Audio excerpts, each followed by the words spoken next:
The recording has started. Okay, thank you. So I'll call to order the regular meeting of the Sunshine Ordinance Task Force for the City and County of San Francisco on September 7th, 2022. So Cheryl, when you're ready, if you could read the preamble and then our meeting decorum.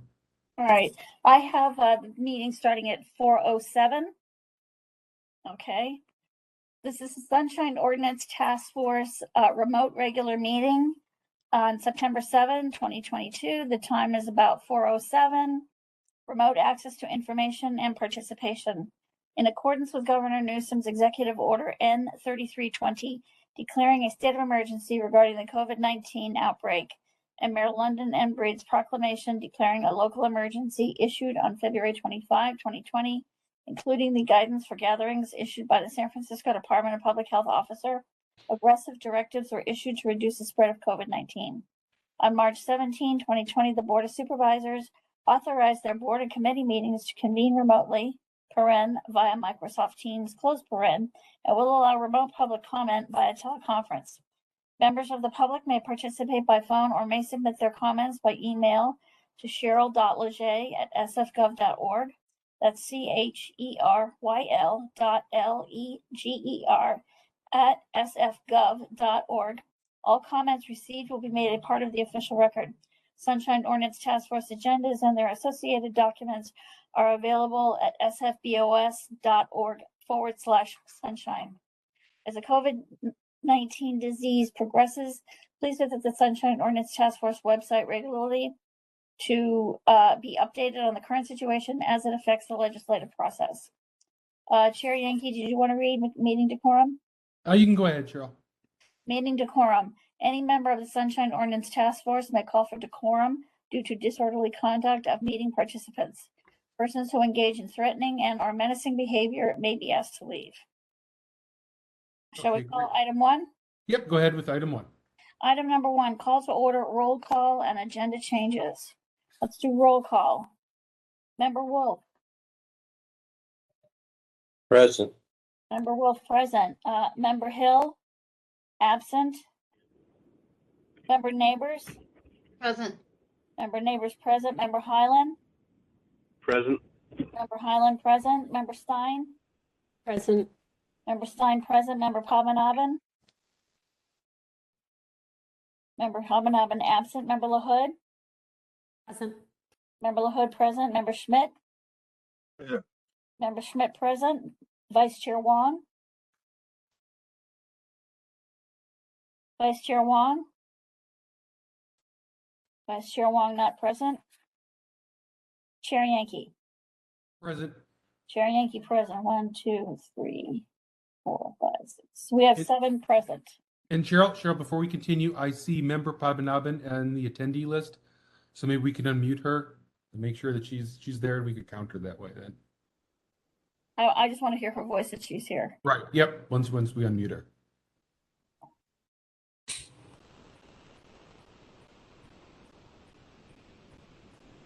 Okay, Member Padmanabhan, I think you are unmuted now.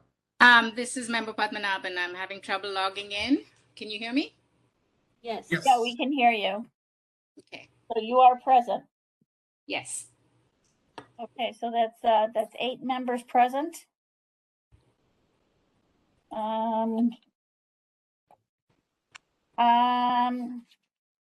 Okay. So let's roll call. Agenda changes. Cheryl, did we have any agenda changes? Well, I heard from Anonymous this morning regarding item number 7. He wanted specific language removed from the summary of his case, 21153. It says against Dennis Herrera and the Office of the City Attorney.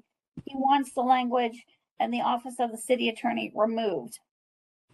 Okay, let's take a look at his initial complaint here. I believe in the complaint he discusses specifically that he wants it to be just against Herrera. That's what I believe too. So maybe we want to make a motion to adjust the agenda as requested. Does anyone? I'll make a motion to remove "and the city attorney's office" from, which one is it? Item number 7. Okay, moved by member Stein. Do we have a second for that? This is Member Neighbors. I'll second. Okay, so moved by member Stein, seconded by member Neighbors. Any discussion on that? Not seen any hands, so we'll go ahead and move to public comment on that motion. If anyone would like to make public comment, I believe it's star 3 to raise your hand, and then Victor can unmute you. Yes, at this time, if you'd like to make public comment on this item, you can raise your hand by pressing star 3 if you're on the phone, or otherwise using the raise your hand app. Raise your hand through the application. And currently have 2 people with their hand raised. I will unmute them.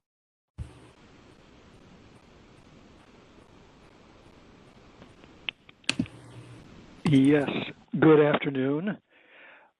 You guys are running a public meeting, and it would be very helpful if you would say what it was that exactly was requested and what the change would result in.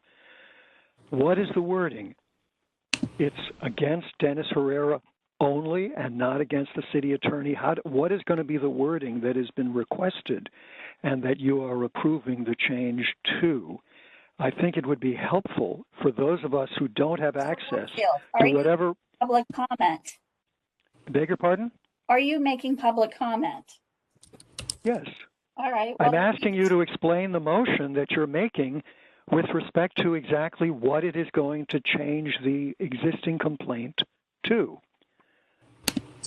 I'm asking for the exact wording so that those of us who haven't seen a memo from Anonymous can understand what's going on, because this is going to affect the whole complaint.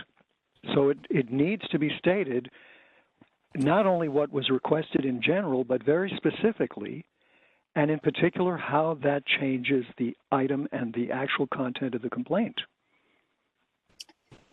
Mr.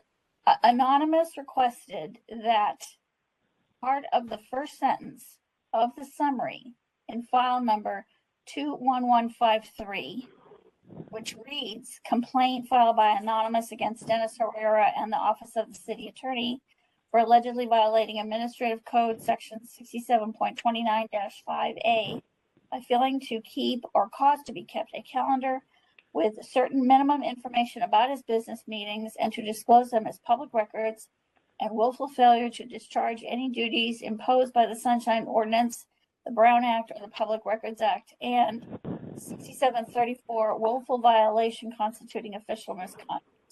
What Anonymous is requesting is that the language after Herrera, which is and the Office of the City Attorney, be removed from the summary of that complaint. That's what he's asking for. Okay, thank you. And I hope that the motion includes this specific information so that people who are trying to follow what's going on in person and subsequently with respect to the record will know that there's been a change made and exactly what the change is. You're taking out from the wording of the complaint and the Office of the City Attorney. You need to stop. Cheryl, please take the remaining public comment and let Chair Yankee deal with this issue. Thank you. Yeah. Mr. Warfield, your public comment period is up. As Cheryl stated, the motion is to remove the words and the Office of the City Attorney. That's what's being stricken. So we're going to go ahead and move to the next public commenter. Okay, moving on to the next public commenter. I will unmute them at this time.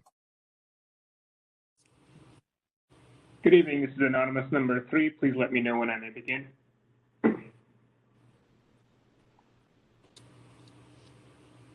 You ready, sir? I am. Go ahead.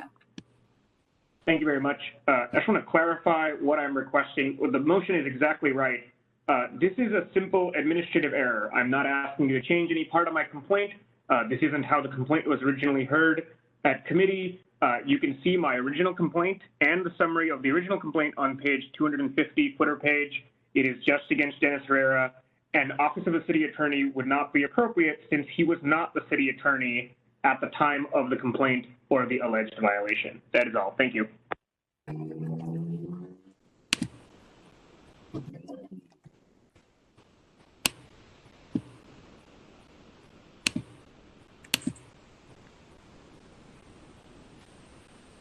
Okay, that completes. There are no other people with their hand raised at this time for public comment on this matter. Okay, thank you, Victor. We'll go ahead and close public comment. So just to clarify, I know Member Wolf said his speakers went out there. So the motion was made by Member Stein, seconded by Member Neighbors to remove the words "and the Office of the City Attorney" from the wording on the summary for item number 7 on the agenda. So if there's no further discussion, we can go ahead and move to a vote for that.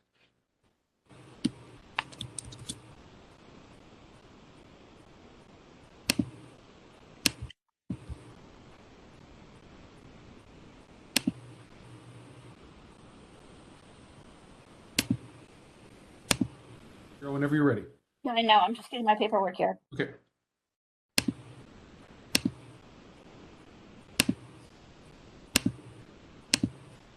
Member Stein? Aye. Member Stein, aye. Member Neighbors? Aye. Member Neighbors, aye. Member Schmidt? Aye. Member Schmidt, aye. Member LaHood? Aye. Member LaHood, aye. Member Padmanabhan? Aye. Member Padmanabhan, aye. Member Highland? Aye. Member Highland, aye. Member Hill, absent. Member Wolf?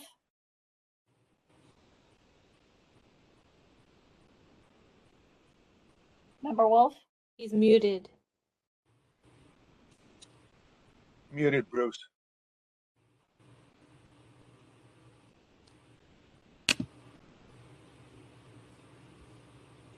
Has no voice. Thumbs up if yes. Okay. All right. Thumbs up. Member Wolf, aye. Member Wong? Not present. I'll just say, for the record indicates he did a thumbs up. And so that's how we know he had an affirmative. Correct. That's all I wanted. Chair Yankee. Aye. Chair Yankee, aye. So that's 1, 2, 3, 4, 5, 6, 7, 8 for the motion on item number 1. Okay, so 8 ayes and 2 absent. 2 absences, yeah. Okay, great. Are there any other agenda changes, Cheryl, that you're aware of? Yes, actually, I'm glad you said that because I believe in item 9, 22013, there are 3 parts to the materials. Is that correct? Mhm. Yes. Yes. Okay, what got chopped off was the sentence hearing on the complaint, which would be item number A. And so I wanted to point that out. It got chopped off. I don't know why or how. After wasn't noticed until yesterday. All the materials are there for sure.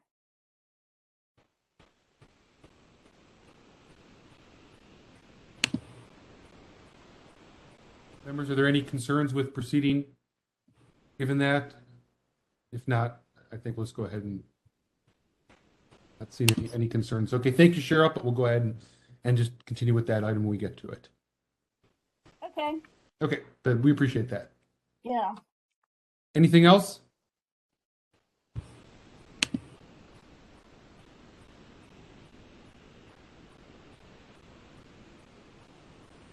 That's it on agenda changes. We've done roll call. Okay. We can move on to item 1A, Chair Yankee. 1A. Yes, let's do 1A. All right, item 1A, findings to allow teleconferenced meetings under California Government Code Section 5495(3)(E) as in Edward. The task force is expected to consider a motion setting forth findings required under Assembly Bill 361, that's AB 361, that would allow the committee to hold the meeting remotely according to the modified Brown Act teleconferencing set forth in AB 361. Okay, thank you, Cheryl. So this is the agenda item that we see at the start of each of our meetings. Do we have any motions to approve the attached findings? This is Member LaHood. I would like to make a motion to approve the attached findings in this item. Okay, so moved by Member LaHood. Do we have a second for that? I can second that. This is Member Stein. Okay, so moved by Member LaHood, seconded by Member Stein. Any discussion on that item? Not seeing any, so we'll go ahead and move to public comment. Hi, if there's anybody who'd like to make public comment on this matter, you can press *3 at a time if you're calling in. If you're on the application, you can otherwise use the application to raise your hand. Giving it a few moments. I do not see anybody with their hand. Oh, here goes one. Give me a moment. We have one person with a hand raised. I will unmute them at this time.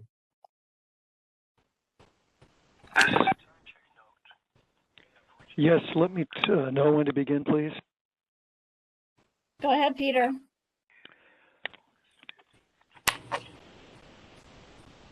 Go ahead, Mr. Ward. Yes, I read somewhere that the emergency with respect to remote meetings is going to end September 30th. I think that I've asked before for there to be a discussion about what this is talking about, since there is supposed to be consideration rather than just a rubber stamping without any discussion or any, well, apparent consideration. What I think would be very useful, I think I've said this before as well, is for there to be clarity about what the status is of the various many emergency and other kinds of samizdat's that have come down with respect to meetings. And so therefore we know where we stand with regard to the law, and we know where we stand with regard to your opinion about the realities on the ground in relation to the law. Thank you. And I meant to say thank you while still connected on the previous item, but was cut off previously. I'd like to say that I think it's up to the chair to request somebody being cut off and not somebody else who is not the chair. Thank you.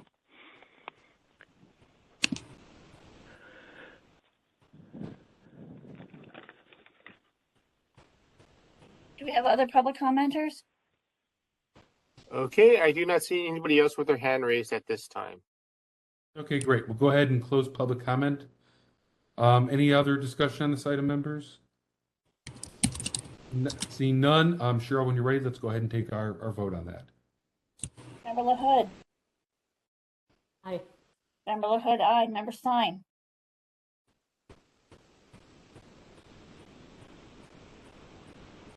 Okay, she got a thumbs up. Sorry, aye. Member Stein, aye. Member Schmidt.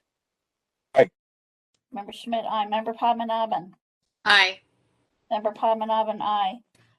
Member Hyland. Aye. Member Hyland, aye. Member Neighbors. Aye. Member Neighbors, aye. Member Hill, absent. Member Wolf. Aye. Member Wolf, aye. Member Wong.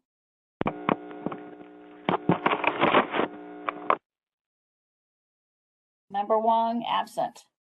Chair Yankee. Aye. Chair Yankee, aye. Moved by Member LaHood, seconded by Member Stein to approve the attached findings of item 1A. Okay, thank you, Cheryl. And for the record, I see Vice Chair Wong present here at 4:26 p.m.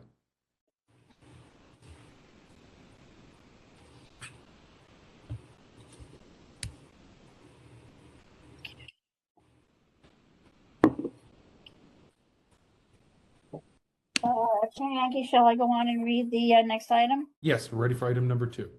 Item number 2, approval of the minutes from the Sunshine Ordinance Task Force, July 6, 2022 regular meeting. Okay, members, any edits, discussion on this item? If not, we can move to approve. I believe this is one that we had brought back from the prior meeting. I think that was Vice Chair Wong. Were you the one who had asked for a clarification item on this? It is, and I checked them out and they look good, so I will move to approve these minutes. Great. So a motion to approve the minutes made by Vice Chair Wong. Do we have a second? This is Member Neighbors. I'll second. Okay, great. So seconded by Member Neighbors. Not seeing any hands raised, so we can go ahead and move to public comment on this. Hang on.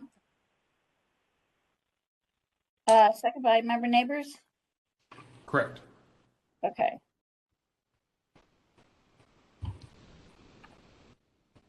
Okay, so if you'd like to make public comment on this matter, you can raise your hand at this time by pressing *3, or otherwise raising your hand. We have one hand raised at this time. You are already currently unmuted. Anonymous. I believe it's anonymous. Okay. Anonymous number 3. Sir, are you ready to begin? If you're talking to me, I have no idea. I'm not anonymous or anonymous number 3. We know that, Mr. Warfield. We had indicated. That's my apologies. It listed the number as anonymous, but you are unmuted at this time. You may begin your comment. This is Peter Warfield, Executive Director of Library Users Association, Library Users 2004 at yahoo.com. I say these things because it's not possible, as in an actual in-person meeting, for folks to come up and speak to each other and possibly also get contact information if they agree, disagree, or in some other way would like to connect with somebody. Here, you don't even see people, you don't know anything about them, and so I explicitly say what my contact information is in case somebody would be interested in knowing and getting in touch. And I think that's an important part of my comment that I would appreciate if it would be included in all the minutes, including these, every time that I say it. It's important. So that's number 1 with respect to these minutes. I believe comments by me appear more than once, and I'd like that to be included every time I've said it. Second, it appears as though you have allowed folks to make their own 150-word summaries, though I'm not sure, as a replacement or instead of, or as a reason to omit your own production of minutes, and you're obligated to summarize what the members of the public say. I have absolutely no problem, and in fact appreciate when members of the public take the trouble to summarize their own comments. But I think that that should not relieve you of a statutory requirement. If you continue this practice, it would potentially mean that people would think, oh, I can't get decent minutes or I can't get anything unless I write it myself. That's another barrier and obstacle to making complaints. Some of these descriptions, summaries, I think are ludicrous. Under item 2, David Pilpel provided non-substantive suggested changes. That's your evaluation. That's not a summary of what he said, I don't think.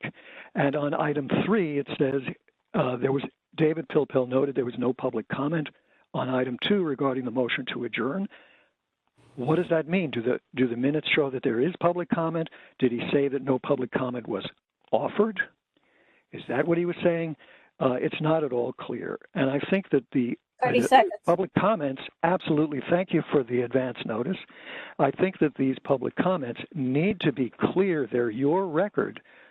They're your record of what happened.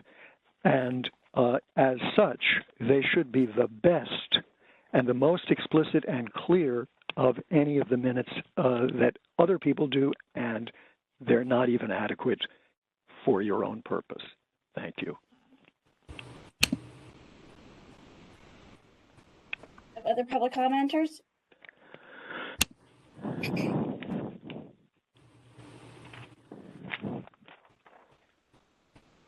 Mr. Checking Young? at this time, I do not see anybody else with their hand raised. Okay, thank you. We'll go ahead and close public comment. Members, is there any further discussion on this item? Not seen any hands raised. So Cheryl, when you're ready, if you could call the roll. Okay. Vice Chair Wong, Aye.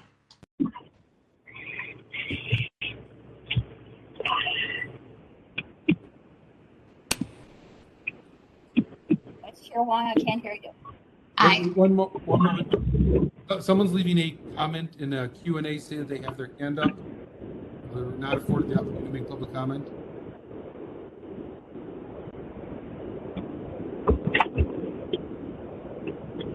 Victor, can you take a look at this? I'm not sure who this individual is.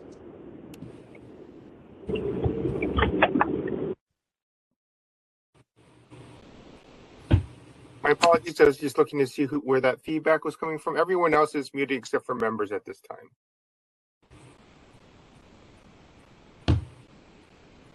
Okay, so Victor, we have someone in the Q&A portion said, I have my hand up, stop. So it sounds like they were trying to make public comment, but were unable to. Can we try to figure out who that individual is? Can you hear me now? That sounds like Mr. Pilpel. It is. Can you hear me okay? Yes. Okay. I had my hand up for item 1A, and I have comments on other items. Can I just make my brief comment on 1A and then offer thoughts on the minutes very quickly?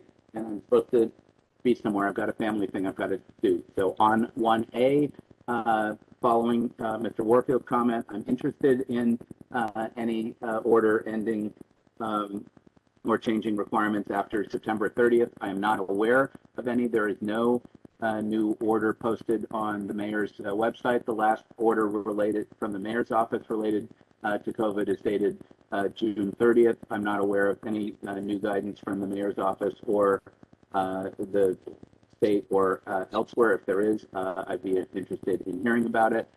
Those are my thoughts on item 1A. You can incorporate those into the minutes. I don't believe that you need to rescind the vote and all of that for item 1A. I'm fine with that. On item 2, on the minutes, I think the summary of my comments is a fair summary regarding non-substantive suggested changes, no public comment. It makes sense in context. It doesn't need to be any more clear than that. If someone wants to understand it, they can read it in context with the minutes and the agenda and the dates and all that. There was something that I saw later on in the minutes of July 6th. I'm trying to go there now very quickly. At the end, the last 3 pages, in my opinion, do not need to be included. That's the boilerplate for the agenda. I think the minutes can end after page 10 of the minutes, page 15 on the bottom, page 11 of the packet material. I think after the NV is good enough. If I have anything further, I will communicate that to Cheryl or Victor. I saw something else. Maybe it was in the other 7 minutes. Okay, again, those are my thoughts at this time. Thank you for listening. Okay, thank you, Mr. Copal. Victor, are there any other hands before we go back to our roll call? I do not see any additional hands at this time. Okay, great. So I will reclose public comment. If there's no discussion, let's go ahead and restart the roll call from the beginning. Okay.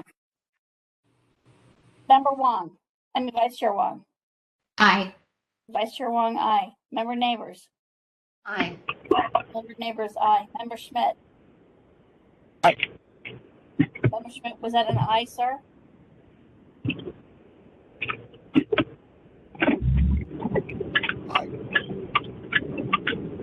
Aye. Dean, was that an aye? Aye. Great, thank you. Oh. Member LaHood. Aye. Member LaHood, aye. Member Padmanabhan. Aye. Member Padmanabhan, aye. Member Stein. Aye. Member Stein, aye. Member Highland. Aye. Member Highland, aye. Member Hill, absent. Member Wolf. Aye. Member Wolf, aye. Chair Yankee. Aye. Chair Yankee, aye. 1, 2, 3, 4. 9 ayes and 1 absent. Okay, great. Thank you, Cheryl. When you're ready, you can go ahead and read item number 3.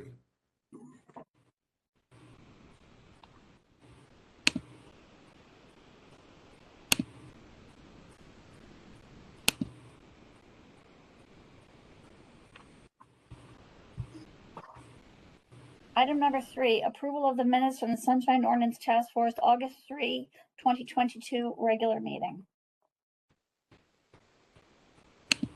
Okay, thank you. Members, any discussion, edits, changes on this one? Several of us worked very, very hard to make sure that these minutes were clear and to the point. I have an edit. This is Member Padmanabhan. Just for consistency, on page 26 and page 31. What item number? We're on the minutes. I know. What number? Was it item 3A? Was it item 5? Hold on.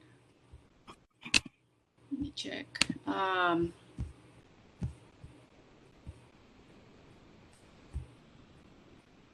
Page 26, which is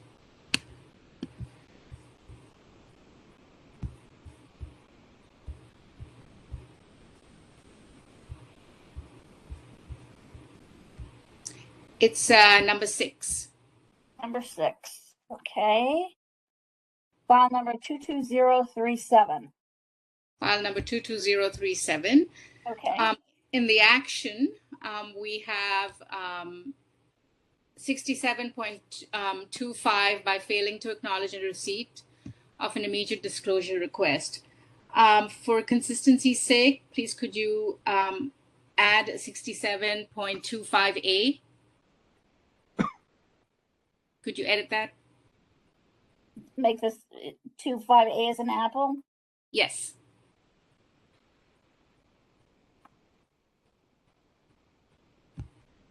Yeah, I can do that. And there's one more. Okay. Okay. I believe it is file number 22041. That's number 9.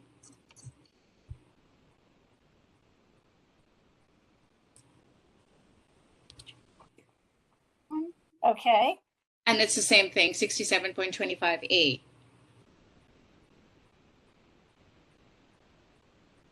Yeah.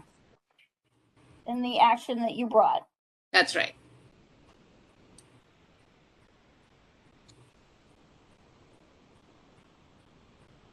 All right, no problem. Those are mine. Thank you. Any other edits or questions? Anyone else?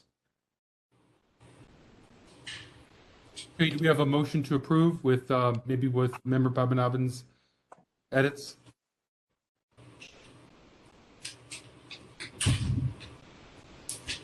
This is Vice Chair Wong. I will move to approve the August 2022 minutes with Member Padmanabhan's edits.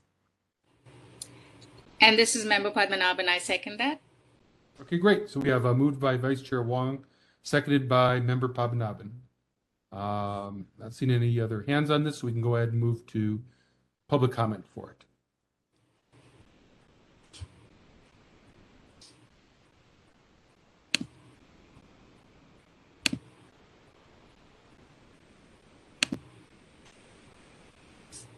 So Victor, when you're ready. So if you would like to make public comment on this matter, you can raise your hand at this time or by pressing *3 or otherwise raising your hand. We have 3 hands raised at this time. I will unmute them one at a time. David Pilpel, I guess I'm not making it to my 5 o'clock thing. Okay, so on this item, starting on the first page, public comment referred to the SOTF by the Ethics, plural, Commission. Page 2, I didn't see anything. There was...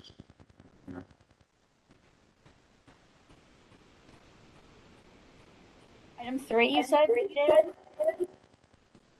No. Page 1, item 1, public comment, just ahead of the 1A. Yeah. So by the Ethics Commission, yes. Right, plural. Yeah, Right. got it.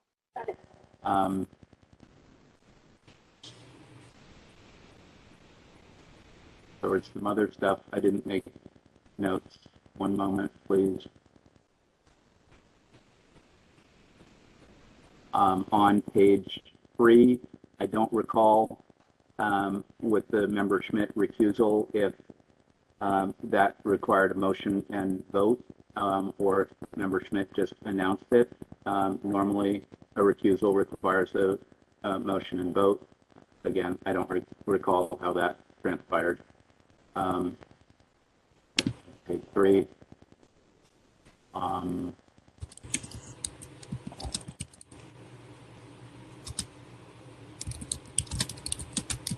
I'm frankly not sure if these roll calls after a recess ends are necessary for the minutes, but if you want to leave them, that's fine.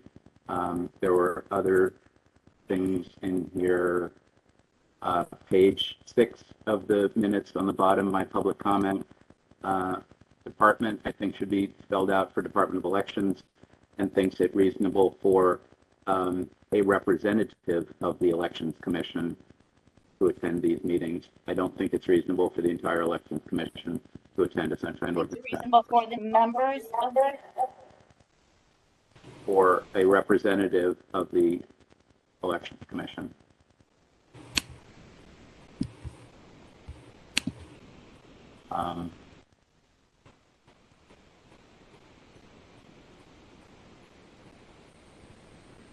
There was something in here.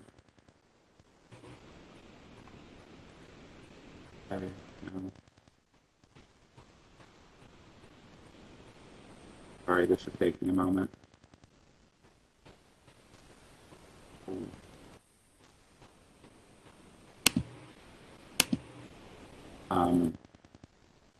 Right, so compare the member Schmidt recusal to page 12 with the member LaHood recusal. So that was a motion to recuse member LaHood, and then member LaHood was properly recused on the rest of that matter.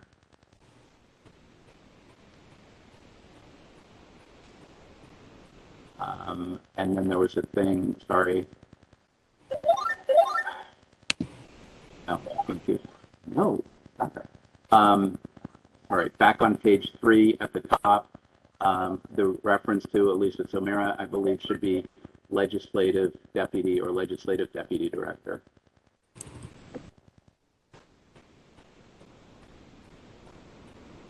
And those are the edits that I saw. Thank you for listening. Where was it? Do you think we should put her name in? Is that what you're saying? No, top of page 3. Yeah. Member Wolf requested that legislative director of the Board of Supervisors, I believe her title is either legislative deputy director or legislative deputy. No, I think it's legislative director of the Board of Supervisors. I'll leave that to you. Okay. Again, thanks for listening.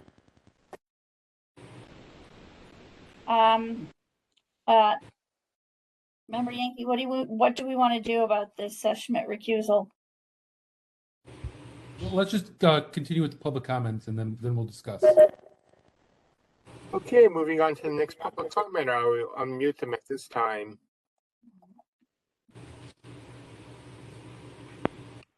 I'm ready to start when you say to start.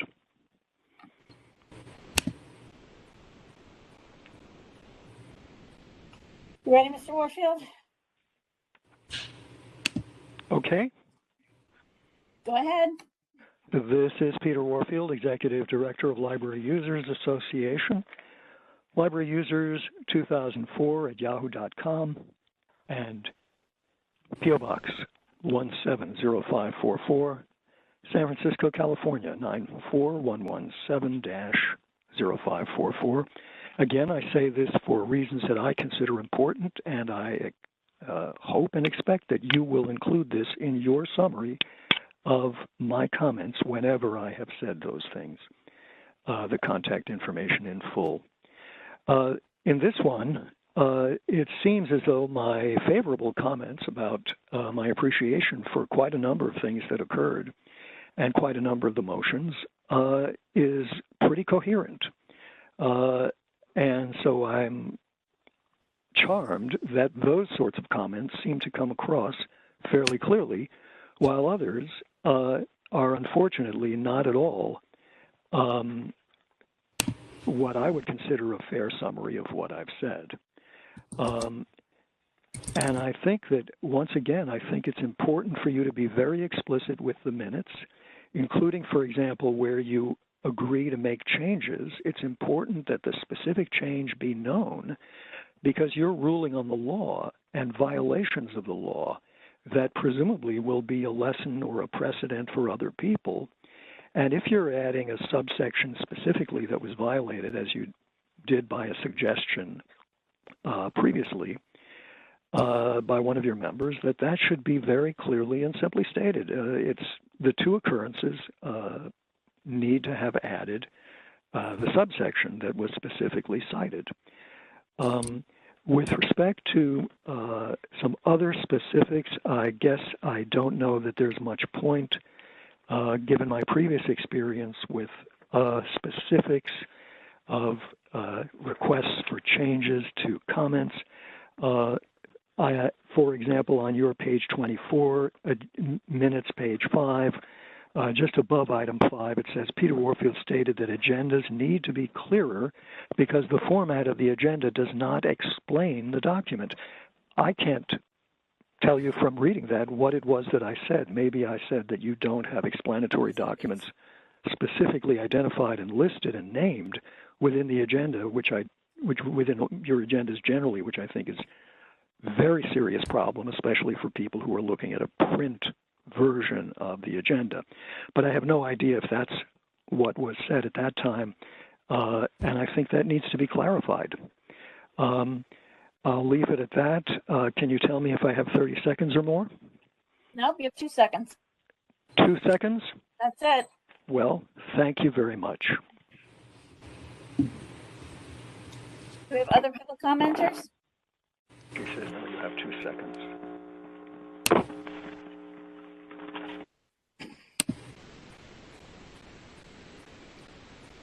Mr. Young, Hello, do we have other public commenters? I believe I've been unmuted. This is anonymous number 3. Please let me know when I may begin.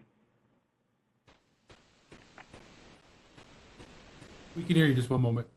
Go ahead, sir. Thank you very much. It's anonymous number 3. Thank you to Member Padmanabhan for the substantive corrections to the orders. There is, I believe, something that needs to be checked against the tape on PDF page 12, which is minutes page 11, which is footer page 30, on item 9, paragraph 3, sentence 3. It says, Anonymous stated that on April 7, 2022, he submitted 2 identical records requests to Mr. Kessel, and the only email response he received was dated April 9, 2022. And then it says, Anonymous stated that he also never received an acknowledgement. I believe the first sentence that starts with Anonymous stated on April 7th has some mistakes in it, so I'd ask that that be checked against the tape. I did not send 2 identical records requests, and I don't know why I would say I sent 2 identical records requests. And then it says I did get an acknowledgement, and it says I did not get an acknowledgement. So I'd ask that that be checked against the tape. And since you are fixing these motions, and since the original, I think as Chair Yang is aware, the original immediate orders of determination that were sent out had some mistakes, like typos and stuff, I would please ask that once the dust is settled here, please do resend the final corrected orders of determination in all of my cases so that the recipients know exactly what to do and what they violated. Thank you very much.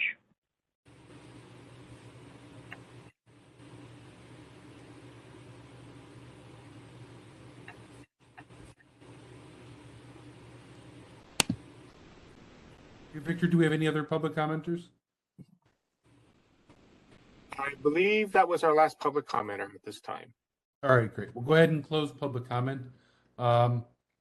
Members, that was a lot of suggestions that we just heard. I don't know if we want to try to piece out what we want to approve or edit, or if we want to ask for just a full revision for next meeting. Any thoughts on that? I have no problems with full revisions, Chair Yankee. I'm happy to redo it again. Or revisions as we've heard them tonight. This is Vice Chair Wong. I think, yeah, it makes sense. I think I should rescind my motion. Okay, so Vice Chair Wong is rescinding her motion to approve.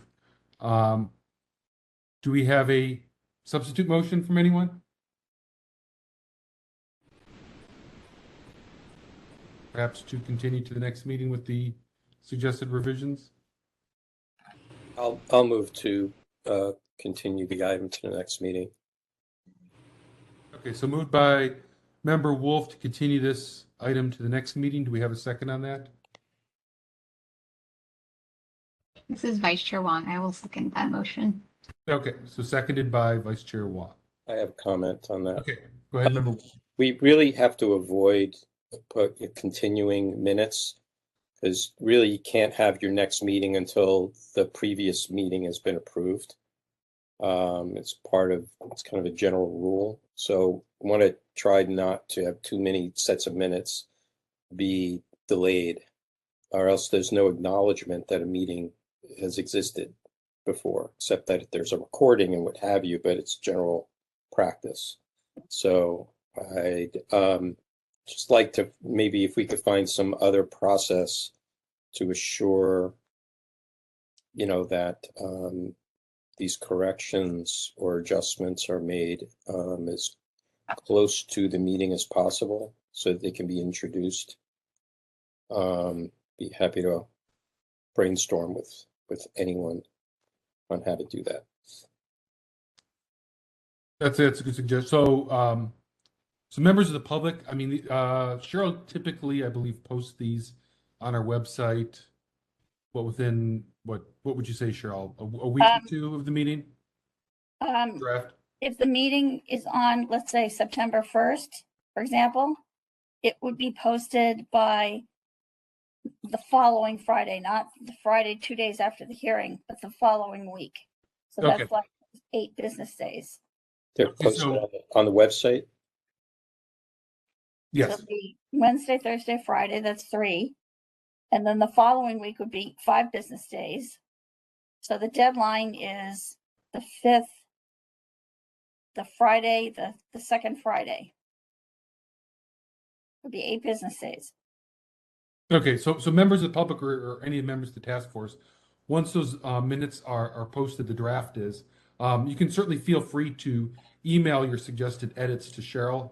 You can use the generic sotf@sfgov.org email address, and certainly submit any suggestions you have that way. Cheryl can work on the draft minutes until they're actually attached to the agenda for approval. So that's a period there where anyone can submit their comments, ask for suggestions, ask for clarifications, and that might kind of avoid some of these being made during the meeting, because this is a lot to go through verbally.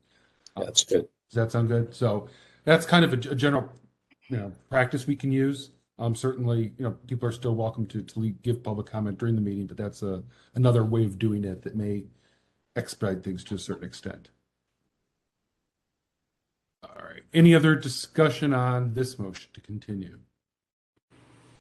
Okay, seeing none, we'll go ahead and open a public comment for this new motion. If there's any public comment on this new motion, you can raise your hand at this time. *3 to raise your hand, or otherwise use the application to raise your hand. Giving it a moment. I do not see any hands being raised. Okay, thank you, Victor. Oh, one moment. Oh, do we have one? Yes. Okay. Public commenter, Mr. Young? Yes, I think I've been unmuted. Tell me when I can start, please. Go ahead. Did you say go ahead? Yes, I did. Thank you. I would appreciate if you would please read the exact wording of your motion. It sounds like you want to go and work on some ways to have the public have alternate ways of commenting on the minutes or requesting changes other than, well, prior to the next meeting in which they'll be considered. I think that's what your motion is, but I'm not clear. If you do that, I think it is important to have the documentation available for what was requested by the public. I think that should be clearly a public process. Thank you. Okay, to clarify, Mr. Warfield, the motion is only to continue this item to the following meeting. That was just general information, not part of the motion. That certainly anyone is welcome to submit, any suggested edits that they have to our administrator. We informed you that the minute draft version, the initial draft, is posted on the Friday on the week following our meeting. So you can look for them then. And if you have any suggestions, you're certainly free to email them to Cheryl ahead of time, as well as obviously coming to the meeting and provide them this way. But this motion is just to continue this set of minutes. Is there any other public commenters? I do not see any additional hands raised. Okay, great. So we'll go ahead and close public comment on this. I don't see any other hands, so we'll go ahead and have you call the roll, Cheryl, when you're ready. Member Wolf? Aye. Member Wolf, aye. Vice Chair Wong? Aye. Vice Chair Wong, aye. Member Schmidt? Aye. Member Schmidt, aye. Member LaHood? Member LaHood, aye. Member Padmanabhan? Aye. Member Padmanabhan, aye. Member Stein? Aye. Member Stein, aye. Member Highland? Aye. Member Highland, aye. Member Neighbors? Aye. Member Neighbors, aye. Member Hill, absent. Chair Yankee? Aye. Chair Yankee, aye. Okay, we have 9 yays and 1 absent. Okay, thank you, Cheryl. And when you're ready, you can go ahead and move on to the next item. Okay, item number 4, Administrators Report, Complaints, and Communications. So, I have a copy of my Administrator's Report. Hang on a second. And you will see in the very first item number 1, tentative hearing schedule.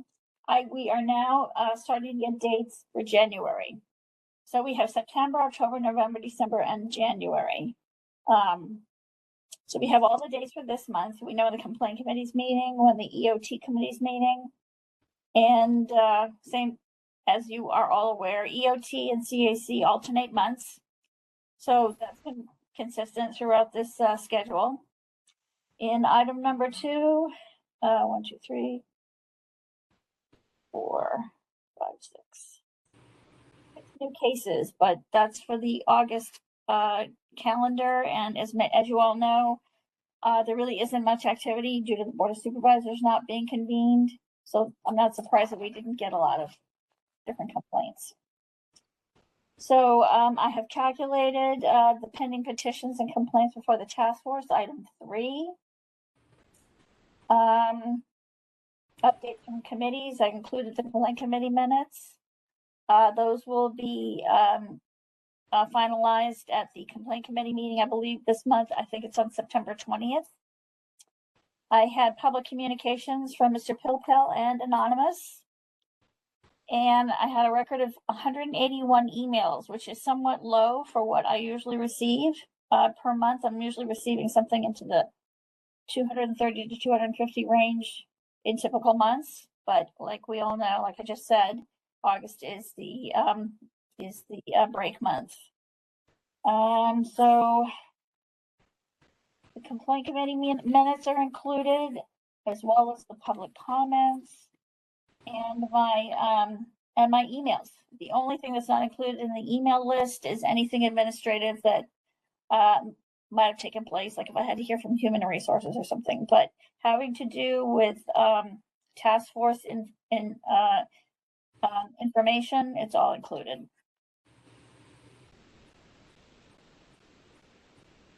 Any questions?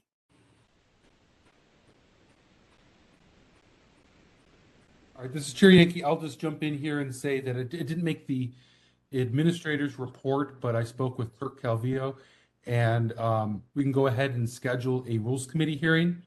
So member Neighbors, who chairs our Rules Committee, if you could work with your members and with Cheryl to get that scheduled, we could, pick a Tuesday that's open for that, or piggyback a existing meeting if it looks like there's going to be a short one. If you want to target either September or October for that, we can go ahead and get that scheduled. Excuse me, Chair Yankee, along those lines, I have prepared, as Chair Schmidt knows, I prepared a complaints agenda, and I did a draft of a EOT agenda, which is in Victor's hands. He's going to review it and let me know his thoughts, and then I'll send it to Member Highland.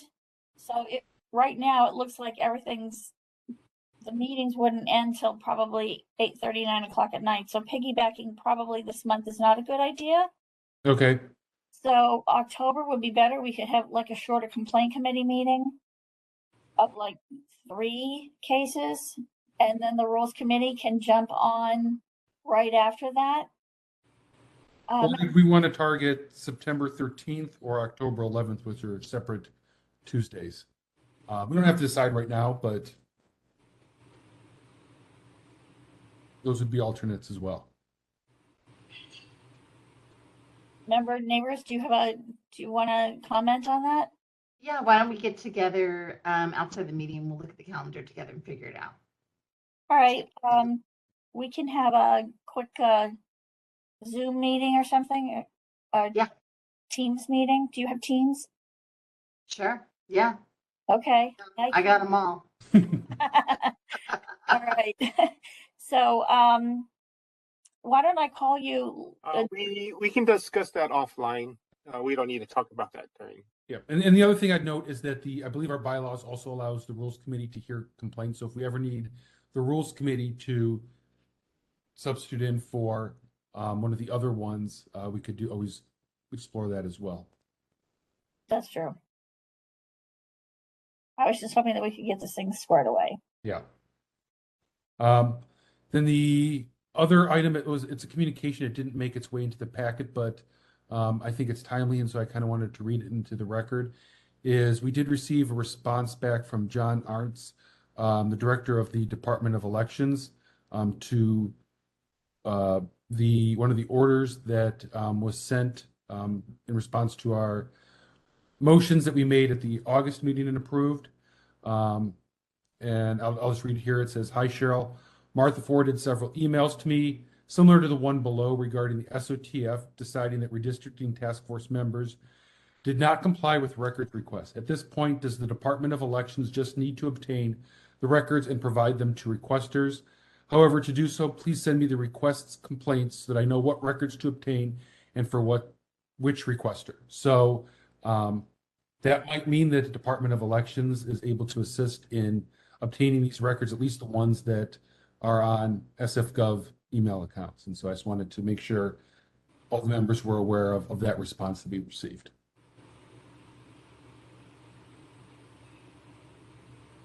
Okay, anything else for this item from the members? If not, we can open it up to public comment. If you'd like to make public comment at this time, you can raise your hand by pressing *3 or otherwise indicating you'd like to raise your hand through the application. I have 2 people so far. I will unmute the first one. David Pilpel, I have 4 items to raise in order. On item 1, on the tentative hearing schedule, I would note that the meetings on September 27th and October 5th conflict with Jewish holidays, so I'm not going to be able to participate on either of those dates until approximately an hour after the sun is down, which is probably around 8 o'clock or so. September 27th is the second day of Rosh Hashanah, and October 5th is Yom Kippur. That's on the hearing dates. On item 2, the complaints filed, I just noticed on the top of the second page, that's probably Andrew Cisneros, who's a MTA employee. If his complaints relate to step 2 or step 3 hearings, there may be implications involving the labor code and his status as an employee at the MTA, which has happened before and complicates the task force's review of the matter. But I just wanted to call that out if in fact he's referring to employee files or grievances or employment-related matters at the MTA. I appreciate that the document that I provided in mid-July is finally before you on page 48. That was my summary of, at the time, based on your July meetings, where I thought stuff was both in continuing jurisdiction and specific things before the full task force and the various committees that I'm sure now out of date, but that was intended to help. I have that document. I'm happy to provide it in Word so that if someone wants to use that for any purpose, it can be maintained. Anyway, that was just my thought. I am, however, particularly unhappy at seeing pages 46 and 47 in the packet. I don't want to say much about that publicly, but I would request that that item be rescanned to remove remove pages 46 and 47 and just leave page 48 free. And then just finally on follow-up, I appreciate hearing the Director Arndt's communication. I learned in the last couple of days that Andrew Shen, formerly of the City Attorney's Office, has left that office as of last Friday, and I believe that he was being helpful in trying to communicate with former members of the redistricting task force, but unfortunately Andrew Shen is no longer with the City Attorney's Office. So I just wanted to provide that bit of information. Those are my 4 points for the Administrator's report. Unless you have questions, thank you for listening.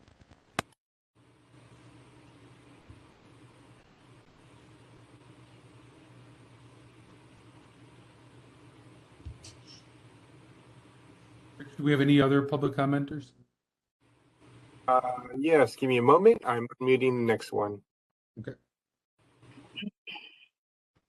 So anonymous number 3, please let me know when I may begin. Go ahead, sir. Thank you very much. A few different issues. So first, with regards to what the chair mentioned from the Department of Elections, I would remind that your decision, yes, has them go to the city email addresses and produce the records, and I'm happy to remind Ms. Leger of what the original requests are in those cases, because I think all of the orders were from my cases from last time that successfully passed. And I'm happy to remind Ms. Leger of the exact wording of the original requests. But there's also a request that they reach out to that's the second part of your motion, reach out to the former members. So if they have the contact information, and I believe they do, that they should do that reach out. There's another part of the response that Chair Yankee was stating that came from the city attorney's office, where the city attorney's office claims that they have advised the former members that they are legally obligated to respond for every request that was in effect prior to their last day as a public official, which of course includes all of my orders, all of my requests as well. Second, if the task force is moving and deciding when dates are based on religious holidays, I would strongly urge you, for fairness, to make a policy that applies to all religions and all religious holidays, or no religions and no religious holidays, and not be any more specific than that, just to avoid discriminating against anyone. And third, there's a small typo in my own letter to you that is on page 49 or page 15 of the PDF, where I incorrectly state the draft exemptions apply only partially according to 6721A. That should be 6724A. Thank you very much.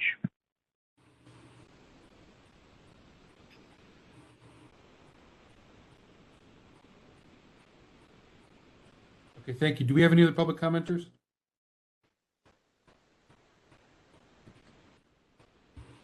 Okay, I am double checking. That completes our list of public commenters. Okay, great. So we'll go ahead and close public comment for this particular item. Members, is there any more discussion on this? Member Wolf. Yeah, I would like to have us consider second to last issue that Anonymous brought up and Mr. Pilpel did around religious holidays, considering that at least that in that particular religion, it would be back to back affecting our main regular meetings here.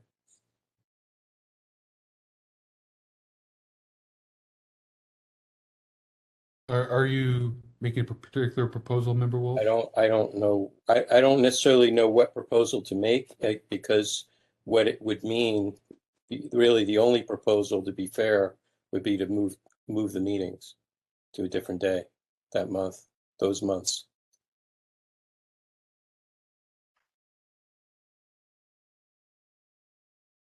Or start the meeting later after the sun goes down.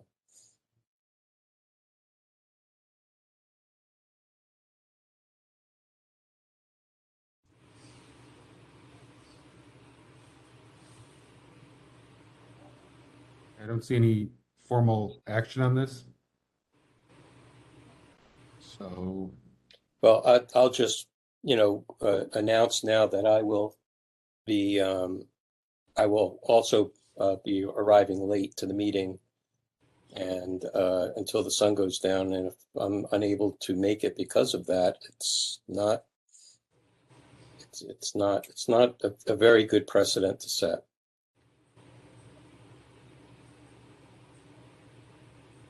Member Schmidt, I see your hand up. Yeah, I don't know.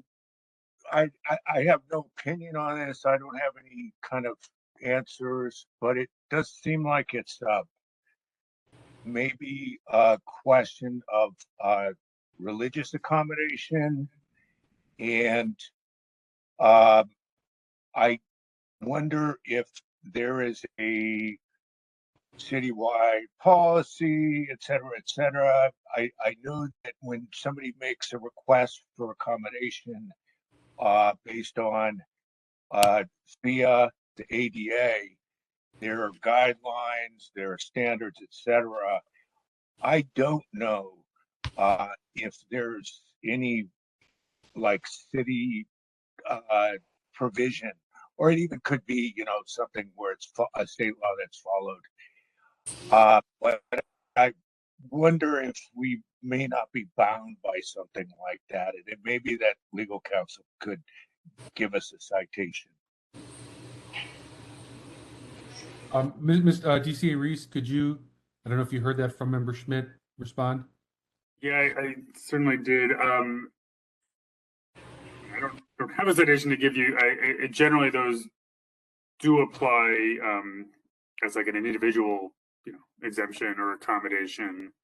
So I don't know if I could provide one that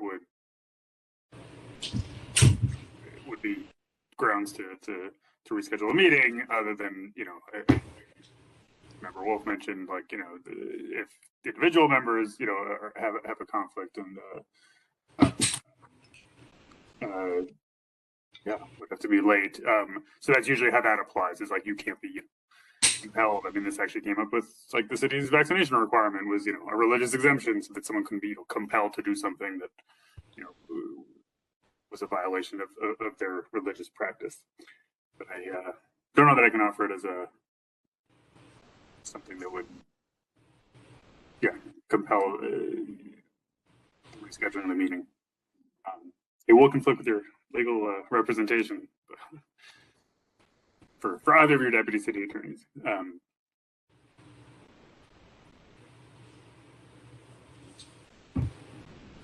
I see member Neighbors. Thanks, Chair Yankee. I think since we don't have excused or unexcused absences, it probably it's not going to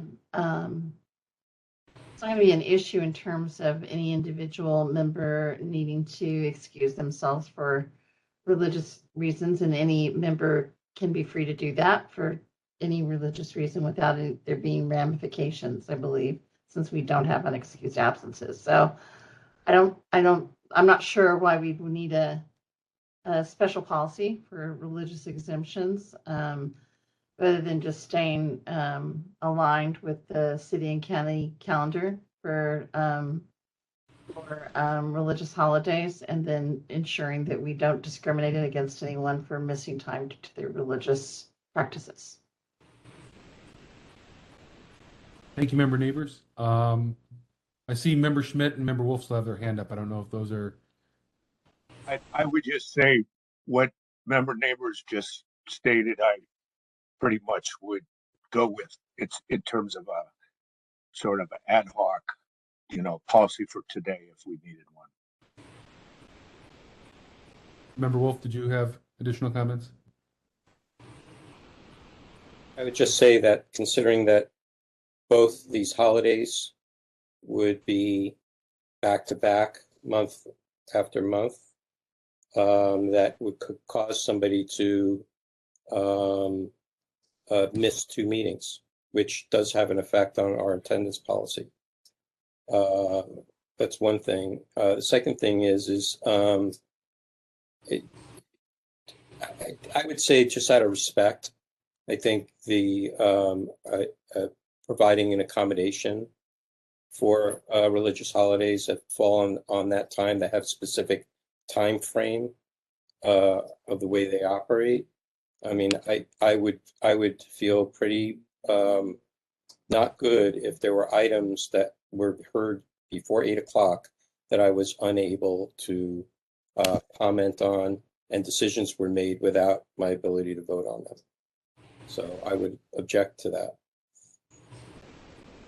This is anyone else who may have to miss a meeting because of that, for this kind of specific reason.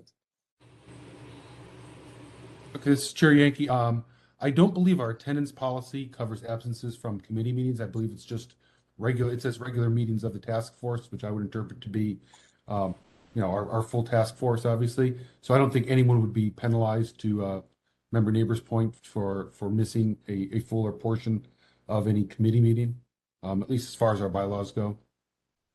Mm-hmm. Okay. Chair Yankee, this is Victor Young. While we are still working remote, is a possibility if you just want to reschedule the meetings to a different date. I think that would be possible, as we're not concerned with having a meeting room at this time. But that is at your discretion. Thank you, Victor. I'll leave it up to the chair of each of these committee meetings. I mean, my own concern would be the point that we had from one of our public commenters, that if we do this for one particular religion, I think we would need to, extend this type of rescheduling to all. And I do have some concerns about how we keep track of what religions have what holidays, to make sure that no, individual person is left out if that's the track we decide to take. That's just my personal opinion.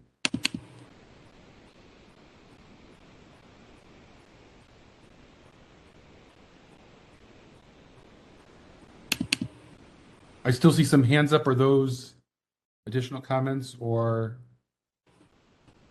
Let's see. Okay, so I don't see any hands up yet. So I'm not seeing any formal motions being made, or hearing any formal motions being made. So absent any further discussion, we'll go ahead and continue with the meeting here. So that would be, I think we're on to item 4A now, Cheryl?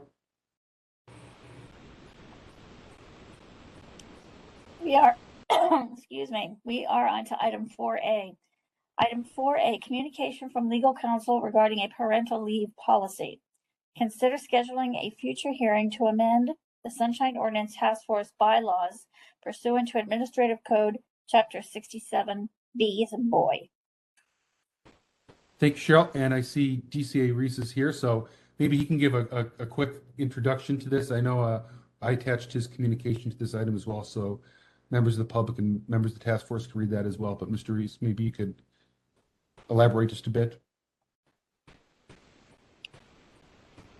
Yeah, certainly. And so for, in particular for, in-person participation in public body meetings, the city's charter has actually been, it's been fairly restrictive and permits only an exception, other than, of course, the emergency exception that we've been operating under, that members of commissions or other bodies can only be excused from in-person attendance, basically following childbirth. If like someone's like homebound or even bedbound, and so the Board of Supervisors has an ordinance to expand that somewhat and to create a process for a parental leave that permits this teleconference participation at public meetings when a member or commissioner requires it, and it is still tied to it's parental leave, so it's still either a physical inability to participate or attend or conduct any commission business as certified by a healthcare provider if it's a physical inability, or and that also extends to some immediate inability to attend for if there's a childbirth or even like an adoption or where someone just needs to be present for that. And so the recommendation, as Chair Yankee said, is that this body, as well as other commissions and bodies, the recommendation has been to have this new ordinance reflected in bylaws, so the policy of each and every body to permit this. Again, to be clear, to permit teleconferencing for under this parental leave policy.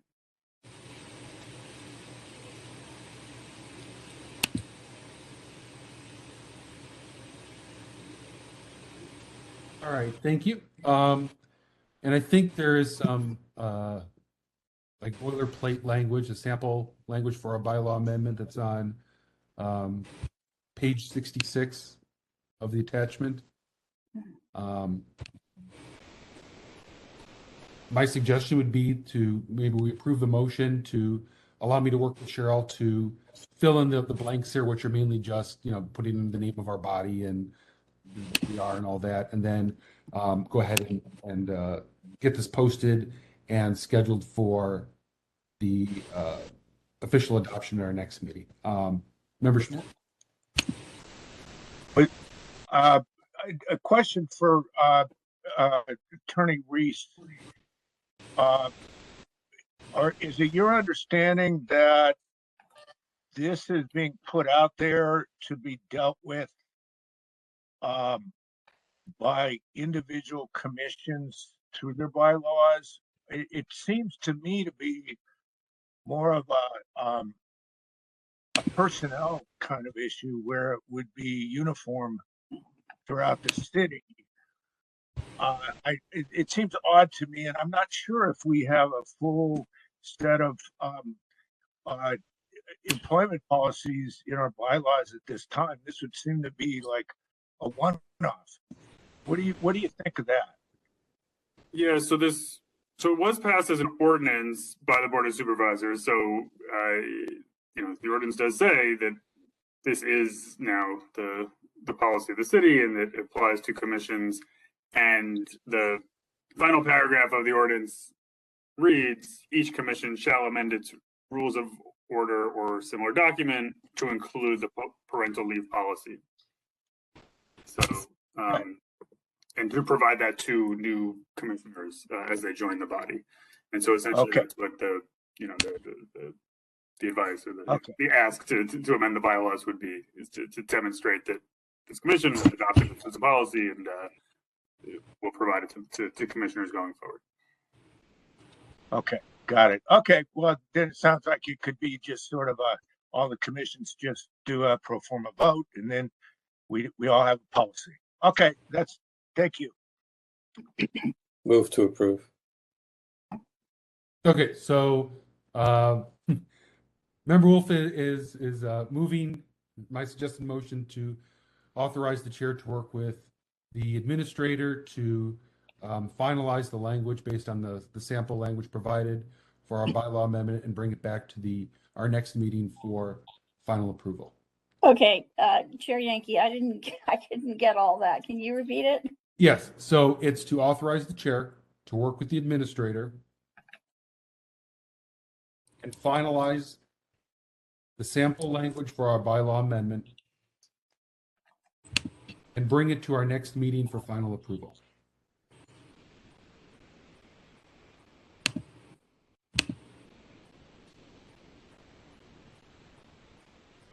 And this is Member Neighbors. I'll second. Okay, that's seconded by Member Neighbors.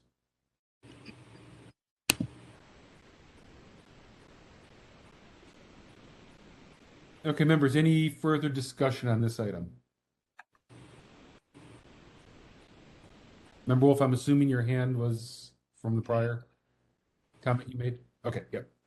Okay, not seeing any hands, we'll go ahead and move to public comment on this motion. Yes, if any members of the public would like to make public comment at this time, you can raise your hand, *3, or otherwise use the application. We have one hand raised so far. I will go ahead and unmute them at this time. Can you hear me okay? Can you hear me okay? Yes. Okay, David Philpell. So I appreciate PCA Reese's bugging you about this. I don't take issue with the substantive policy that was properly adopted by the board. This is implementing the charter amendment from long ago, far away from then member Alioto here. I do have some concerns about the language in the bylaws. I think the first couple of sentences perhaps could be reworded a little bit. Did not necessarily refer to 67B, but to say something like members of the task force are authorized to take parental leave in certain circumstances. I'm not sure that I'm not sure that the requirement to provide a copy of that section needs to be in the bylaws. So I might just go from members of the task force are authorized to take parental leave in certain circumstances to any member who intends to take such leave must inform blah, blah, blah, blah, blah. I think it might be helpful. I don't know if this was coming from elsewhere in city attorney land. It might be helpful for the city attorney's office to have a broader public memo that kind of encapsulates this with the template language and perhaps an example of playing out the template language for, the PUC commission or Rec Park or the MTA board or you guys, so that all of that bracketed stuff kind of makes sense. If this really does apply across the board and everybody really needs to update their rules, then I think that should happen and make sense. And for all I know, maybe there are other things that should be updated in the rules of order boards and commissions citywide related to AB 361 or other minor league changes to the ordinance or Brown Act, yada, yada, yada. And then taking this item and item 11, depending on what you end up doing with that later. Thanks. With that later tonight, I might send both of those items to the Rules Committee if the Rules Committee is going to meet this month, so that they could polish up the language on both of those and not have to do 2 or more separate bylaws amendments in subsequent months, and just do a package of bylaw amendments in the next couple of months when they're ready for prime time. But those are my thoughts. I'm not averse to including this, and it's just an issue of words, as are many of the things that we do around here related to words. Thanks for listening.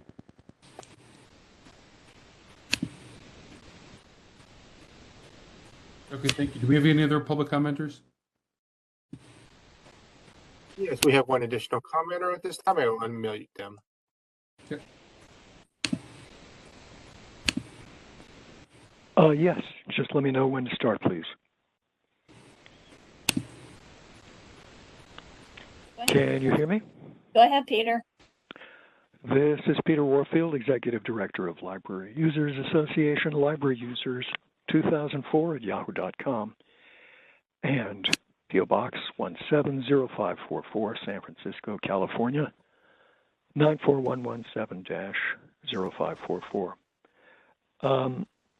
I'm glad you're considering this, and I'm glad you're, excuse me, being made aware of some of the ways that you can mitigate the impact that absences might have in the, for example, sample language, which references something that's relatively new, and that is that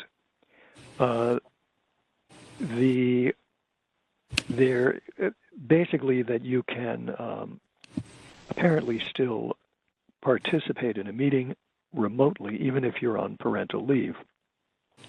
The one thing that I would urge be made clear in this and in other matters is that anytime a member of the task force is absent, then with respect to the public's complaint adjudications, it essentially becomes a no vote. Unless you do something that did happen a while back, and that is in keeping with the concept that anything in doubt generally should be taken as something that you would take the part of the public, unless you reverse it and basically say that you have to have a majority to find that there's no violation. But the way things are now and have been for some time is that any absence is a no vote to a member of the public's attempt to get, justice. And that is something that ought to be something that folks are clearly aware of any time that they're absent, and including with parental leave. Thanks very much.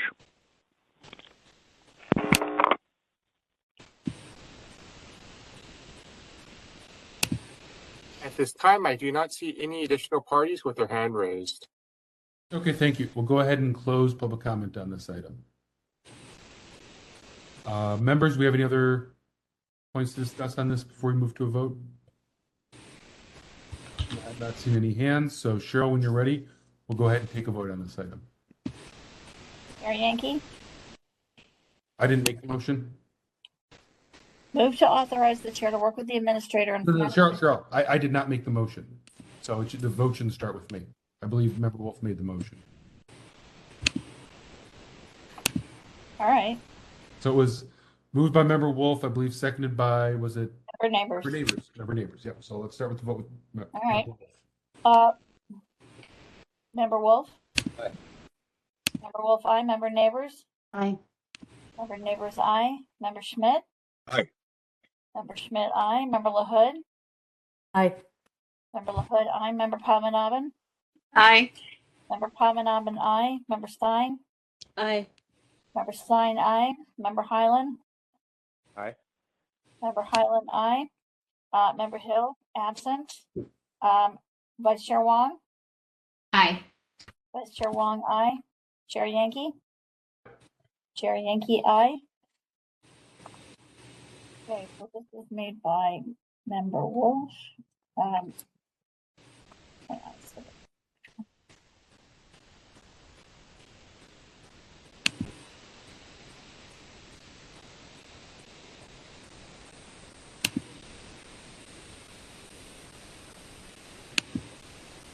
Moved by Member Wolf, seconded by Member Neighbors to authorize the chair to work with the administrator and finalize the sample language of our bylaw amendment and bring it to our next meeting for approval. Great. Okay, thank you, Cheryl. Let's go ahead and move to the next item. Okay, second. Item number 4B, timeline for the task force administrator to send notifications of task force determinations.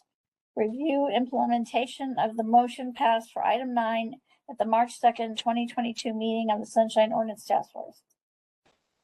Thanks, Cheryl. So this is an item that I asked Cheryl to include in this.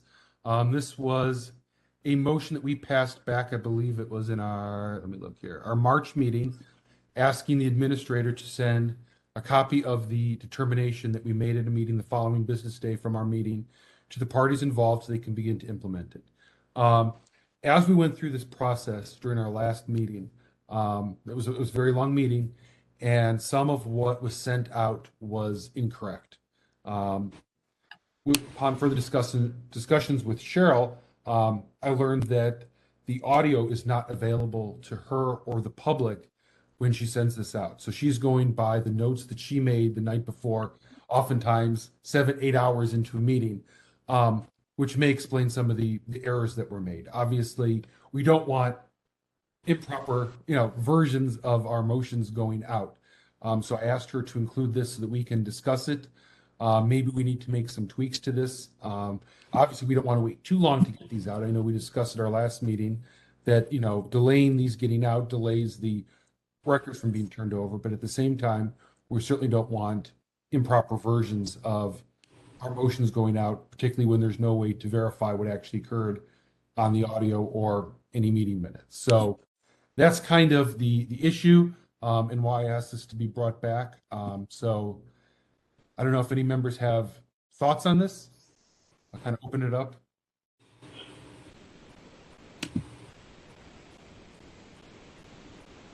I see Vice Chair Wong and then Member LaHood. Yeah, just a quick question for Cheryl. Typically, how long does it take for audio to be up or available to you? It's typically not available until 2 at the very latest 3 days after the hearing. So if we have our hearing on Wednesday, might not be able to be available until Friday. Okay, thank you. They do the best they can to get all this stuff up. They really do. And Member LaHood. Actually, I had the same question because I think it, having that answer informs what we're even able to do.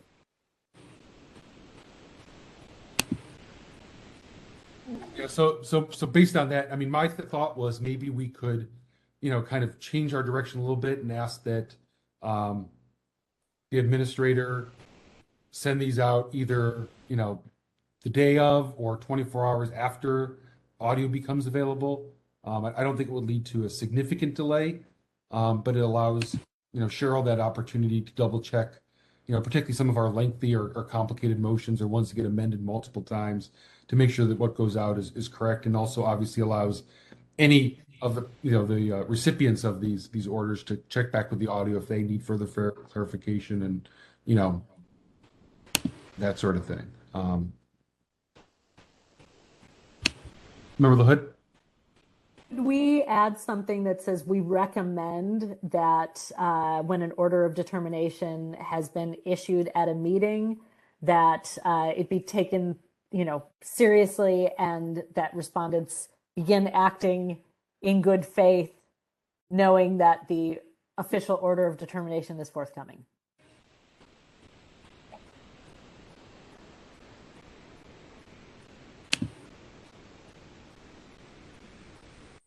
Member Wolf?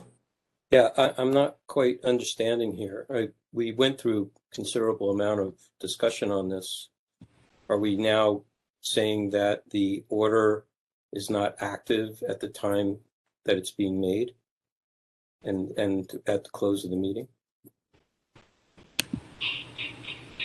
Well, I believe from our the motion that we made is on there. So I believe that we talked about and I think Member Schmidt kind of talked about this. Maybe he can kind of give us a summary if you recall from what he talked about back then about how it works. That like a court makes an order and then determination follows, and that we were.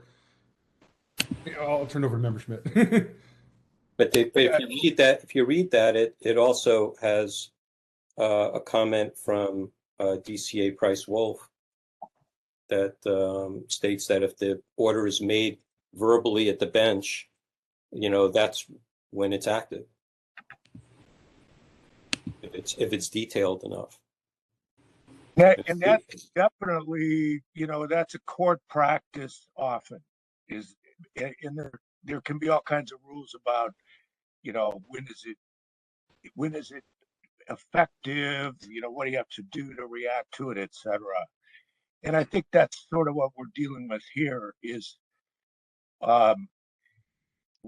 first you get there's a determination. So I think that we would call the language that's voted on as being our determination. And then, but that is a determination, but it doesn't necessarily have to be our order. But we could just say that our order is final when it can be written up into an order form based on the transcript. And then the order, what's important about the order is when it's being sent over. It's, you are ordered. It's sort of, that's the old common law sort of notation is first we do a determination, we've decided, but it's that order which starts a 5-day response period. So this is, I think we can work it out. It's just a question of kind of verbiage on what we call what. Through the chair, Member Schmidt, I'm kind of confused because I seem to recall, and I'm not a lawyer, but that when a judge makes a decision or a jury makes a decision, that's their order. You often in a civil courtroom, and I can't speak to criminal, but in a civil courtroom, you will have a minute order, and yet there is a process often where it can take weeks, where the parties negotiate the terms of the final order, and so you will have rules about, is the minute order effective? Is it effective immediately, or is there no need to respond until there's a final typed order? So it's not always like clear, and it's not always that it's effective when it's issued. I don't know how it works in criminal court. Of course, neither is completely an analog to what we're doing here. Okay, so then let's focus on what we're doing here. We painstakingly went through our own code, our own ordinance here. And there's 6721, I think it was E, where it says in the middle of the paragraph, it says, upon determination that the record is public, the Sunshine Task Force shall immediately order the custodian of the public record to comply with the person's request. And through our discussion at that meeting, we took that to mean that at the time that we made that order during the meeting, that would be, that's when the clock starts ticking, but that we extended it to 5 days. That it would be within, 5 days after. The problem, what this was hoping to rectify was for staff to have to be in a rush to have to write these orders of determination up, which sometimes can be very complex and need to be reviewed many, many times before they can be released.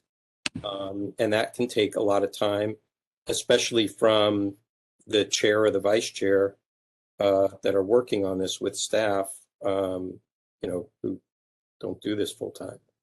So having that experience is the thrust of this. What's being sent out right now is simply a copy of the motion that was made. If it includes an order within our motion, that's what's being sent out. We're not writing up paragraphs of some type of order determination. What has to be sent out is just the actual action taken at our meeting. And if I recall, the thought was that, there may need clarification that certain parties may not be present when we make that order or determination, whatever you want to call it, during our live meeting, and that if it's done immediately the next business day, that's not a significant delay on starting the 5-day clock that I believe is set the ordinance for which the respondent needs to turn over the records. But that's the issue here, in that it's becoming somewhat problematic in that even the wording of the motions that were sent out was not the actual wording of what was passed in our meeting upon review of the audio at a later time. And so some of the parties were questioning what was sent out as part of our motion and saying they didn't recall that was the proper version, which was true. That was not the proper version. So that's kind of where we're at now. So obviously I think we need to make sure that what gets sent out is correct, but not subject ourselves to unnecessary delays either. Member Highland here. Oh, go ahead. Sorry. I just want to chime in on a couple of things. I took a quick look on SF.gov TV, and for instance, yesterday's Board of Supervisors meeting is already up, video and MP3. I assume our audio is also MP3, so it doesn't seem like, and that's what, 24 hours less than even. So I don't think it takes that long. I've seen them up usually within a day or 2 days at most. Secondly, we put a lot of time and effort into repeating back the motion, the OD and everything else at the end of the item, and that should be what's going out. Not to mince words, and it should be effective as we do it. Because many times these cases take a long time to get to the full task force for us to rule on it, and then any further delays, I think, are just administratively unacceptable. That's my position on this. So I would, I support Member Wolf's earlier arguments about being effective immediately, etc. So I would, I'm still siding on that. I think we should rise to that standard. Thank you. Thank you, Member Highland. I see Member Wolf and Member Schmidt's hands up. Oh, not Member Wolf. Member Schmidt, and then Member LaHood. Member Schmidt, you have your hand up. Yeah, I'm not just trying to figure out a way to craft this, because I think the problem is the way this thing's written. It was a Member Schmidt, I'm having a hard time with your audio. Is anyone else? Yes. Yeah, we're not hearing what you're saying. Okay, I think I'm getting spotty here. Go ahead. We'll pass over to Member LaHood. Would it be an acceptable use of the chat function, knowing that we want to make sure that anything that is in the chat is available to members of the public, but using the chat function as a way to confirm the language of the orders of determination among all members of the task force, and having someone, whether that is Ms. Leger or someone else, grabbing that agreed upon language and immediately emailing it to Ms. Leger, so she has the confirmed agreed upon language of the motion immediately following the meeting? Is that something that would be acceptable, an acceptable use of the chat function of WebEx? This is Victor Young. I would just like to caution against using the chat function of Teams, as that would cause us to have to make that available publicly. I have no issues with using email because that's something that we can give to people easily. But we start using the chat. I always say don't use the chat function in these meetings, because once you do that, it becomes a public records issue. Do people then feel comfortable using email during the meeting purely for the purpose of confirming the language, so that at least, and I know some members may be participating by phone only and wouldn't be able to do that, but if at least a certain number of members could visually confirm that the language that has been used in the motion is what we've approved, and maybe even read it back, is that a way to confirm this and keep things moving forward?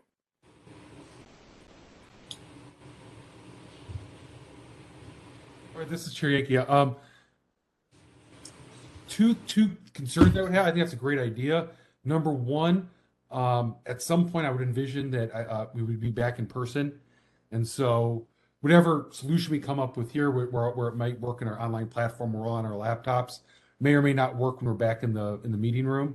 That would obviously mean that we would all have to be looking at our email, and have connectivity. And for those members who have never met in the room before, we don't get city computers to use. So that would mean that people would need to bring their own computers, electronic equipment, and try to hook up to the spotty Wi-Fi that we get in the meeting room. So that would be one concern. And then the second one would be, just how we would do that in a live setting. Would we review it all before we adjourn, or overhead projector? Yeah. And to remember Highland's point, right? I mean, we did read back, and I think we've done a really good job of trying to repeat, very specifically what the motion was and what the vote totals were. But that's still somehow not what made its way out to the recipients. So even if we were to look at something on a projector, I'm still not totally convinced that's what's going to be actually sent the following day. Chair Yankee, Member Highland again, just to follow up on those comments. I think we're working towards something interesting here. Most of the task force don't even know what the inside of our room looks like. It looks like this. We sit at a big dais, and there is a TV screen there that we can all see. In fact, sometimes cases will present on that screen to us and those in the room. So keeping that in mind, I'm less worried when we're in person than where we are presently. But I was going to perhaps say that maybe someone in addition to the admin should be doing just this one task, perhaps the vice chair, that as the motions are being formulated and the ODs are being fleshed out from this, the vice chair could be typing into, when we're in person, onto that screen, so we all see it and we all vote on that and we agree, or in the interim, an email or WebEx or something else. That way we've got two sets of eyes on it. We all look at that. We're actually voting on the words that we see. And that's what goes out in part and parcel. Surely we can get there. The technology is there for that. Thank you. Thank you very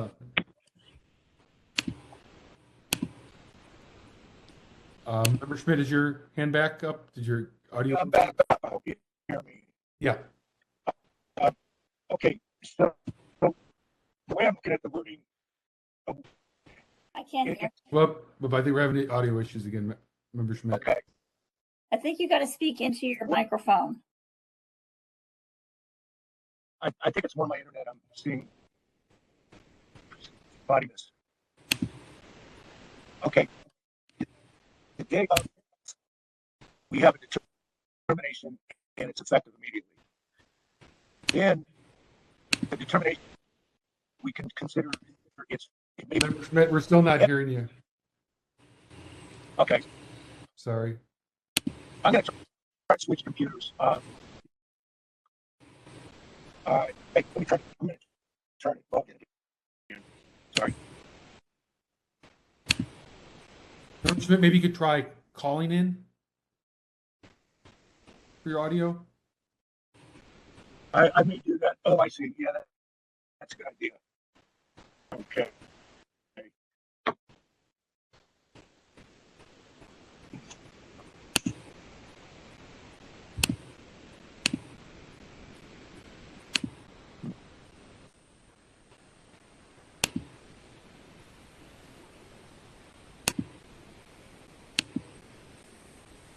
Sorry, While while we're waiting, I was just curious.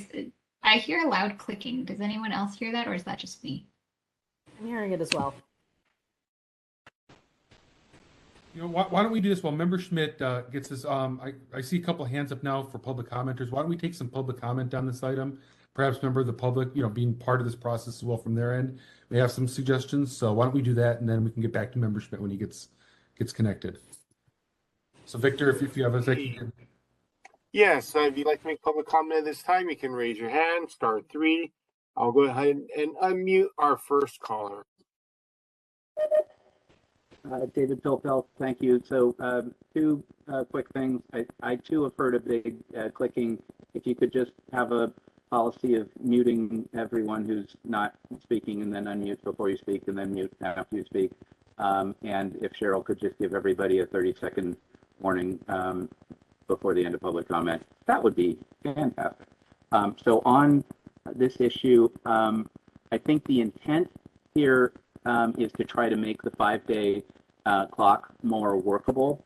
What I would suggest at this point, and I'm listening and open to thoughts, is that Cheryl and Victor have a template for an email before a full task force meeting that has the case number and the parties and says, on this matter, the task force ordered blank, right? And that you fill that in during the meeting when you find a violation.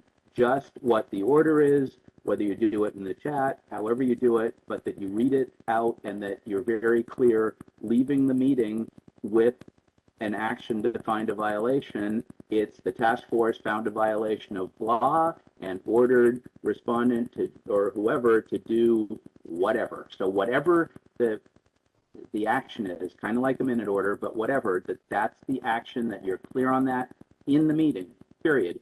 And that the email with that fleshed out verbiage go out on Thursday, the day after the task force meeting, whether it's in the morning, early afternoon, but that's a really important thing to go out Thursday and request a reply from the respondent or whoever's on the receiving end by 1 week later, 5 business days, usually 7 calendar days, you know, a week later.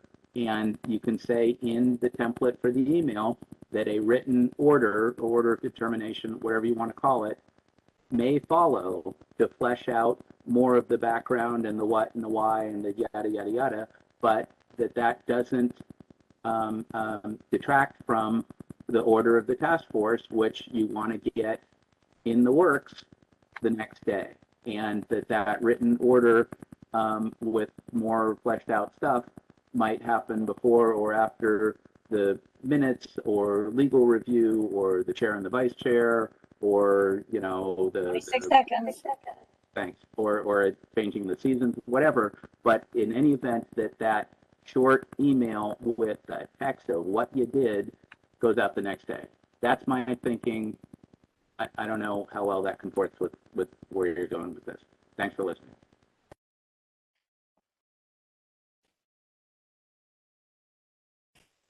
Okay, I'm going to go ahead and unmute the next caller. Sullivan. Are you ready, Mr. Sullivan. Just Yep. a moment, sir. Are you ready? Yes. Go ahead. A suggestion that goes along the line with member LaHood. The task force member that makes the motion writes it down. And if the motion passes, pass that writing on to the administrator. It can be, the administrator can match. It can be emailed that night or the next day. continue the verbal repeat as needed during the meeting. I think it is great the task force is revamping procedures to closely follow the law and using the stated flexibility in the law to streamline procedures. I applaud all the work done in the direction you are going with the motion is the order and other procedure changes. Thank you for your time.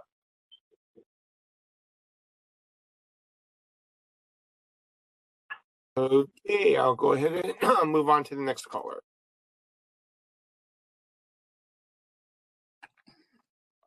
Yeah, Dean Schmidt. I don't know if it's my turn. Should I state what I was going to say? I'm on the phone now. My apologies. We were doing public comment. I just saw a number with a hand raised. I'll leave you unmuted. But let me get this last public commenter, and then we can go back to you. Okay.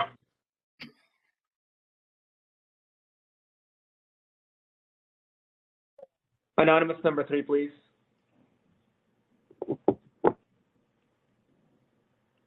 You ready? I am. Go ahead. Thank you very much.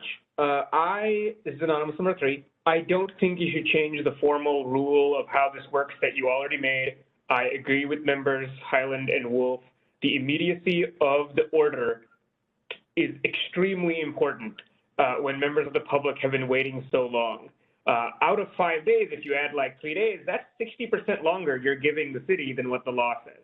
And so I don't think you should make it multiple days. I agree with both the members and the members of the public who have emphasized reading back exactly what your decision is. I know when I and others have asked for this during meetings, sometimes the read back is kind of a paraphrasing.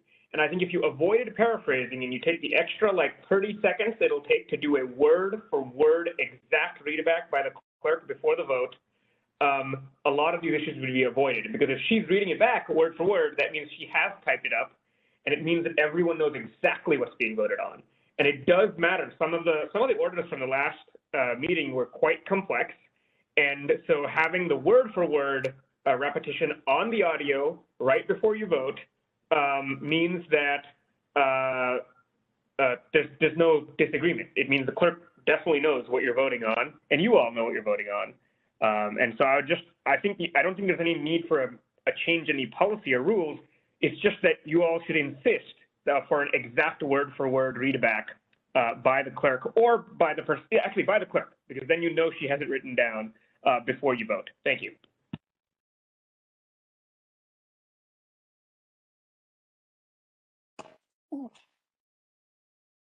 Okay, Victor, are there any other public commenters? I believe that completes our list of public commenters. Okay, great. So we'll get back to Member Schmidt.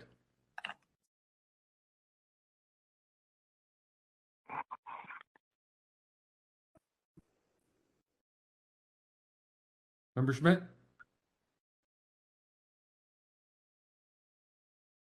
Member Schmidt, I believe I've unmuted your line. If you can test your... Okay. Can you hear me? Yeah. Okay. I think my concern is that we're talking about an extra day here to get it right. And so the idea that someone's going to use the unedited version for any purpose, I don't see why we should worry about it. I think we say that, yes, the determination is effective immediately. The determination is then, it's finalized in maybe a 2-day turnaround by our administrator. But that's still, and this is, I know I'm somewhat of a pedant on this, but that's still where we're at a determination. Then we go to order. So you take the determination and you make it into an order. The order goes out, but that's when the days start to be counted. That doesn't mean that the determination initially was not effective right when it was made, because it was a verbal determination. We're just trying to get it in writing to transmit it and get the writing to reflect the verbal. So that's the 1 or 2 days. That's all.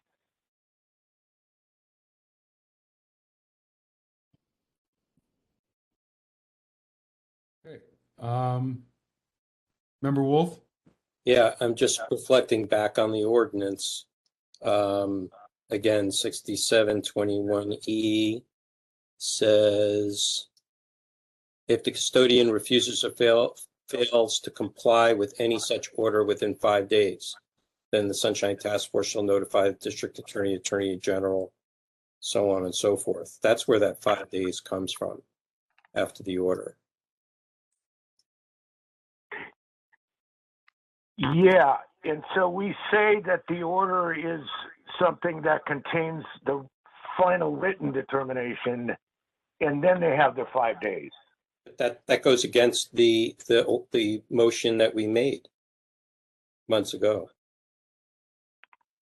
During that whole discussion was around that the order is immediate at the close of the meeting. I think we may have said that the termination is immediate. I'm not sure if we said the order is immediate. I'm not convinced that there's a difference. There's no word for determination in the ordinance. That's our word. I see determination twice in that sentence. The word determination. In the and ordinance? they come before the word order.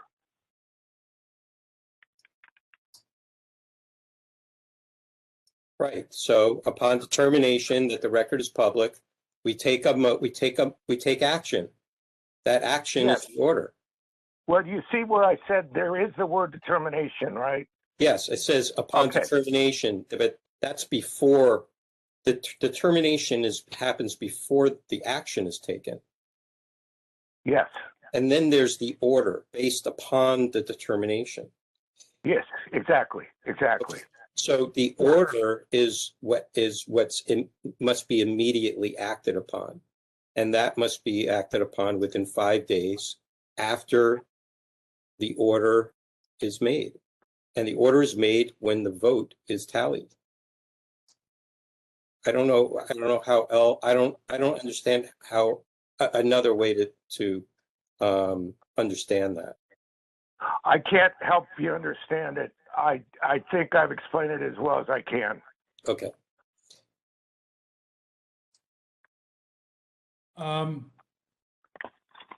Briefly, I wanted to allow Cheryl and or Victor the opportunity to weigh in on what may work better for them, since they're ultimately the ones who need to carry this out. I mean, for me, I think we need to, based on the feedback I'm hearing, is try to get whatever it is, that was done at the meeting out as quickly as possible, but also at the same time have it be accurate, right? So whatever we can do to have both those things happen, I think is where we need to be. And so Cheryl or Victor, maybe you could speak to what would work best for you. Well, the one thing I can say is that, after these meetings end, like our last meeting ended at 11:35 at night, and I was up at 7:30 the next day, and I was absolutely exhausted. And I really did try to come as close to the language that the committee voted on. But if I had another day to do it, so I could get some rest and make sure that, and check my work, like that Friday when the audio is up. Great.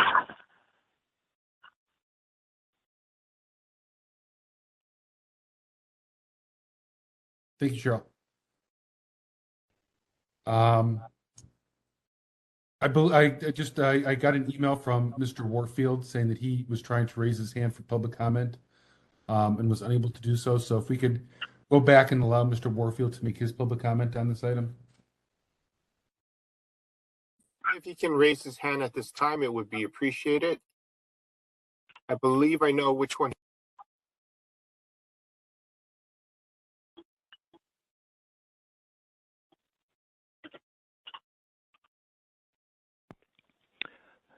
Yes, thank you very much, and let me know when to start. Start right now. Thank you. This is Peter Warfield, Executive Director, Library Users Association, Library Users 2004 at yahoo.com, and P.O. Box 170544, San Francisco, California 94117-0544. There seems to be a bit of a problem when I heard Mr. Young say that he wanted to see a hand raised. I pressed *3, and my message from the system was, your hand has been lowered. So I pressed *3 again, and here we are. With respect to the matter at hand, I'd like to agree with quite a number of the folks who've spoken. First of all, Mr. Highland, Member Highland, talked about the timing of the availability of recordings. In olden times, when things were recorded on a tape, the recording was available basically, essentially, immediately. And I can't imagine that with technology, you don't have a record basically immediately somewhere, and it should be available somewhere. I think that needs to be discussed publicly as to what record is being created and where and what's the accessibility. Why should it take 2 or 3 days? Second of all, I think quoting from the text is exactly right. And the text says, upon the determination that, and this is 67.21e, upon the determination that the record is public, the Sunshine Task Force shall immediately order the custodian of the public record to comply with the person's request. Upon the determination, and that determination, as Anonymous mentioned, and others, that's the determination. I think Anonymous has the practical approach, which is that you have to be exact about the wording of whatever it is you're voting on, and make sure that the exact wording is exactly stated before you vote on it, and frankly, before you take public comment on it, so that everybody knows what it is that exactly is being proposed as the motion, and that's your order. Once you vote on it, that's your order. And I think that's simple enough. I think that it's helpful as soon as possible to follow up with something written, whatever way you think. And there have been some suggestions about that. But the follow-up should not be a cause for delay. It is vital that promptness, justice delayed is justice denied, as they say. And I think it's important also to follow the specific requirement of the ordinance. Thanks very much. Thank you, Mr. Warfield. Okay. Other public commenters?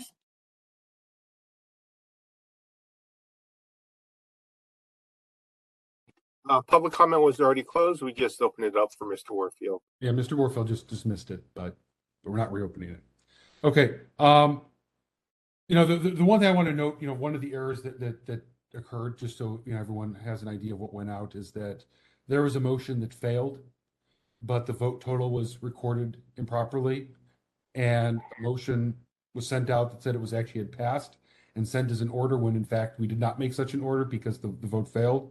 But what was sent out to the party the following day said that we did make such a motion and that such a motion did pass.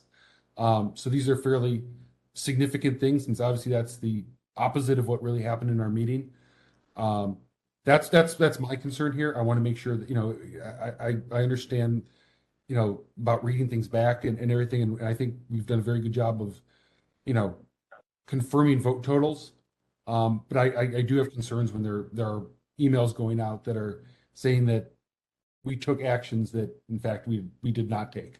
In fact, we took quite the opposite action on that. So we can continue to monitor this and see where it goes. But those are just some of the concerns that I'm seeing as I'm being CC'd on these emails that went out, that can cause confusion, considerable confusion the following day, because certain people left the meeting thinking one thing only to receive an email telling them something to the contrary the following day.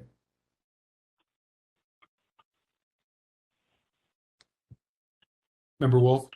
Yeah, just I agree with you, and just to add on that also is one of the primary concerns we've had with the orders of determination is to try to formulate them so that they'll be kind of articulated in a way that the Ethics Commission and a court might receive them without them either not having enough information or not being articulated in a way that they could follow or understand. So I understand it takes time to do that.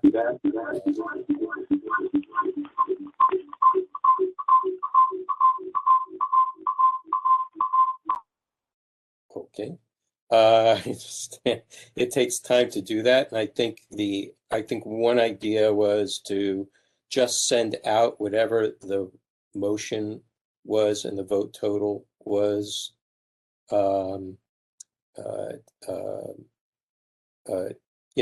verbatim. Remember, And well, then- not to interrupt you, but that is what went out and what did have all the errors that prompted this. It was literally just the motion and just the vote totals. Okay. There were multiple errors in both. All right. So that even seems to be a sticking point. Right. Then I'll stop there. So we can continue seeing if we can, repeat it and get it right for the following day. But I just wanted to, make everyone aware that went out last time in multiple instances was not correct. Would it be helpful before they get sent out to have either you or Jen? We could, but in all fairness, I work a full-time job, so I can't commit to the following morning being available to review every order of determination myself, and I don't want to make that on any of us because we're all volunteers and have to do that. So I can't commit to reviewing these particularly without having the audio myself to refer to. It's difficult for any of us to follow what's going on here. I don't have my own vote tallies necessarily. I know it very well. No problem. I get it. So members, did we want to take any action? Just continue to monitor this.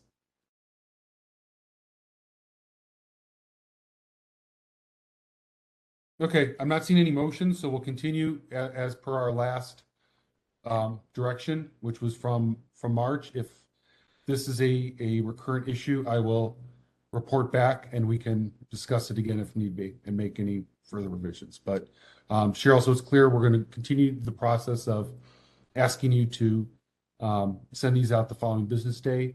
But certainly please stop us at any point in the meeting if you need clarification on the wording or a vote total. We're happy to pause and take that time. Or if you even need a 5-minute break to compile your notes, particularly after something, I would much rather do that than have something improper go out the following day. Sound good, everyone? Okay. It's a motion. Is this a motion? No, there's no motion. The prior motion stands that from March. This is just a discussion at this point. Okay, so I think we're done with this item. We can go ahead and, so everyone knows, we'll take general public comment, and since we went significantly over our 5 o'clock, I want to make sure that anyone who's here for a complaint knows that we'll take general public comment, then we'll take a short recess to allow anyone who may have kind of checked out for a little bit thinking they'd be hearing their files at 5 o'clock, so they can get their things in order, and we'll start with complaints after that. So if we can go to the next item before our recess. Item number 5, public comment.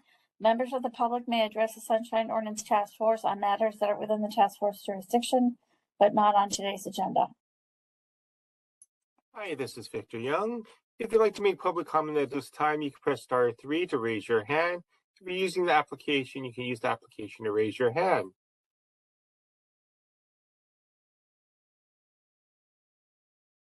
Okay. I will go ahead and take our first public caller.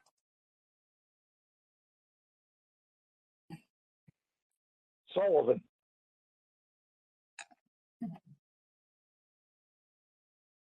Are you ready to begin? Yes. Go ahead. First, I really do appreciate and admire the voluntary time and energy of the task force members. California Constitution, Article 1, Section 3, B2, a statute, court rule, or other authority shall be broadly construed if it furthers the people's rights of access, and narrowly construed if it limits the rights of access. So if you find yourself saying this is a tough case and are on the fence as to whether there is a violation, no, there is no on the fence. You shall always further the people's rights of access. Reference to this constitutional canon is probably the most cited in court cases involving California public access law. Courts consistently reaffirm it. When you are making judgments, you should always look through this lens. On the fence means you should side with the petitioner. The petitioner has the weakest hand. They are making a request of an official and the task force. Officials can and do withhold or delay a request. Officials may or may not have a complaint filed against them. And if it goes to court, they have a team of lawyers and taxpayers' money behind it. The petitioner only has the law and hope that some official will apply it correctly. When you turn a blind eye to a complaint violation by not taking them up, you are in effect condoning the action of that official. Example, if an official dumps 2,000 non-responsive records, which hides and delays responsive records, and you do not address this, then you condone it. It is better for the petitioner if the task force ruled that this action is okay than the blind eye. No action, no recommendation is not neutral. You want kumbaya? Then you need to have well-understood boundaries. The law gives you those boundaries, but they are only good if they are enforced. Kumbaya comes with respect. Thank you for your time.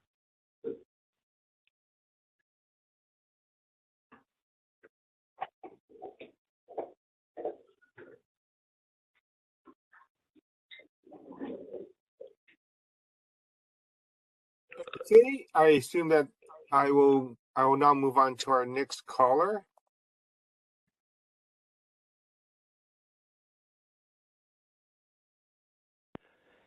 Okay, just let me know when to start. You ready, sir? Yes, I am. Go. Did you say go? Yes, go ahead. This is Peter Warfield, Executive Director of Library Users Association, Library Users 2004 at yahoo.com, and P.O. Box 170544, San Francisco, California, 94117-0544. I wanted to make some comments generally about what the task force is providing for the public. One of the important things, well, a major thing is it's the chance for members of the public to basically be heard with respect to issues they have regarding sunshine. And there are, unfortunately, I think, things that unnecessarily delay as well as silence the public. So with respect to complaint processing, you do not appear to allow, and that's been my experience, you do not allow the member, the complainant, to comment on the motion that you ultimately make with respect to their complaint. They're the only ones in the room besides the respondent who seem to be silenced on this matter. And that's very significant and I think problematic because they might have an issue with how the wording is going. They might have a concern about some subtlety that isn't apparent right away or didn't come up. They may have a concern about something having been left out. And there have been quite a number of times when people have specific complaints about specific sections of the law that they cite, and then the motion only refers to some of them, but not all of them. And that's a concern. Was that done intentionally? Was there a reason for that? That needs to be something that I think the complainant ought to be able to have a response to, just like any member of the public at least. And second of all, members of the public have the right under Sunshine to provide 150-word summaries of their public comment, but there's no such opportunity for the complainant. The complainant, who has a key role in bringing the complaint and arguing the complaint, has zero opportunity to state in his or her own words what their issues were, what they think came up, what was important, and so on. And I think that's unfortunate as well and should be remedied with an opportunity for a complainant to provide written comment about what they said or what they think was important in the hearing. And finally, I think that the complaint committee in the past has been optional. I don't think it's necessary. I don't think it's very worthwhile if it only determines jurisdiction. if that's all it does, it certainly could be done right at the time of the full task force hearing, and that would save a lot of time for everybody. Thanks very much.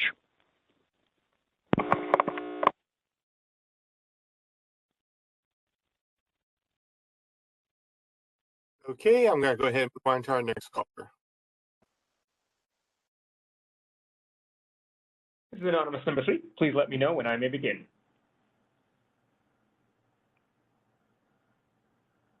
You ready, sir? I am. Go ahead. Thank you very much. This is anonymous number 3. I wanted to agree with both of the prior speakers.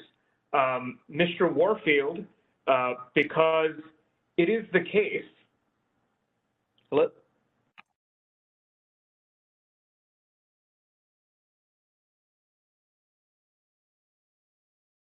Hello? Hello?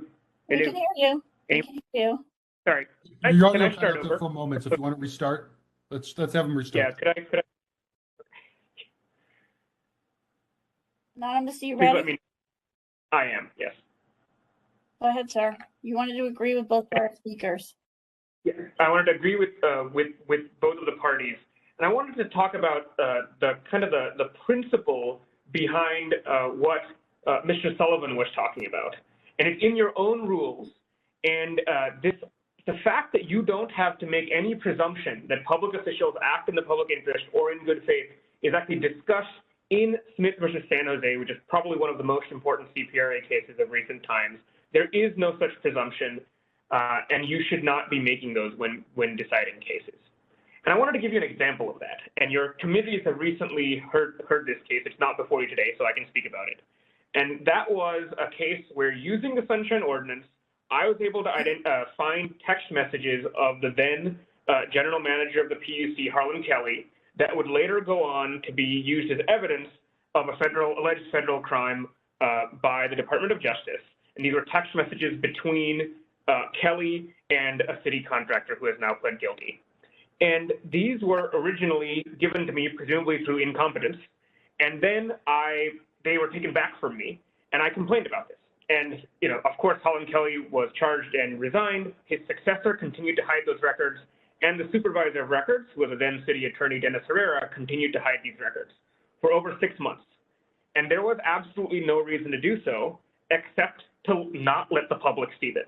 And when you think, oh, it's just nonsense that's in these records, why do people ask for them? I don't think you think that, but I know some people do. You should always remember this is the reason why we use a Sunshine Ordinance, and it's extremely important that you enforce every single clause without exception, without any leeway, exactly as it's written, because that's what the public asked for. They wrote the law, they passed it, or at least the amended version you enforced today, and you should do every clause. That means making determinations about what is public. That means ordering it immediately disclosed, and making referrals every time you find any person has violated the Sunshine Ordinance to a municipal body with enforcement authority. You don't often do the last one, but the law commands you to do that, and that's just as important as the laws about determinations and issuing orders immediately. Thank you.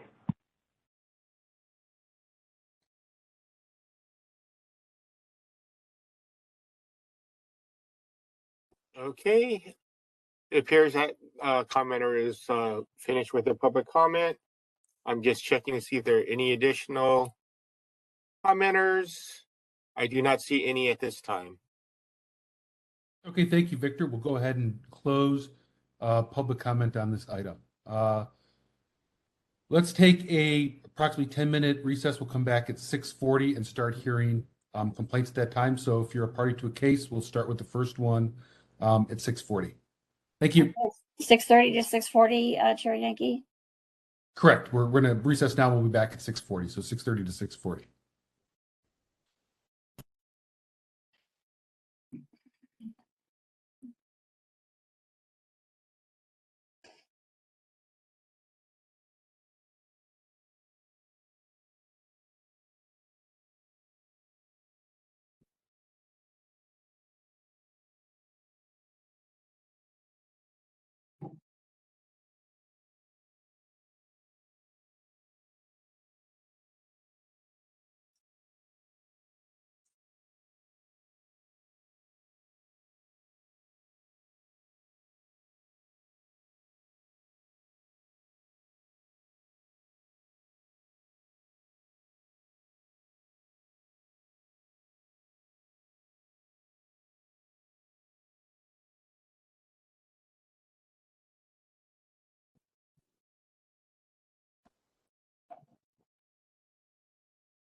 Looks like you're back, Cheryl, so let us know when you're set back up and ready to go.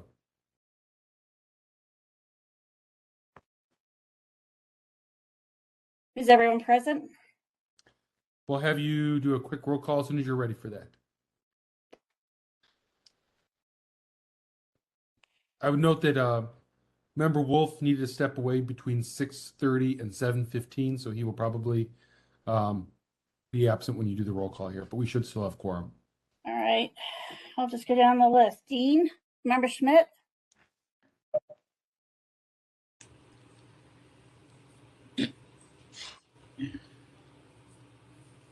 Whoops. Victor, if you could unmute the members who are in the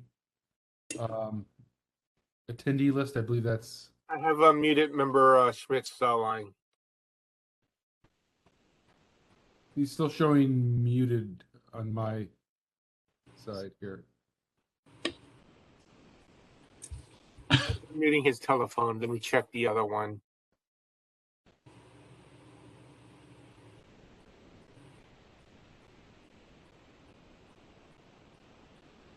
all right, let's wait for Victor to check things and then we'll do roll call. You can proceed.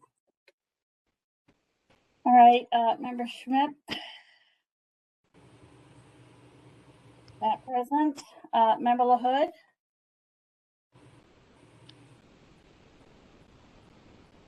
Member LaHood. You're present. Member LaHood? I don't think she can hear us. Ellie, can you hear us? I'll put something in the chat.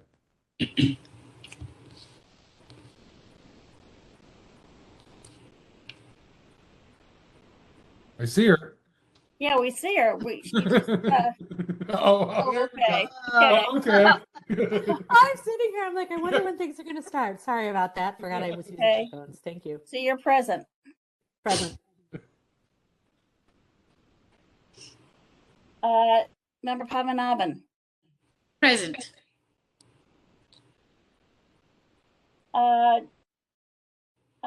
Vice Chair Wong. Present. Member Stein. Present.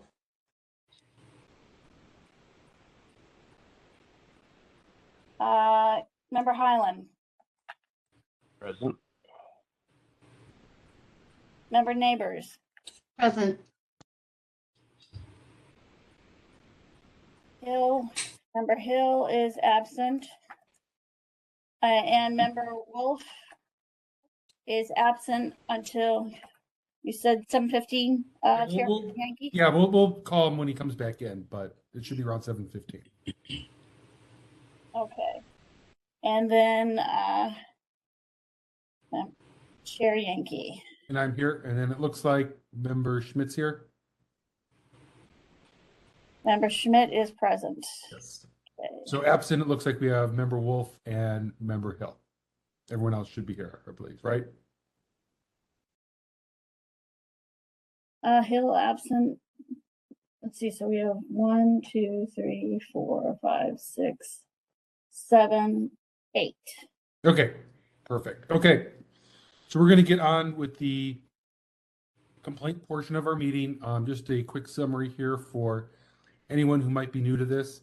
The way this works is that the complainant will have 5 minutes to present facts and evidence to support his or her complaint. We'll then call for any other parties on behalf of the complainant to present facts or evidence. We'll then have the respondent give their side for up to 5 minutes. Any other parties on behalf of the respondent is then permitted to speak. The task force will then ask questions if they need clarification on any matters. After that, we'll have the respondent and complainant in that order give a rebuttal. Task force will deliberate the matter, formulate a motion, and then vote on it. So that's the basic procedure for us to work through. When you're ready, Cheryl, you can go ahead and call the first complaint, which I believe is item number 6. Yes. Item number 6, file number 21151, complaint filed by Jerry Dratler against Rich Hillis, Sean San, and the Planning Department for allegedly violating Administrative Code Section 6721 by failing to respond to a public records request in a timely and or complete manner. On December 21, 2021, the Complaint Committee found that the task force has jurisdiction. The requested records are public and referred the matter to the task force for hearing. Okay, great. So is the complainant, Mr. Dratler, here? I'm here. Can you hear me? Yes, we can. Perfect. Okay, and then do we have Mr. Hillis, yes, Mr. Sun, or anyone on behalf of the planning department? If you are part of the planning department or a respondent for this matter, if you can raise your hand at this time, it would be appreciated. I believe that Mr. Ionin is present for this matter. Okay, great. So we have both the complainant and the respondent here. So, Mr. Dratler, when you're ready, Cheryl, let us know, and Cheryl will give you 5 minutes to make your presentation. I am ready. Thank you. All right. Good afternoon. My name is Jerry Dratler. The Planning Department violated my rights under the California Public Records Act.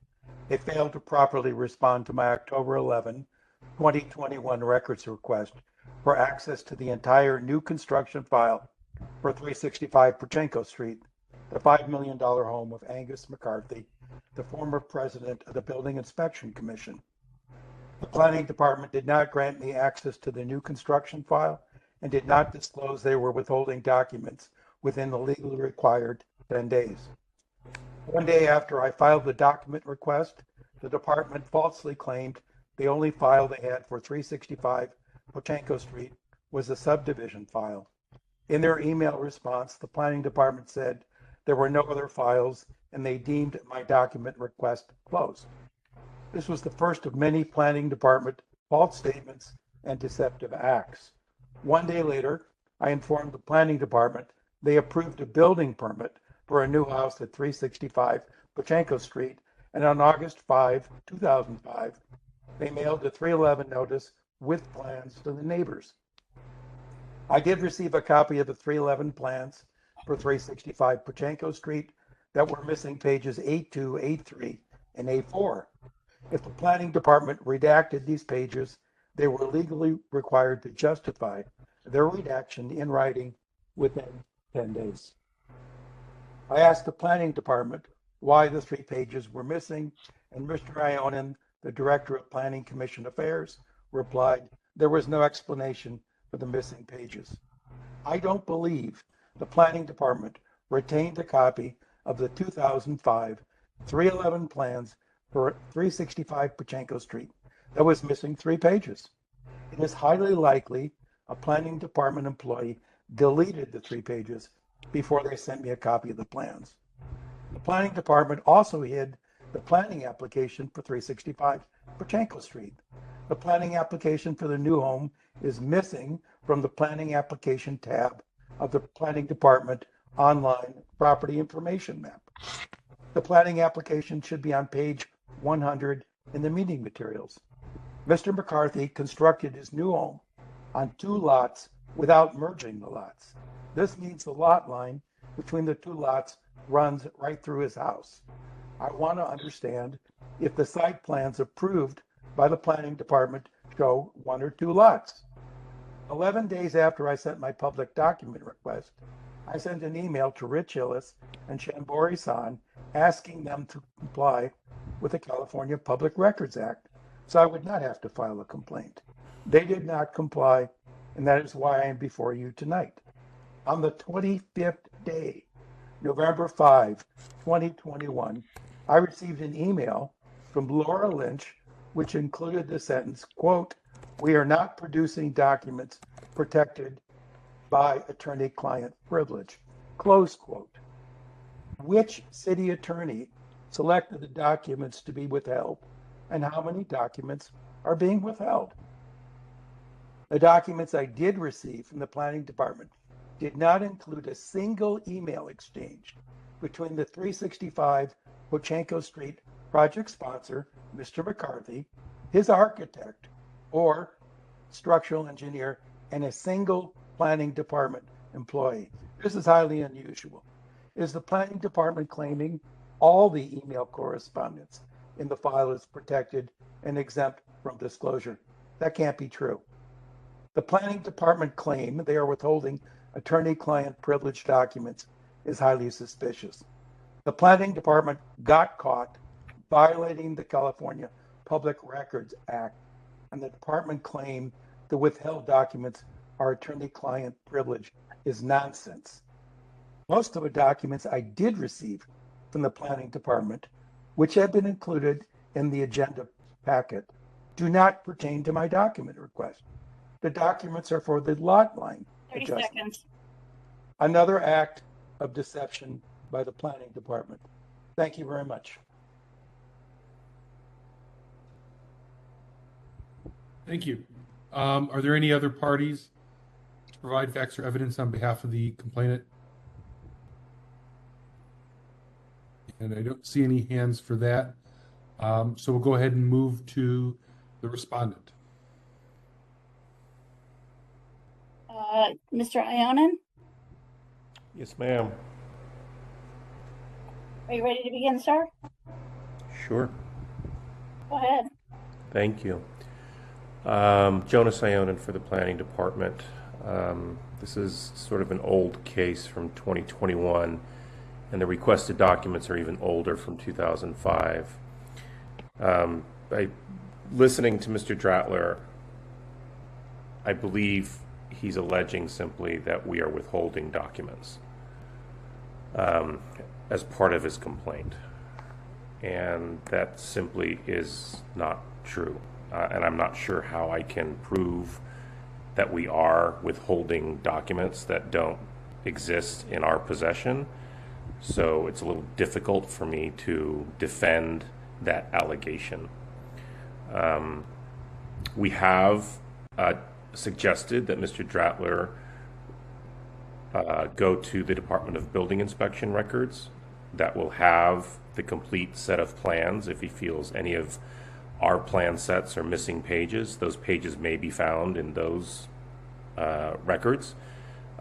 They are copyrighted, so he doesn't get to get a copy of them. It's sort of a tricky law there, that we can provide him with the plans submitted to us for neighborhood notification, but once they've been issued and part of a permit, they are copyrighted to the architect and the property owner. So he would actually need to get written authorization from one of those two parties in order to get a copy of them. But he can certainly go down to the Department of Building Inspection and review them.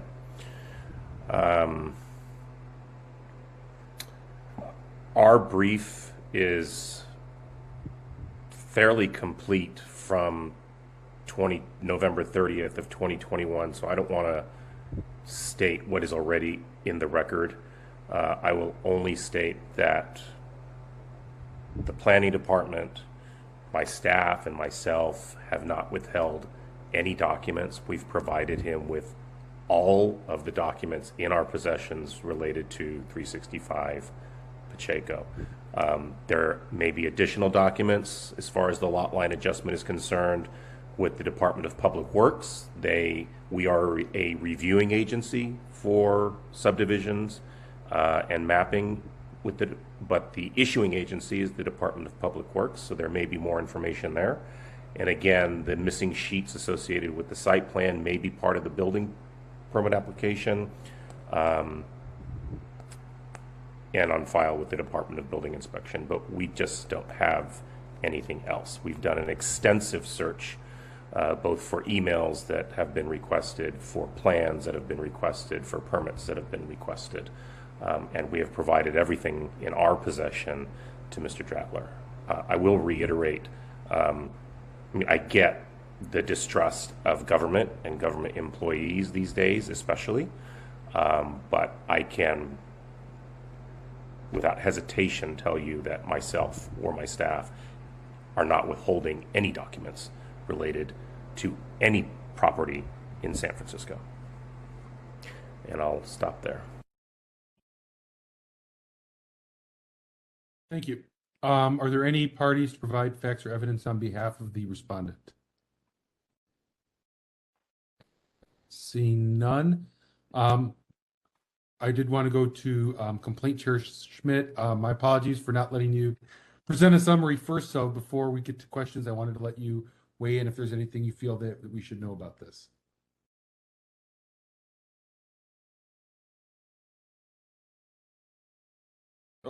Member Schmidt, I don't think we can hear you.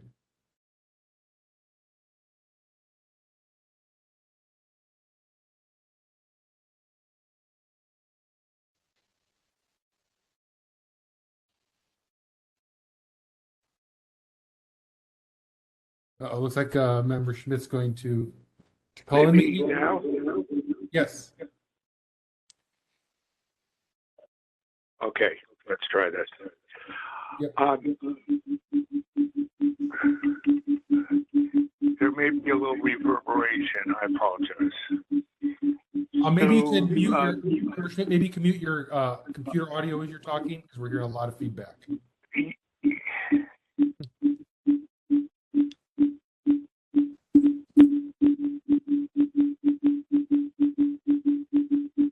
Okay, let's see if that works.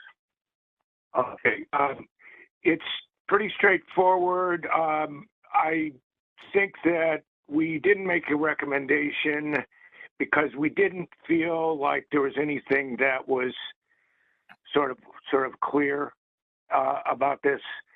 I'm not quite sure if there were violations. There may have been some time violations, but essentially, we thought that, yeah, they did pretty much produce what they had, and they also importantly directed him to the DBI. And so we don't know if he went to the DBI and got these documents, but it sounds like a lot of these should be housed at the DBI. And the 3 pages of missing documents, I'm not sure if there's any way that you can either prove or disprove that they're missing. That's pretty much my sense of the case. The attorney-client privilege case, I don't think that they're claiming attorney-client privilege documents as to non-privileged items. I think those are separate than the other documents that he's asking for. I think it was Member Stein would have been there only. Member Stein, I'll ask if you have anything to add.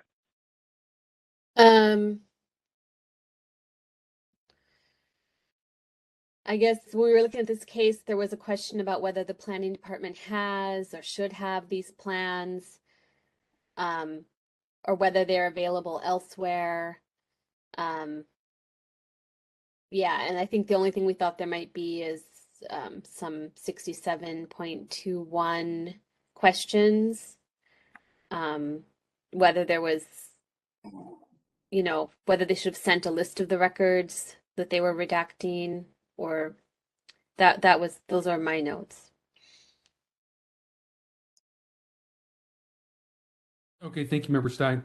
I just wanted to also point out this is one of the older cases, and this case occurred during the mayor's orders suspending certain parts of the Sunshine Ordinance, so we need to keep that in mind as we discuss this case. That order, I was looking through my records here, expired, looks like on November 14th, 2021.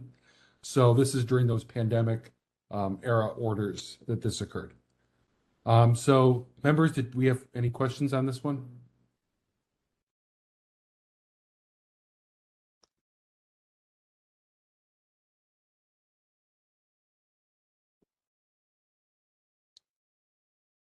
No questions? Oh, I see Member Lohood. Yes. So can we, could the petitioner tell us, did you, what kind of guidance did you receive about where these records might be located? Did the department direct you to specifically to other departments or to other individuals in other departments who might help you find the records you were looking for? They did. They directed me to DBI. I went to the records department in DBI, and the site plan was also missing from DBI. The other thing I'd like to add is there's no ambiguity that those pages are missing. And I'd like to add one more thing, is I specifically filed a California public document request because the mayor can't suspend the California law, knowing that she had suspended the Sunshine Ordinance. So I knew that was going to be a problem because I have received pushback saying in the past, we don't need to do it because the mayor suspended it. Thank you. You're welcome. Member Schmidt, I see your hand. Did you have questions on this one? Okay. Members, any other questions on this one? Should we move to rebuttals at this point? Not seeing any hands, so we'll go ahead and move to rebuttals. So the way, oh, I'm sorry. Chair Yankee, this is Member Padmanabhan. Oh, I'm sorry. I didn't see there any attendees. Go ahead, Member Padmanabhan. The question is for Mr. Ionin. Do you you mentioned that the missing documents might be at DBI? Do you know that for sure, or are you conjecturing? Well, I'm not suggesting they're missing, for one thing. I'm just suggesting that I guess the page numbers are insequential, and so those may be a part of the building permit application plan set that were never submitted as part of the site plan. It is very common for architects to submit only those pages that are necessary for a site plan that are not necessary for a building permit application. It's a little confusing in San Francisco. We're one of the few jurisdictions that allow this type of preliminary approval, so to speak, for a site plan application to be submitted to the Department of Building Inspection, reviewed by the Planning Department, and then once the Planning Department is satisfied and deems a site plan approved, for the architect and engineer to then provide a full set of building permit sheets and plans to the Department of Building Inspection for fire review, for engineering review, so on and so forth. So it's very, I shouldn't say very, it is not uncommon for a site plan to simply not have all of the pages in sequential order because they will be provided as part of a building permit application set in the future. And so no, I have not confirmed that the Department of Building Inspection has any of those pages. And to the petitioner, you were not able to locate those missing pages at the building inspection. Did you by any chance know the name of the architect? Yes, I do, but just for point of clarification, the entire site plan is missing at DVI, not those pages. The entire site plan. So to Mr. Ionin's point, there might be some differences in the two different site plan submissions, but the one at DBI is gone. And I'll explain to you in my rebuttal why. Okay, thank you. Member Padmanabhan, did you have any other questions? Nothing. So nothing anymore. Okay, and please, if you're Member Padmanabhan, I think Member Highland's also in the attendee list. That's not up at the top. I don't always see the hands down there, so please just jump in. If I skip past you, it's certainly not my intention to do so. Sure. Not seeing any other hands, so at this point, let's get on with our rebuttals. So, Mr. Ionin, you'll have 3 minutes first, and then we'll go to Mr. Dratler for his 3 minutes. So, Cheryl, when you're ready for... I can't speak to... Just 1 second. Just want to make sure Cheryl's ready for you. Yeah, I'm ready. Is Mr. Ionin ready? Ready when you are, yes. Go ahead, sir. Okay. I can't speak to another agency's record retention policy or why they would not have a site plan. I would only think that because the building permit application supersedes the site plan, that they have no reason to retain the site plan, and they're moving on a building permit application and that plan set. So that's it.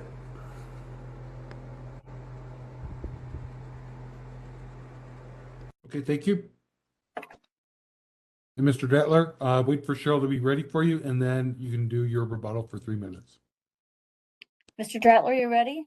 Yes, I am. Thank you. Go ahead, sir.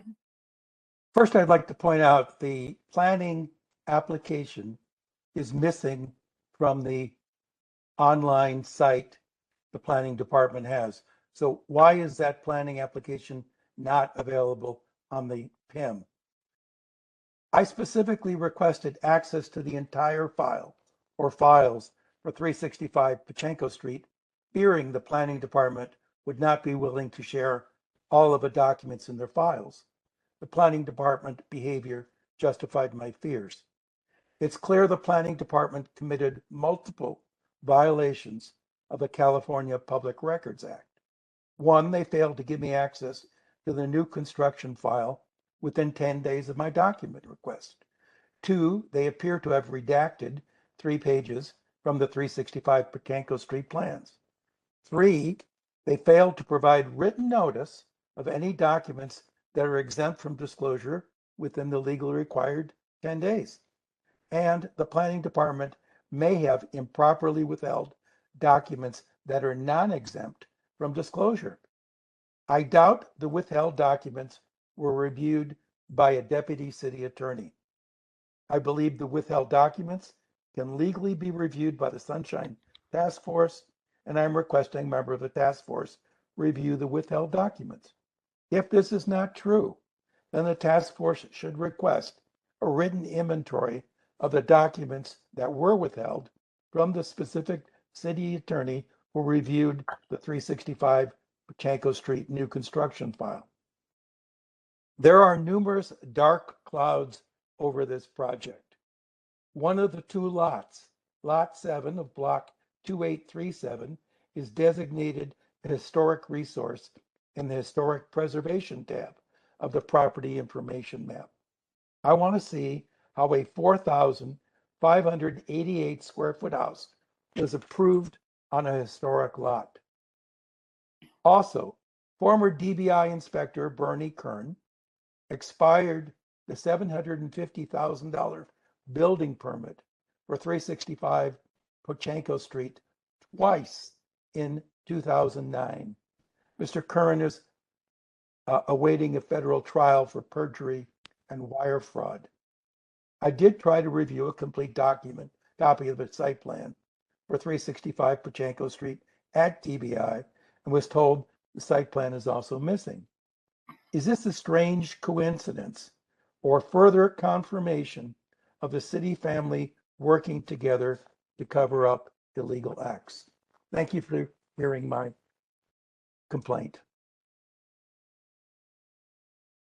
Okay, thank you. Members, this is our time to deliberate and formulate a motion.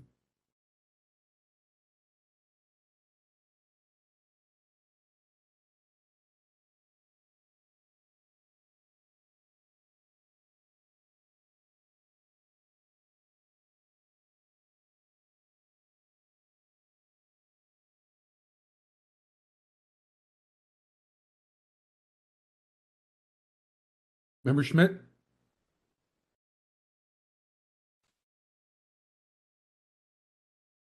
Member Schmidt, I hate to tell you we're having audio issues again. How about now? We can hear you. You can hear me? Okay. Yes. All right, thank you. Just a couple things. It might be that the assertion of the attorney-client privilege was too late, and so that would be a violation. And that's and yet the missing documents part of this thing.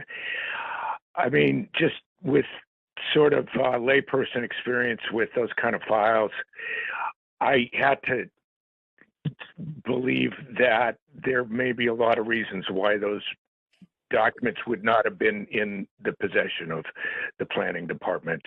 And so I don't see that there's anything other than speculation as to whether they would actually have copies and why they would, why they would not be producing them. Those are my thoughts on those two parts of this.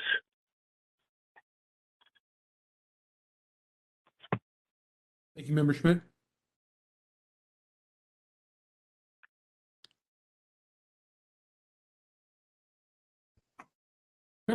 Member Schmidt, when you were talking about the assertion of attorney-client privilege and when that was made, do you know where in the file that is? It may not be timely.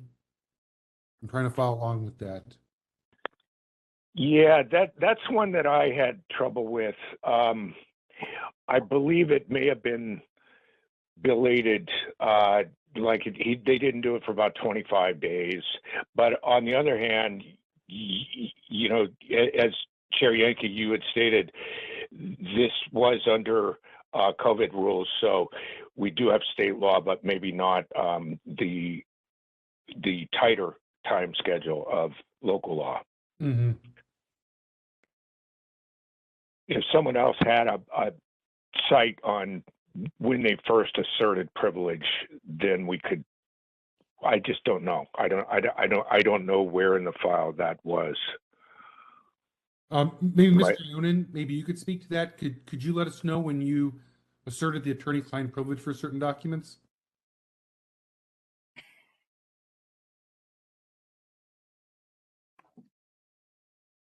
All right, I'm looking through the file myself.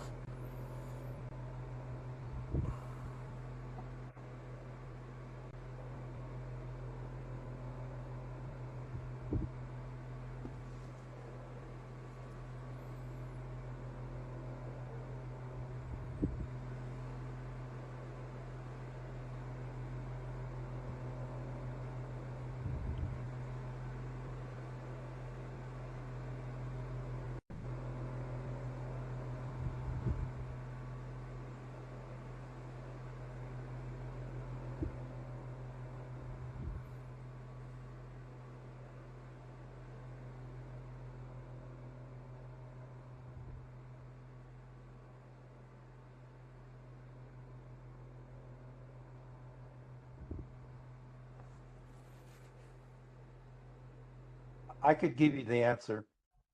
Oh, okay. Yep, go ahead. November 5, 2021, in the email from Laura Lynch, and that was day 25. Yeah, that sounds right. I was looking for the email, but yes, in our summary, we indicate that on November 5th, that was when we indicated the attorney-client privilege. Okay.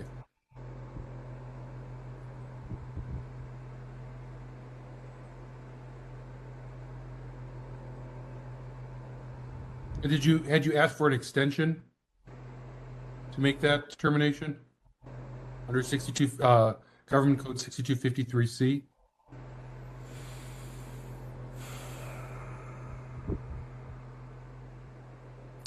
I don't handle these requests personally, so I don't know if one was ever issued to Mr. Dratler. We were certainly in correspondence with him on a very prompt manner. I think Mr. Dratler will attest to that, but we may not have invoked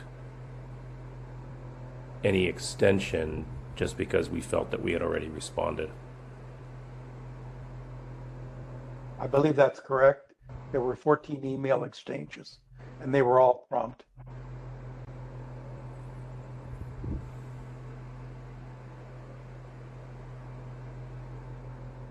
Okay. Thank you.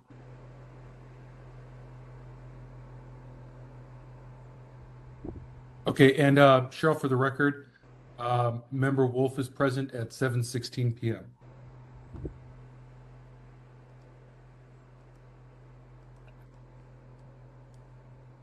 Okay, members, any other thoughts on this one? Any potential motions?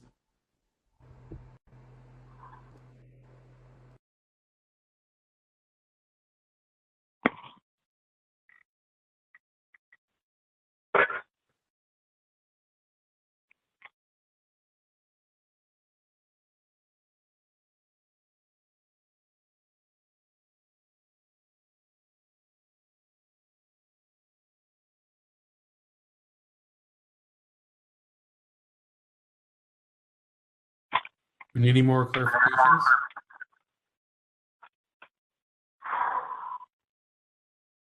Member Wolf? Yeah, just because I've missed the bulk of this item, I think I might just continue to step out until you finish it, because Okay. There's no way I can vote on it. I don't have enough of that. Okay, that makes sense. I'll be back in a few minutes. Okay. So Cheryl, please mark Member Wolf absent again at 7:17 p.m.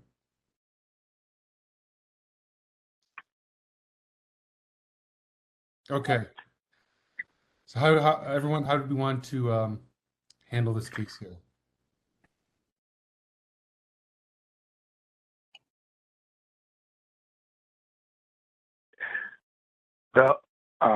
I'll make the motion.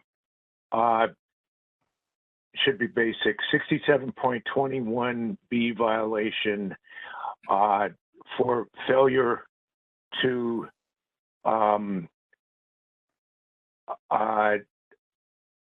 identify applicable exemption and privilege within the required 10 days. And alternatively, in violation of state law, it was either 6253 or 6254. Help me on that. Yeah, so I'm not sure we can. I think 6721 was part of the part that may have been suspended. So yeah, we're looking at 62, potentially 62. This is government code. I'm sorry, in state law. This is 6253B. And it says, except with respect to public records exempt from disclosure by express provisions of law, each state or local agency, upon a request for a copy of records that reasonably describes an identifiable record or records, shall make the records promptly available to any person on payment of fees covering direct costs of duplication.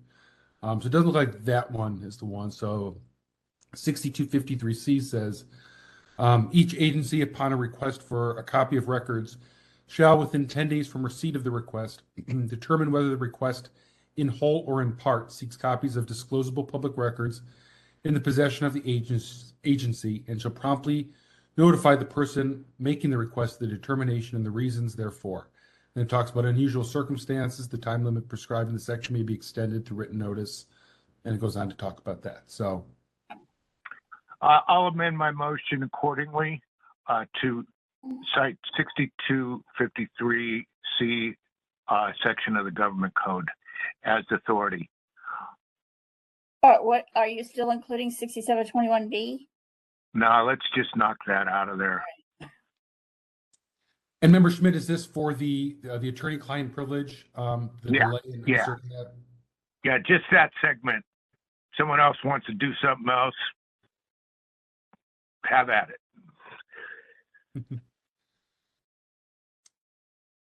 Do we have a second for that motion? This is Member Neighbors. I'll second. Okay, so moved by Member Schmidt, seconded by Member Neighbors, to find a violation of Government Code 6253C for an untimely response regarding records withheld for attorney-client privilege. Does that sound correct, Member Schmidt? Yep. Yeah, fair enough. Okay. Did you get that, Cheryl? California Public Records Act 6253C for untimely response regarding records withheld for attorney-client privilege. Yes. Okay. Members, any discussion on this motion? Double checking.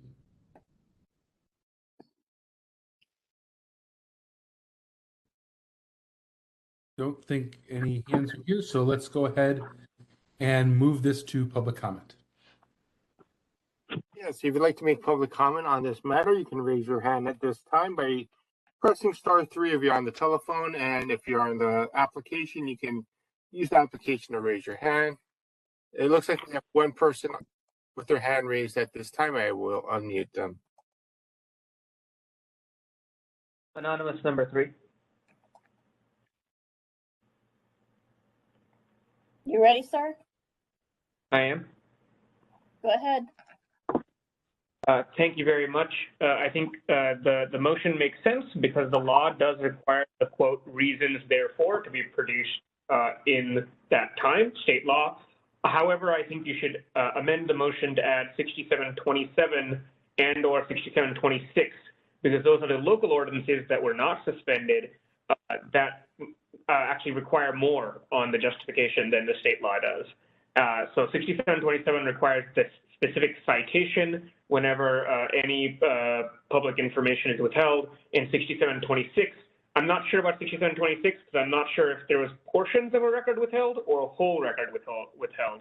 But if it was a portion of a record deleted, masked, or basically redacted, it's the fancy word for redaction, then it's a 6726 violation as well. So I would suggest that you add 6727 and or 6726, depending on whether it was an entire record withheld or a portion of a record withheld. Thank you.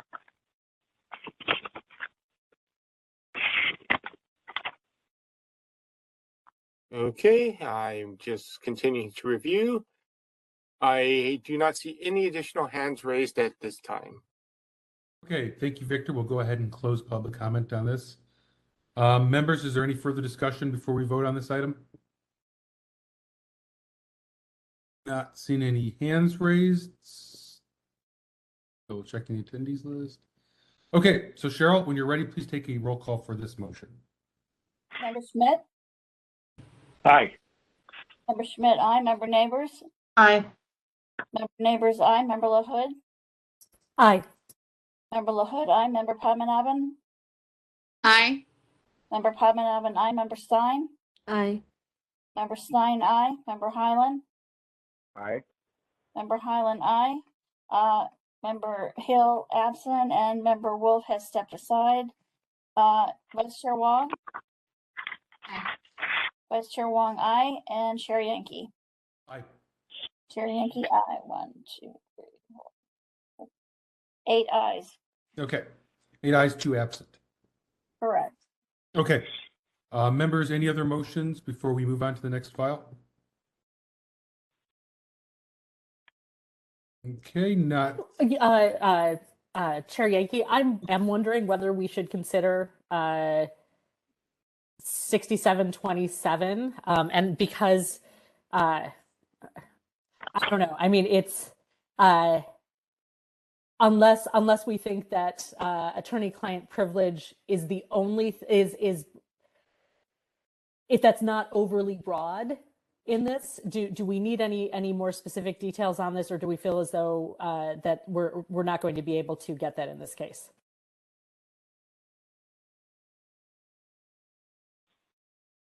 I mean, I can answer personally. Yeah. Well, it sounds like to me at least, it sounds like they did make some justification. Obviously, quite late, like we just ruled upon.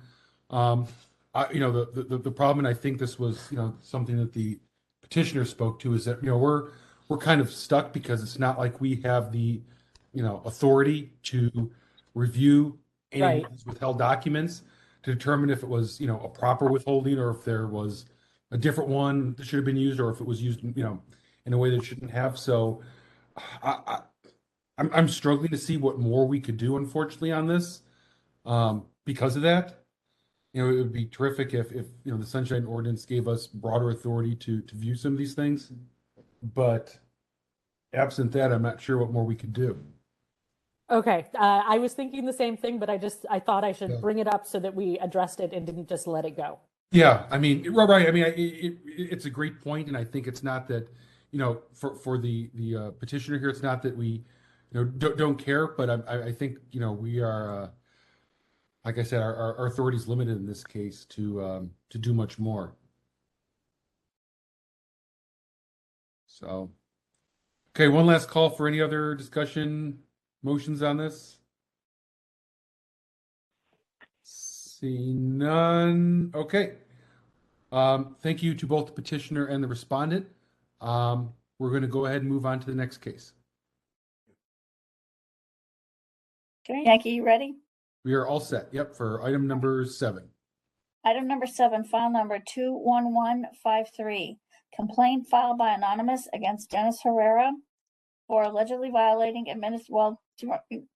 that's the language that we were talking about earlier in the. Yeah, so read it, go ahead and read it with the language that we struck out. I mean, Okay. don't include that language since we already struck it out.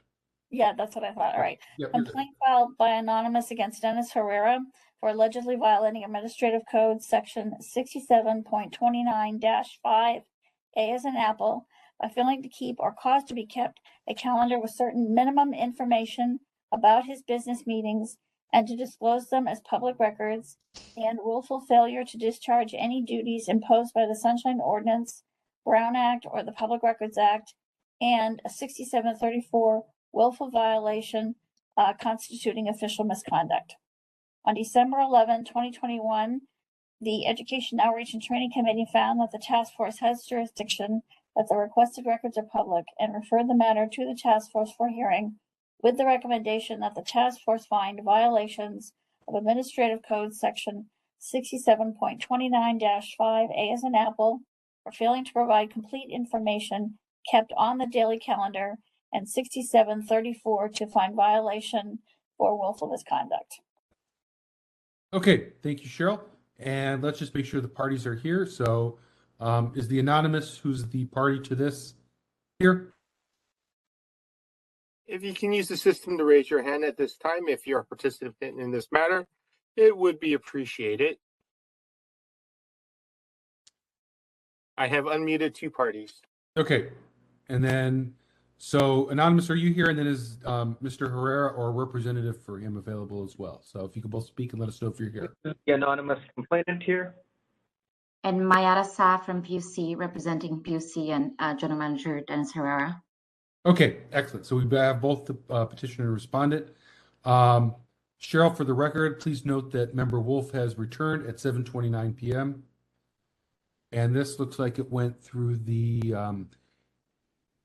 EOT. So I'm going to turn this over to EOT Chair Highland so he can give us a summary of it.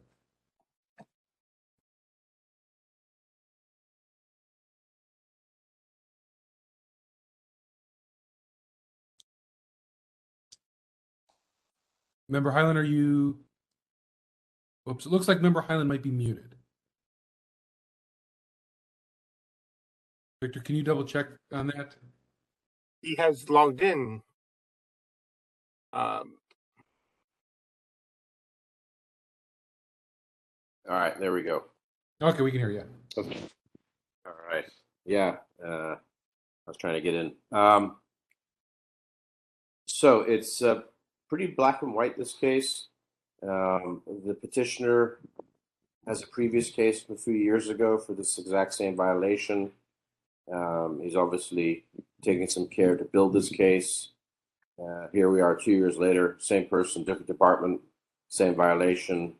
And in between the previous order termination and this, I believe there's been, ample time for this person to release these calendar files, and they've consistently not done so, which is why at EOT we recommended it for the violation listed, as well as consideration for 6734 by the task force. Okay, thank you, Member Highland. We'll go ahead and start here. So, Anonymous, please wait for Cheryl to let you know when she's ready for you, and then you can begin. So are you ready to begin speaking? I am. Okay, there you go. Thank you very much. This is the anonymous petitioner. So what Member Highland said is exactly right. In 2019, I first, for those of you who may not have been there, I first started auditing the calendars and email records of the senior officials of the city, starting with the city attorney and the mayor, and Dennis Herrera was the city attorney at that time. In 2019, at the beginning of 2020, you actually ruled on that initial complaint against him. You found that he violated the Sunshine Ordinance personally, Dennis Herrera, because it's a department head who's personally responsible for these calendars. You found that he violated two provisions of the property calendar, locations and general statements of issues discussed. You issued that order to him. I had another complaint against him for the same thing, not this one, a middle one in 2020. And he agreed, and you can see it in here. I asked him if he agreed that he would comply, and I would drop, since I already had the other order, I would drop that second complaint. And he agreed through his staff member. I asked, is this on behalf of Dennis Herrera? They say yes in response. And I can give you a page number if you need. And I dropped that complaint as I agreed to do so. Then he, remaining subject to the property department head rule, became general manager of the PUC. I then checked his calendars again, and he again violated clearly. The examples are in there. I can show you them. Out of the 12 that they gave me, 8 of them violated the law, and there's no excuse for this. Their argument last time was that the 3 business days doesn't really matter. It clearly says in the law that you have to have this recorded and available in 3 business days. I don't see how they can argue that they don't have to do this. And what I said before is, how many times, how many years of violations do I have to show before this commission will do what the law requires you to do? As it says, whenever you conclude that any person has violated this ordinance or the acts, which are the Brown Act or the Public Records Act, you will refer them to a municipal body with enforcement authority. And that's a shall. You're required to do this. I know you almost never do, but you are required to do it. And otherwise, we're just going to be here forever, right? I have to file years and years of complaints. Herrera can do whatever he wants, and we just keep on going. And that's not right. I don't know how the public benefits. I don't know how the task force benefits. I know, as you have discussed before, the Ethics Commission will do absolutely nothing about it. They have not for at least a decade, I think. But, you know, sometimes when they don't do anything, people sue them and win. Sue the Ethics Commission to force them to enforce the Sunshine Ordinance. So you should do what you're obligated to do, even if other people don't, even if Herrera doesn't, even if the Ethics Commission doesn't, you should. And yeah, I don't know what else to say. You've had, I think, like at least a dozen of these Prop G cases. There's nothing ambiguous in the Prop G law. There are no exceptions to it. It's very clear. Department heads, the public gets to know almost immediately what they're discussing with whoever they meet with. And that's how we keep tabs on our senior officials in the city. I'm happy to take your questions. There's plenty of calendar records in here. That's it. And there's a prior order in here as well. Thank you very much. Please ask questions and I'll speak during rebuttal. Thank you. Okay, thank you, Anonymous. And are there any parties on behalf of the petitioner who can provide facts or evidence on behalf of this case? And Victor, I see a hand. I don't know if this is a, wait, I'm sorry, that might probably is anonymous. So I think that's anonymous and the response. So I don't think I see any additional hands. Okay, so we'll go ahead and move over to the respondent. You'll have 5 minutes to present. Please wait for Cheryl to let you know when she's ready. Thank you. Is this Mayara Augusto-san? Yes. Okay.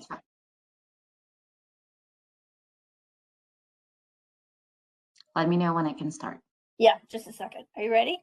Yes. Mm-hmm. Go ahead. Thank you.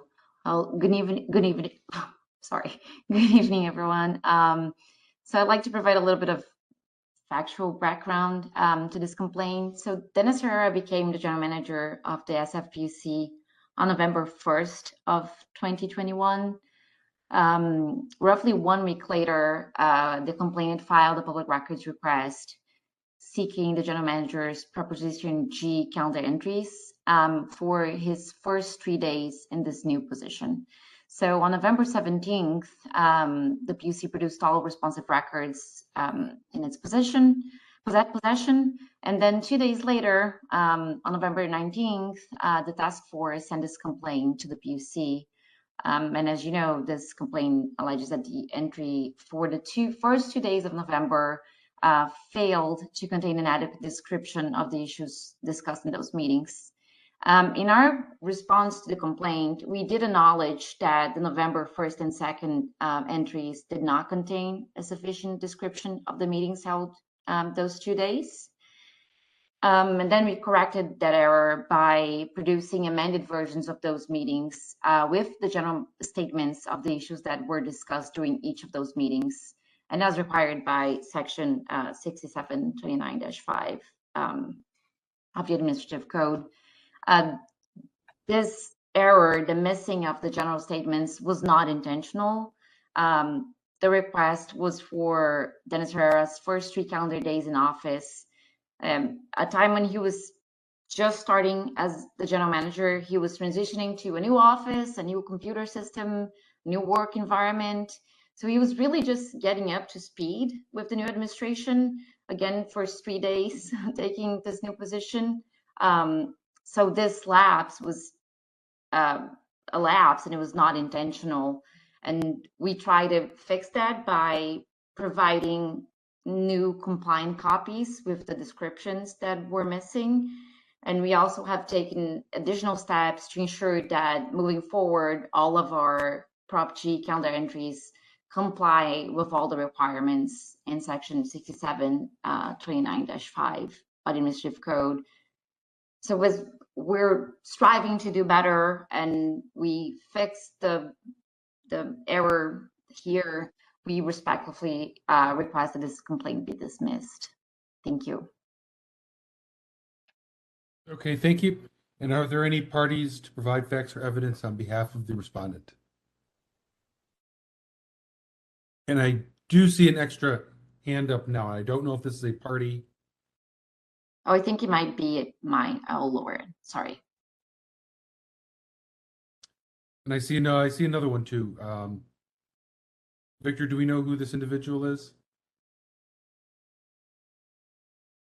One moment. Sorry, that was Member Highland. I was just getting my hand up for after this. But Okay. I didn't realize you can't tell who it is. Yeah, it just says an IC2 call-in users, and they both have their hand up, and so I don't know if one of them is a party to this. Sorry, go ahead. I will go ahead and unmute it just to be sure, as I can't really tell who it is that's calling. Okay. Hello, caller. You've just been unmuted. Are you a party on behalf of the respondent? Yeah, this is, sorry. Member Schmidt is on the line. Oh, okay. I'm unmuted now. Thank you. Oh, great. Oh, glad we got you in here. All right. All right. So, Member Highland, time for your question. No, I was putting my hand up for after both parties have talked. Is there anyone you were going to ask if anyone's in support? Who I thought was may have been a party that was Member Schmidt. So now it is you. We're going with that. Great. I have a quick question for Anonymous. Subsequent to these first 3 days of him starting on the job, have you made additional requests for calendar, and has he complied?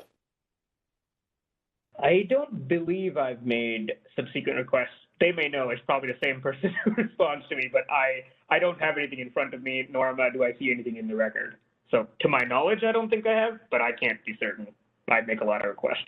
So. That's a shame, because that might lend some credence to the fact that he wasn't quite set up or organized, right? But I guess we don't know the answer to that. Or I don't believe I'm supposed to show things outside of the record, but if you want me to go look, I can go look in my email. So. No, but maybe I'll turn the question around to the respondent. Have you responded to other calendar requests like this? And if so, what have you provided? No, we did not get requests from for Dennis Herrera's calendar after this one. We did get other requests for older calendars, but not the current general manager's calendar. Okay, thank you. That's all I have. Are you all set? Okay. I guess I had a question for Anonymous. The respondent mentioned that they turned over records that contained all the information. Are there still any records, calendar entries that do not meet the Prop G requirements? You mean the ones they have produced in the file? Yes, correct. I mean, are there ones that, it sounds like initially they produced them that they were lacking some of the required information.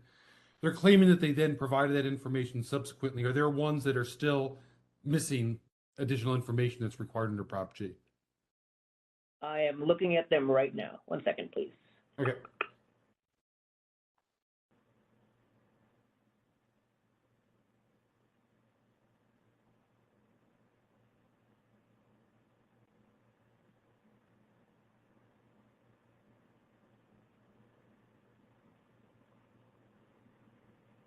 Of the ones they have put in the packet, the only one that would be questionable is page. What is this page number?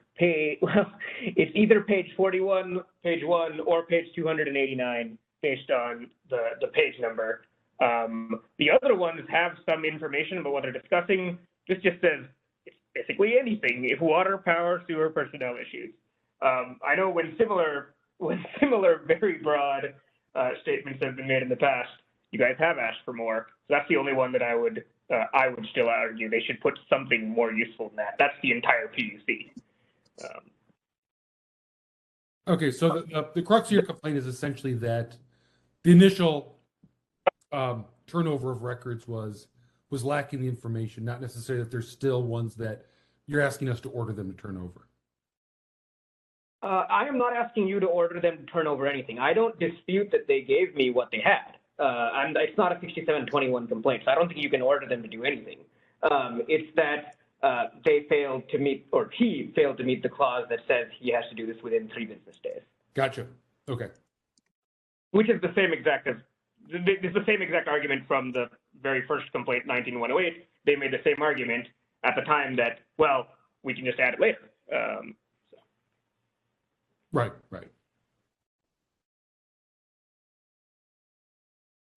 But no, I'm asking you to order them to disclose anything. I think that was your question. Yeah. Member Schmidt, did you have, I don't know which hand of yours to look at. Did I see your call-in number hand up? Yeah, okay, no hand, okay. Just want to make sure I don't miss anyone. Any other questions, or should we go ahead and move to rebuttals on this? Okay, let's go ahead and move to rebuttals. So in this case, we'll have the respondent begin. You'll have 3 minutes, and then we'll have the petitioner have 3 minutes. So Cheryl, when you are ready. Ms. Augusta, are you ready to begin? I am. Go ahead, ma'am. I just want to repeat briefly what I said before. Again, the request was for Dennis Herrera's first 3 days on the job calendar. I think it's, a fine excuse that he was set, like, as you probably know, starting a new job and setting up with your new email account, your new everything. PUC does have a separate VPN from the rest of the city departments, so I'm sure that added some layers of complication. But the lack of the general statements was not intentional, and as it was his first 2 days as the general manager, having brief meetings with the other assistant general managers are obviously the very first meeting they had. So again, I just would like to reiterate that the missing statements was not intentional, and then we corrected that by providing information that Anonymous was looking for, and we provided that same information to the task force since we got the complaint 2 days after we responded. So we did add those general statements, and we have been trying to do better and ensuring that those statements are added within the 3 business days when we can. That's it. Thank you. Okay, thank you. And then Cheryl, when you're ready for Anonymous, please let him know.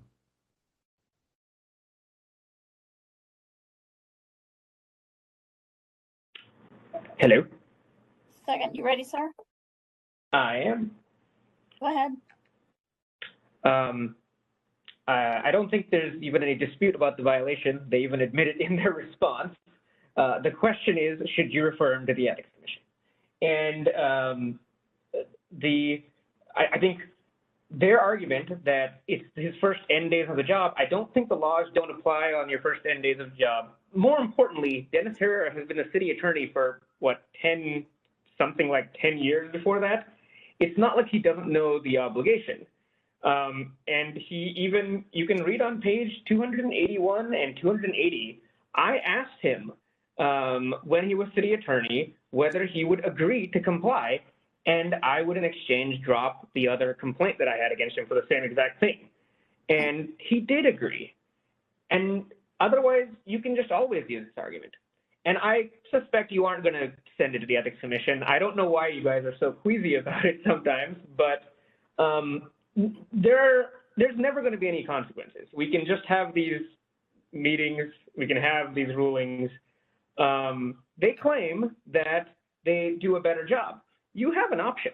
You can find the violation of 6729-5, refer it to your compliance committee, and you can monitor his calendar for compliance. And you'll soon find out whether or not he is actually doing that. That's an option you have, because you do have a compliance committee that can monitor it. Otherwise, we're just going to be here in another 2 years. It is very, by the way, I don't think any of her arguments actually mean they didn't violate the law. The law is very clear. They have to do this. It's that simple. We get to know exactly who he's meeting with and what the general statement of issues discussed are within 3 days after the meeting, no matter who it is or when it is. That's it. Thank you very much. Okay, thank you, Anonymous. So members, I see Member Schmidt's hand, then Vice Chair Wong.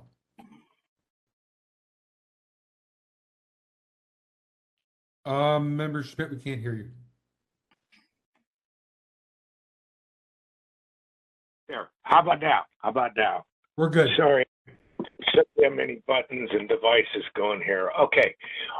I should have had this question earlier, but I want to ask Anonymous.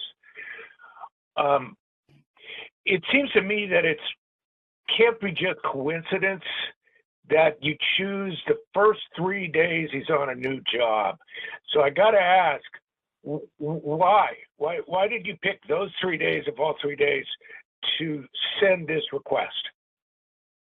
Because those were the days that were 3 business days before the date of my request, if you look at when my request was. You mean you didn't choose the 3 days because they're the first 3 days he's on a new job? Yes, that's my date. You can check the date of my request. Those 3 days are the days, they're the only 3 days that are 3 business days before my request. I can't request the other records because they're not 3 business days yet. Okay, so so did you wait until the 4th day to make the request so you get his first 3 days?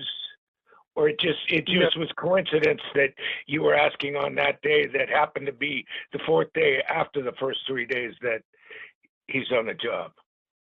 Yeah, that's correct. It's not the 4th day after his job. It's like the 7th day or something like that that he's on the job. Okay. Okay, thank you. Okay, Vice Chair Wong, I see you. Member Highland next.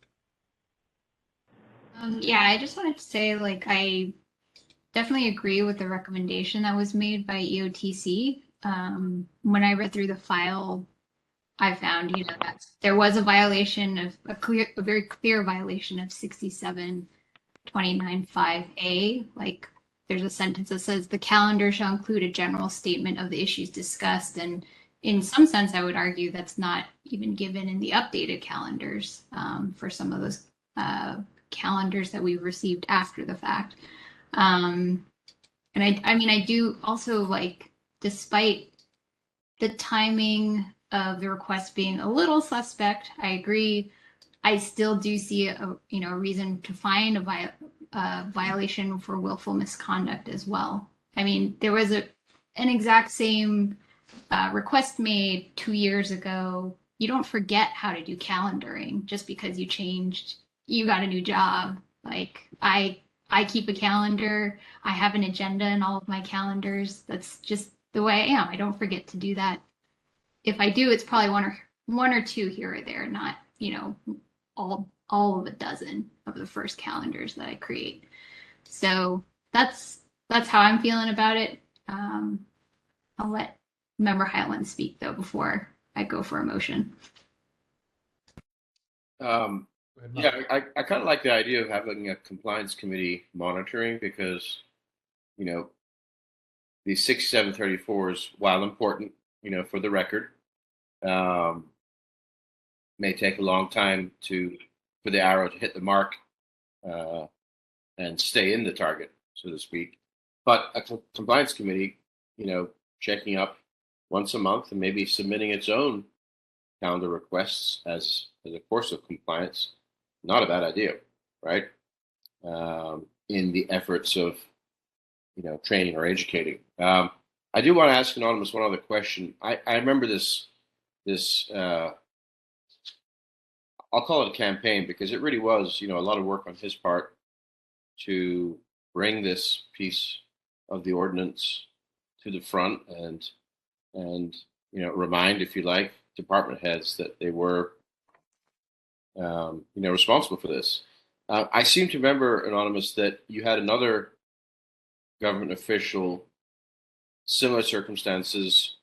You offered them to withdraw a second complaint, and they complied, and that was a success story. Who was that? Is that person still complying? Is it working? Are people in general producing these calendars? I'm just curious, for academic purposes. Sure. So you're not referring to Dennis Herrera. It was not Dennis Herrera.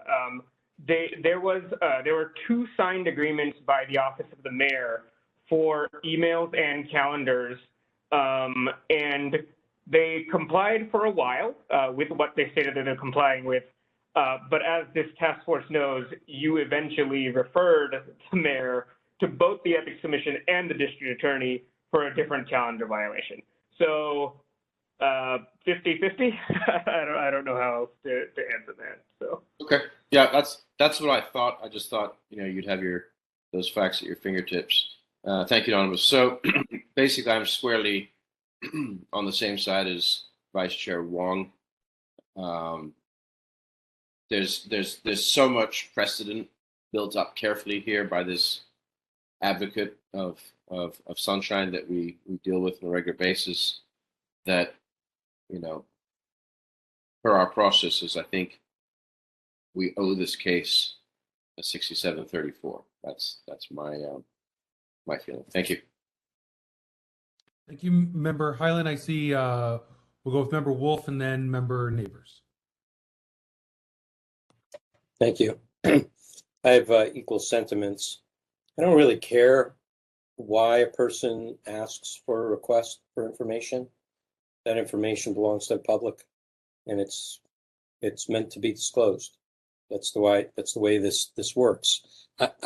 I'm somewhat speechless, though, that a renowned city attorney, such as former city attorney Dennis Herrera, who was responsible for assuring that a law like the Sunshine Ordinance and CPRA and the Brown Act is being followed properly, has written a good government guide and maintained it.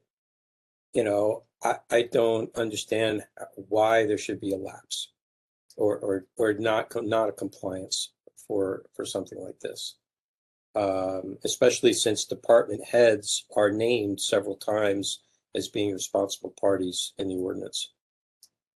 So I also have a quick question that I failed to ask earlier of Anonymous.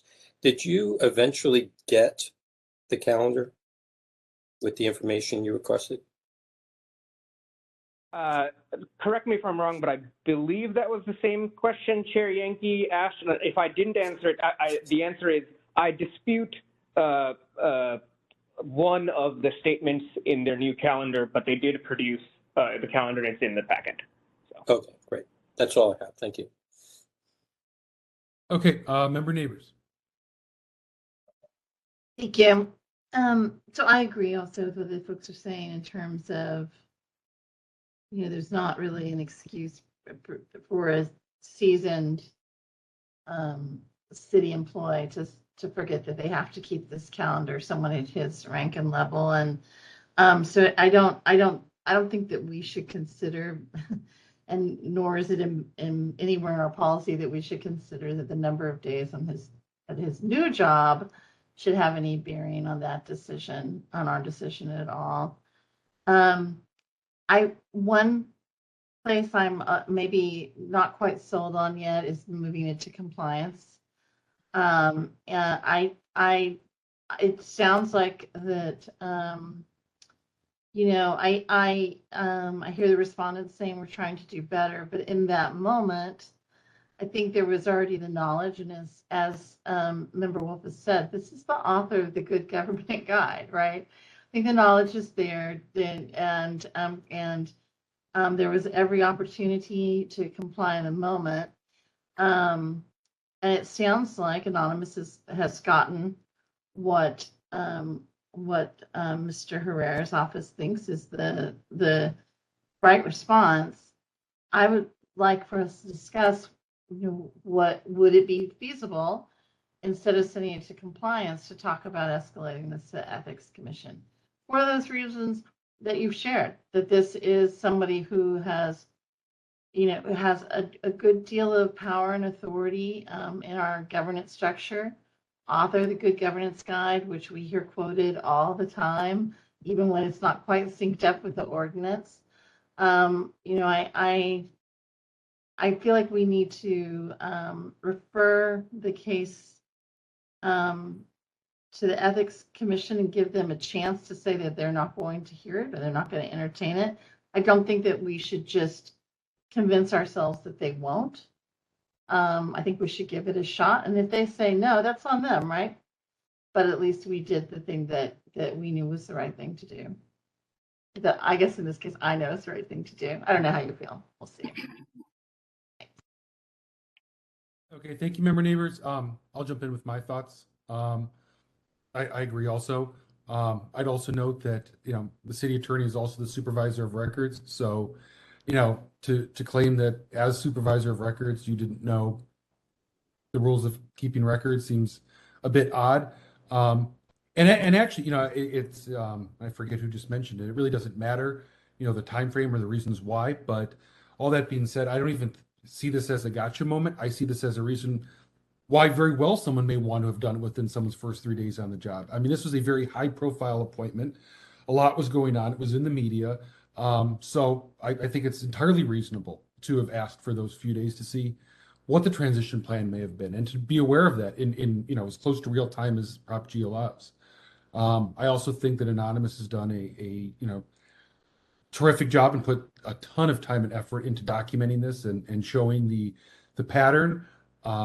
And I'm frankly very concerned that this is an instance where he received a written communication or written assurance that Prop G would be followed, and it wasn't. And so, I appreciate the efforts he made to try to keep these cases off of our files and try to, amicably resolve the issues. And then for those, agreements not to be followed, I think is really troubling.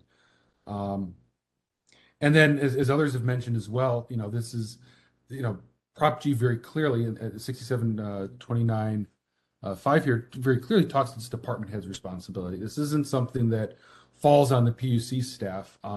If Mr. Herrera is, for lack of a better term, outsourcing it to the staff, then that's a decision he's making, and maybe that's the wrong decision to make. And that's why I think it's so important to, to hold, this as a violation and to, I think at this point, I think escalated. And like member neighbor said, if ethics doesn't do something, then, well, there's a paper trail that we sent them and people can, react accordingly. But I think we've done everything we could do in this instance. I think Anonymous has done everything that he could do. And yet, there still wasn't, the law wasn't being followed. So I'll stop there. Member Wolf, member Highland, then member Schmidt again, and member Neighbors again. Oh, okay. So start with member Wolf. Go ahead. Okay, so I want to, following in the same thread as yourself and member Neighbors, I think as far as 6734 is concerned, it will require a little more effort on our part to review a written order of determination that will be explicit enough for the Ethics Commission to read, because it won't go through their discovery department. It goes straight, I'm sorry, no, it will go through the discovery department. So we have to make sure that all the parts of the complaint are there, and that our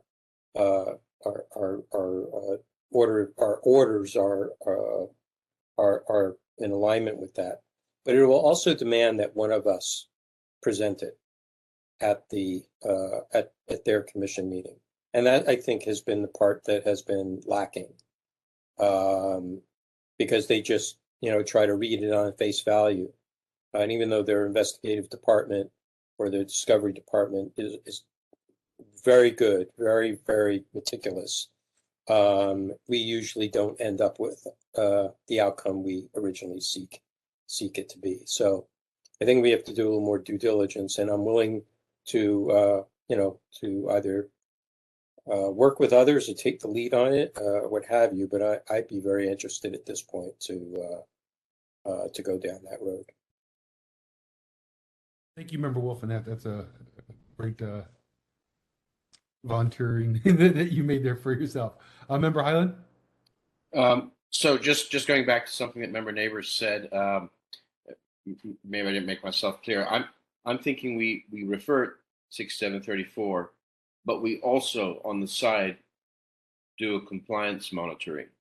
And part of the reason for that, I think, is if we make this determination now, and we start compliance as of tomorrow, maybe once a week we request 3 days worth of calendar data over a month, let's say 4 requests, we'll have a log to present to that maybe Bruce could take with him and just say, hey, just so you know, we're also monitoring this, and they're not in compliance or not. But in the interest of monitoring to see whether the OD or determination has been received and acted on, wouldn't hurt to have that. And then just lastly, I think because we've asked Anonymous so many questions, it might be fair to ask Ms. Ruskia Gostosa if she'd like to add anything else based on what she's been hearing, and that's all I have. Thank you. Thank you, Member Highland. I would add that it's not that it was the general manager's first days at the job that matter. It's really the transitioning into it, right? It's not just 3 days. The request was made the second Tuesday he was at PUC, and it's just getting settled within a new building, new people, new email system, new everything, right? So I think it's only reasonable to give someone some time to adjust. It was not that he did not know what the requirements were, what Prop G required, but these were the very first meetings he was having with his direct reports, with the assistant general managers and the assistant general managers' direct reports. So I think it's just, it's not like you start a job and you know everything that's going to happen before you start the job. Thank you. Let me just respond to that. I think we've fleshed out the fact that this actual request came in on day 8 of his assuming office for days 1 through 3. Okay, it did not come on day 4 for days 1 through 3. So you could argue he had a 4-day grace period there to get days 1, 2, 3 and in, and did not do that either. So unfortunately, that timeline does not support you there. Sorry. Thank you. Thank you, Member Highland. Member Schmidt, did you have your hand up? No, and we're going to have the audio issue again. You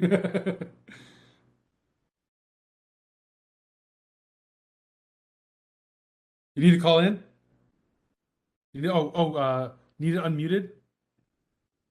Needs to be unmuted. Yeah, Victor, can you unmute? Okay, it says I'm unmuted now. There we go. Okay, just wanted to add me to the, I'm on board with the 6734. That's all. Thank you, Member Schmidt. I just to point out, I think this is a good point that Member Wolf made. I think, we've moved in a direction where the orders of determination are pretty, bare bones. They kind of just reflect the official actions we took. And so I think if we're going to send this over to ethics, it needs a more robust type of letter or file kind of built for it. And this is not something that that Cheryl or Victor typically does as part of their duties. So I think if Member Wolf volunteered, I think it would be terrific if he wanted to. We could either have him, write it, or perhaps write the letter and bring it back at a future meeting for us to finally approve before it gets sent over. But I do think we need something more than just a motion that we make and then just send the file over. I think something needs to kind of, show the timeline here, show the steps that Anonymous took and why we see this as not just another violation or not just something that someone forgot within the first 3 days or 7 days or what have you, but why this is a real pattern here that's concerning to all of us.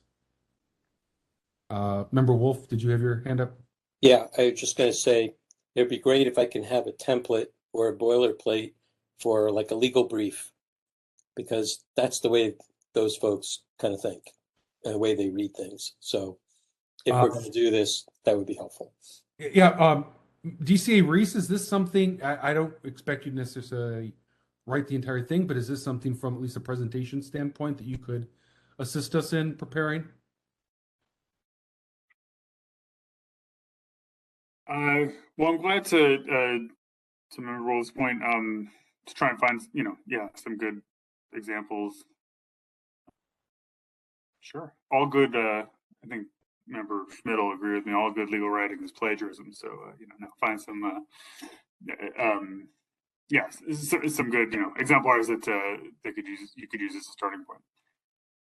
That'd be great. Thank you.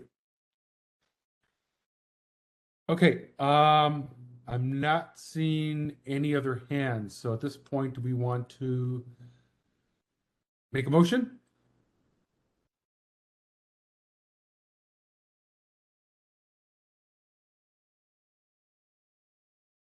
All right, I'll give it a shot. Okay. Move to find violation of was it 6729-5 for not keeping calendars, and I want to make sure I get all of it in here.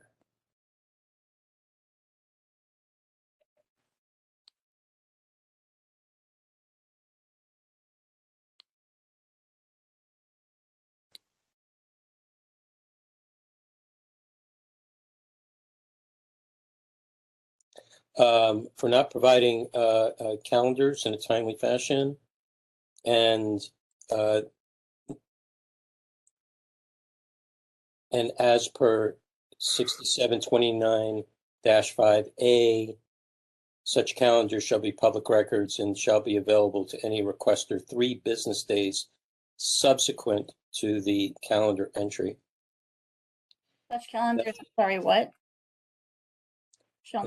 Such calendars shall be public records and shall be available to any requester 3 business days subsequent to the calendar entry date. That's just a reference point on the timeliness. And that this item be referred to compliance and amendments for monitoring, and to find in violation. I don't know whether we should do it in 2 motions or 1 motion. People can object.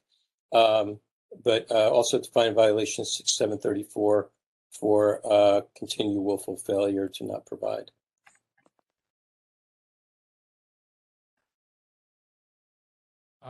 Member Wolf, may I suggest if you're going to take the lead on it, we put that in the motion just so it's very clear that we're designating that authority to you to craft the letter. Sure. And that Member Wolf shall,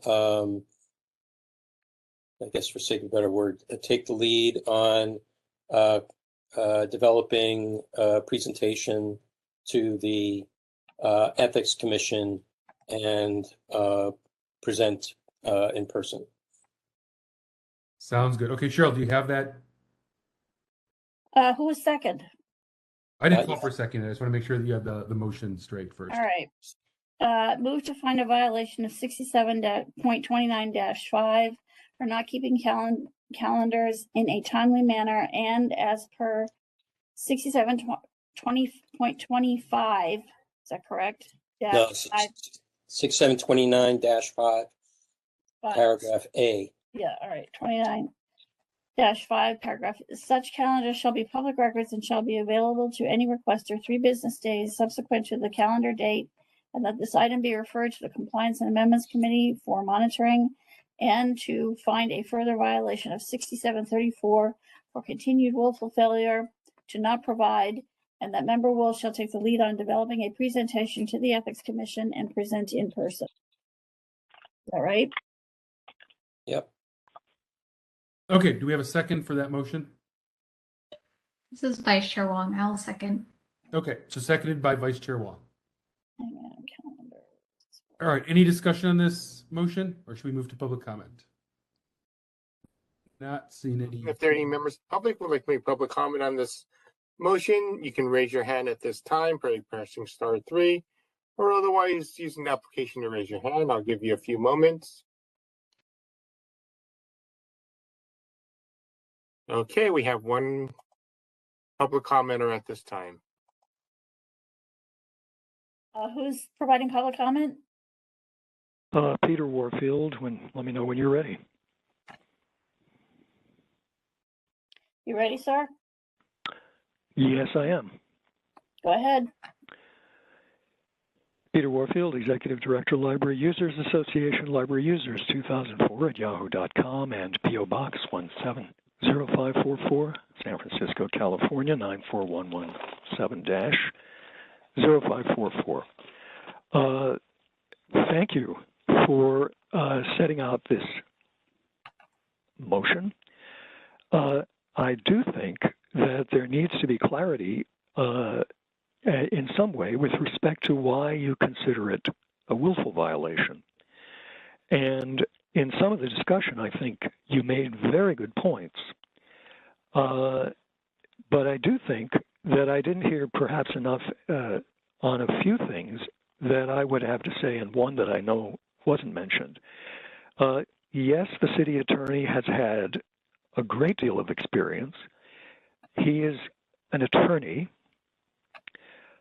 But to my mind, the broken promise is very significant. He was found in violation once, and then a second time. And the second violation, I'm not sure if that would have been a willful one, but whatever it was, it's serious to be found again in violation.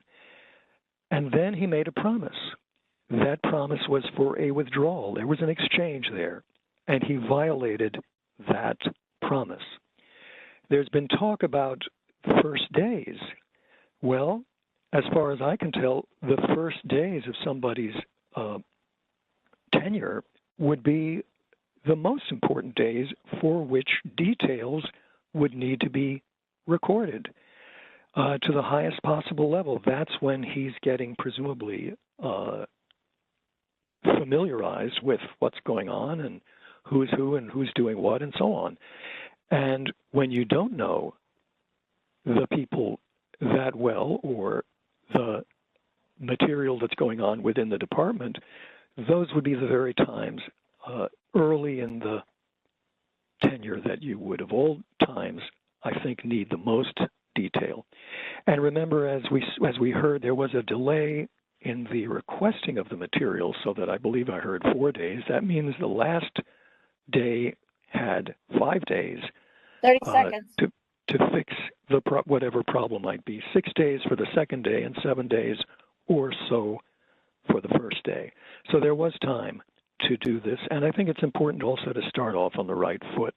And I think it was perfectly appropriate for Anonymous to file the request and the complaint. And I think you should take the strongest action and make it clear that you take it seriously and not that one excuse or another relieves somebody from following the law. Thanks very much.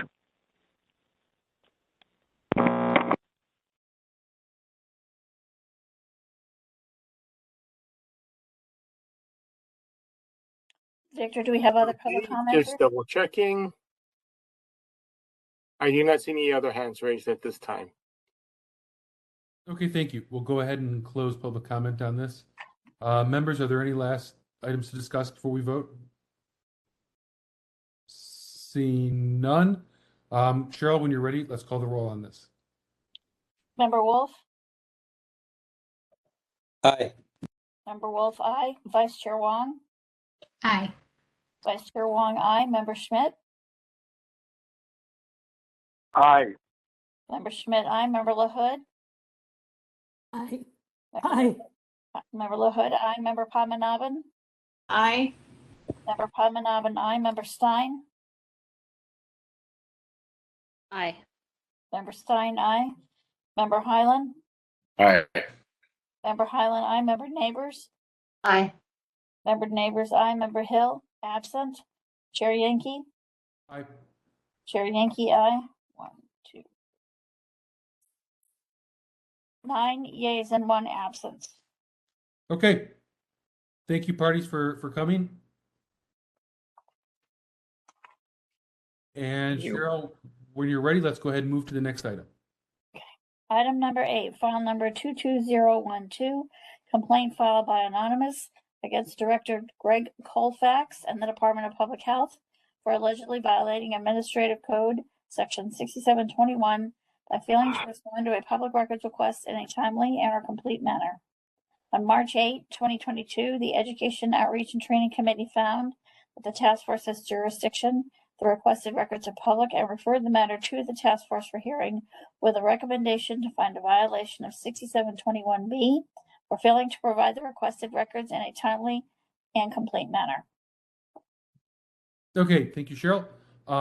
So before we begin, if we could have both the petitioner and the respondent raise their hands so that we can make sure that you're here. This would be anonymous, and either Director Colfax or someone on behalf of the Department of Public Health. So if you can raise your hand and let us know you're here. I have unmuted 2 hands, 2 parties with their hands raised. If you can identify yourselves, please. Hi there, Anonymous. good evening. Oh, All right, I'll ask first. Is the petitioner anonymous here? Yes, this is Anonymous. Okay, and is someone from Public Health here?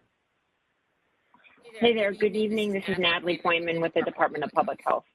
Okay, great. So we have both parties here. All right, this looks like it went through Education, Outreach, and Training. So I will turn this over to Chair of that committee, Member Highland, and he can give us a summary on it. Who in turn will turn it over to Member Padmanabhan, who made the motion. Member Jaya, I don't remember too much about this one other than what I'm seeing here. So if you have any more color to add, please feel free.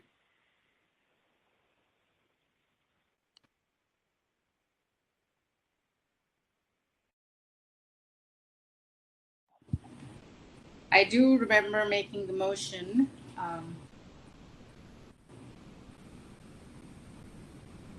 And I believe Chair Yankee seconded it. Yeah. This was regarding calculations for shoring work done, and the Department of Public Works did not produce those calculations, as far as I recall, and they claimed that they did not have it. And there was some debate about whether they should have had it, and I think the petitioner said that this was a required process in the documentation in the manual, and these calculations Can I were not. Member Padmanabhan? I think that's the next file. The one we're hearing file?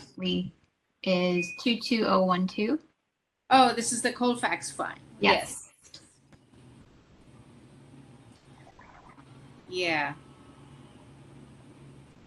Why don't we do this? Let's hear the presentations. If it triggers something for you, Member Padmanabhan or Member Highlander or me, we'll jump in after that. So, anonymous. I'll remind you that you seconded the motion, Chair Yankee. So, all right. Something might come back to me. Okay. Okay. Let's see here. So, anonymous, please wait for Cheryl to let you know when she's ready, and then you can begin your 5-minute presentation. Anonymous, are you I'm ready. Okay, great. Yes. Go ahead. Thank you very much. Thank you. This has nothing to do with the calculations case. That's a different complainant and different issues.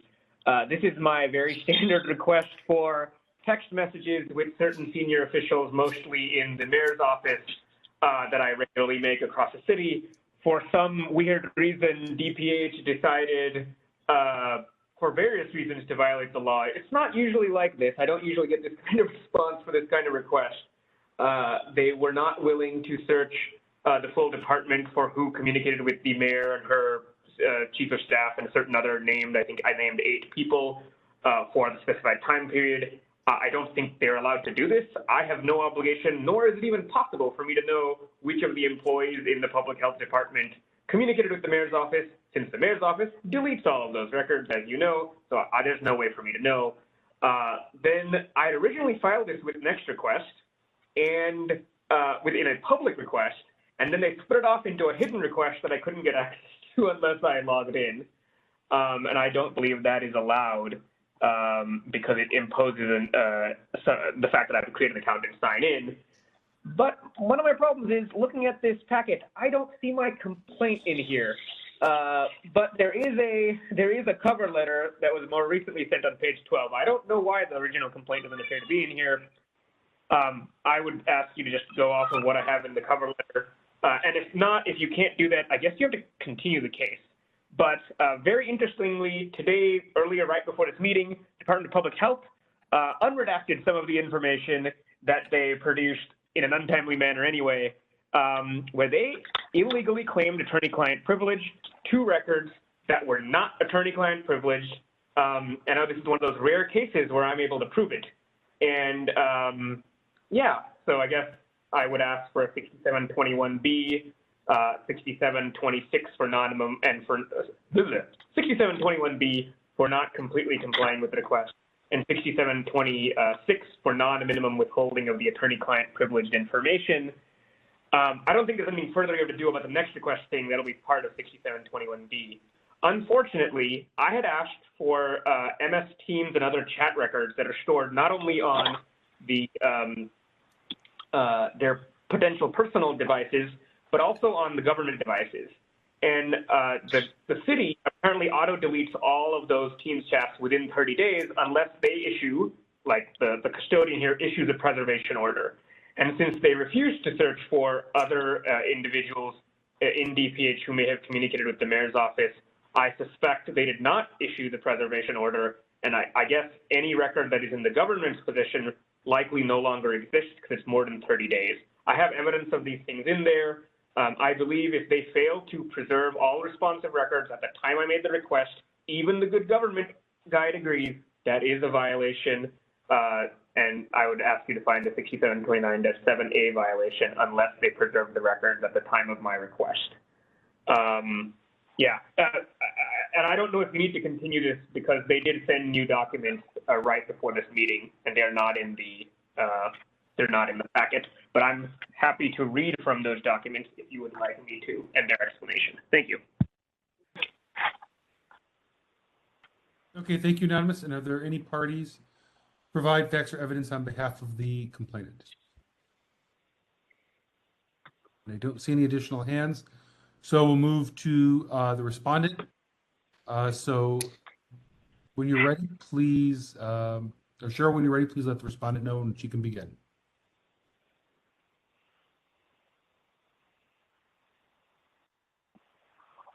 Ms. Boyman, are you ready? I am ready. She's got an echo. She can't go yet. Yeah. One sec. I apologize. I couldn't get my screen to work. I was trying to do both. That didn't work out so well. So I'll just join by phone. Can you hear me okay? Yeah, we can. Are we all set, Matthew? Okay, great. All right, you ready to begin, ma'am? I am, yes. Go ahead. Hey there, this is Natalie Poyman with the Department of Public Health. Appreciate the opportunity to be here today. I'm hoping to walk through a little bit of the timeline of this request. On February 15th, the requester opened an immediate disclosure request in next request with the following request: preserve and produce exact copies of all chat or text messages of any kind for the last 90 days between any of your agency, and then listed several of the mayor's office staff.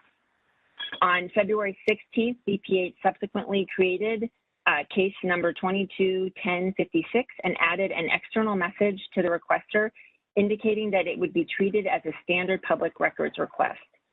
On February 17th, DPH sent an external message to the requester asking if they would be willing to narrow their request. We did not receive a reply. On March 1st, DPH began producing responsive records to the requester via email with a CC to the task force and via Next Request portal, with the explanation that additional records would be reviewed and released on a rolling basis. On March 3rd, an email blast was sent to all DPH staff requesting that they search and provide any text with the named mayor's office staff. On March 9th, a reminder email was sent to all staff once again requesting that they search and provide text. By April 14th, the request was completed with the identified responsive records provided that was 10 PDFs. Regarding the additional items, the Department of Public Health did comply with the request related to text message. We emailed all of our employees twice to search for responsive records. We apologize for the oversight regarding MS Teams chat. As the requester noted, the city's Department of Technology policy is a 30-day retention schedule that is applied to one-to-one group and meeting chats in Microsoft Teams. The city is unable to make unique extensions. This includes exceptions for scheduled retention timeline in addition to one-time extensions. Given that this is city policy, documents were not unlawfully destroyed, but were rather not retained as part of that policy. We would like to thank the requester for bringing this a process point to our attention. We have now changed our default settings for DPH in next request so that all cases will default to public as a part of that process.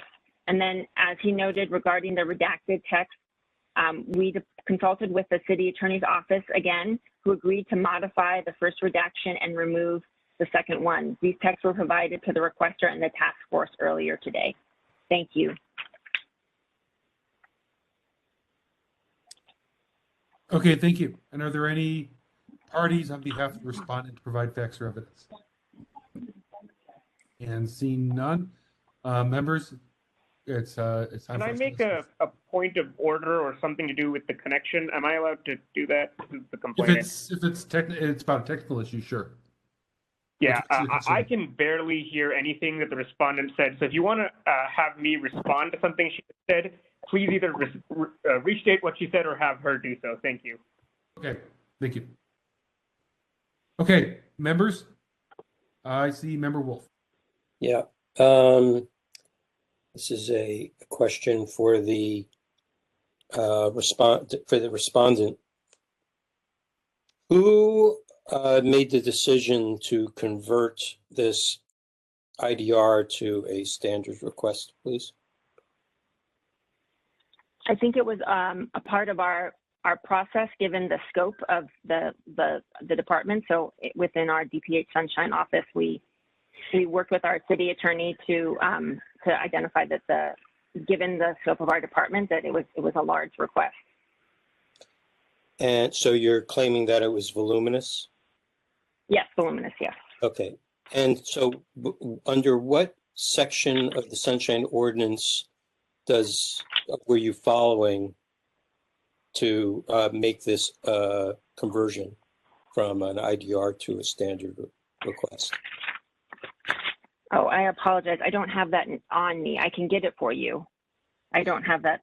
I don't have the specifics of that on me. Okay. Well, there really isn't any.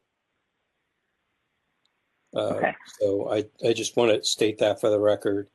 So I'll stop there with that, and I had a discussion on it later. You answered my question with regards to making the next request public now. So thank you for that. Okay, that's it for now. Okay, thank you, Member Wolf. Any other members with questions?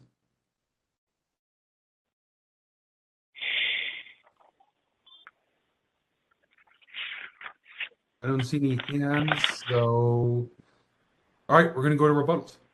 So rebuttals, we go in the opposite order. So the respondent will have 3 minutes, then followed by the complainant for 3 minutes, and then we'll deliberate. So Cheryl, when you're ready, please let the respondent know that they can begin.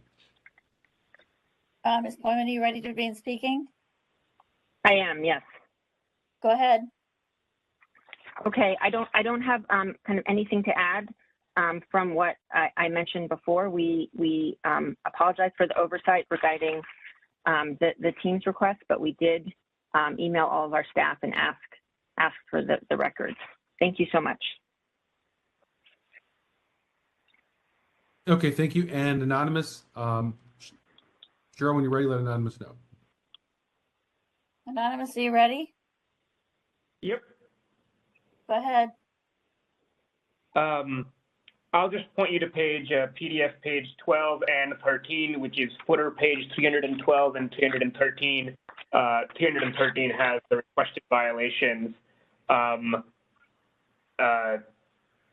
guess I don't know what to say. I don't think they're disputing that these things happened. I think their mere apology about Teams records is seriously distressing. These messages, which is how city employees internally communicate on government records, on government computers, not on personal Smith versus San Jose computers, but just government computers, they get deleted very quickly. And the city, of course, argues that that's okay because as long as the request comes in, they have to preserve it, right? Because it's not subject to a different retention law. And I'm not saying that they're right, but even if you were to take them and the city attorney's office, who puts that in the Good Government Guide, at their word, even if you take that lesser interpretation of retention requirements, as the Good Government Guide states, you have to preserve responsive records to a request regardless of any other retention policy, right? Even if you could normally destroy a record, you can't if a request is made for that record. I'm happy to give you a page number citation to the Good Government Guide, and that is the Office of City Attorney's interpretation. Of course, I have an even broader interpretation of the retention requirement, but we know at least that is required. And I'm not asking you to find a willful violation or anything here, but I think it's very important that the violations that I asked for are found so that they do actually go back and correct their policies. And those violations are 6721B for failure to timely and completely respond to a records request.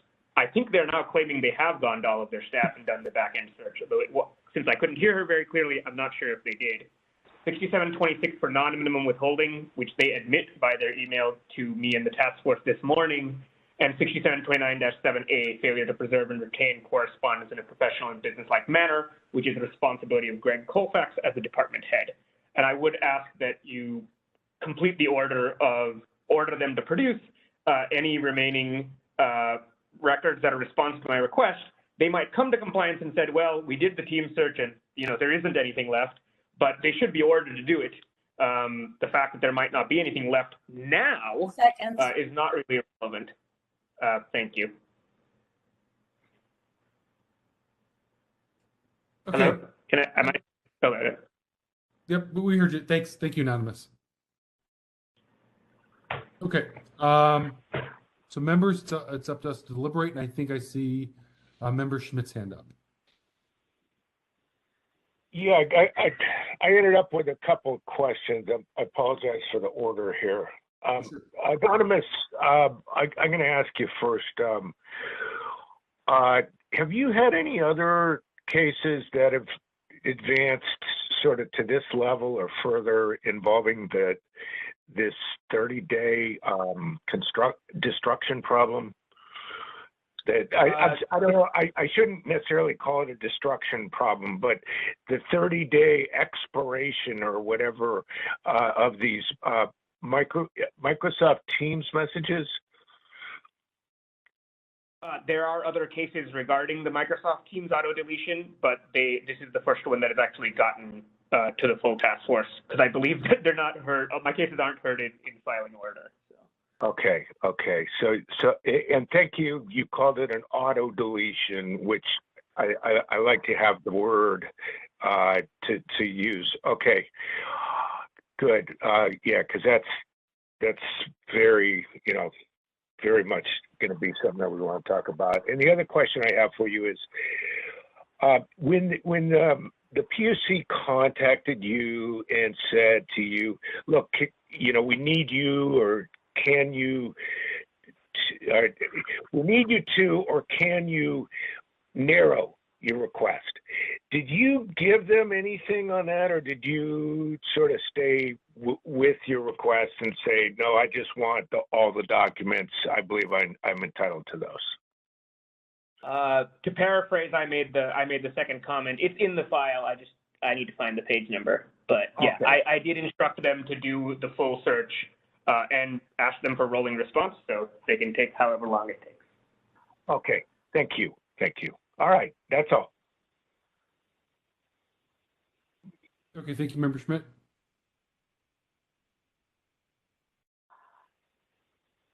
Any other members?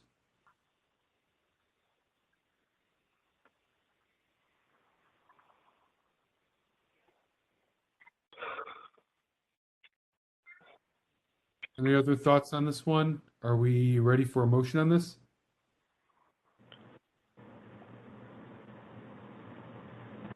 May I clarify something, actually? Am I allowed to? Is it in response to Member Schmidt's question? No, it's asking you not to find a violation for something. Okay, go ahead. To be clear, I am not alleging an immediate disclosure request acknowledgement delay, and that's not something I'm asking. I know you may consider that, but I'm not asking for that. That's all. Okay. Thank you. I want to just say something in terms of our consideration here, which is that this case prompted me to go to the books and kind of with the idea of what is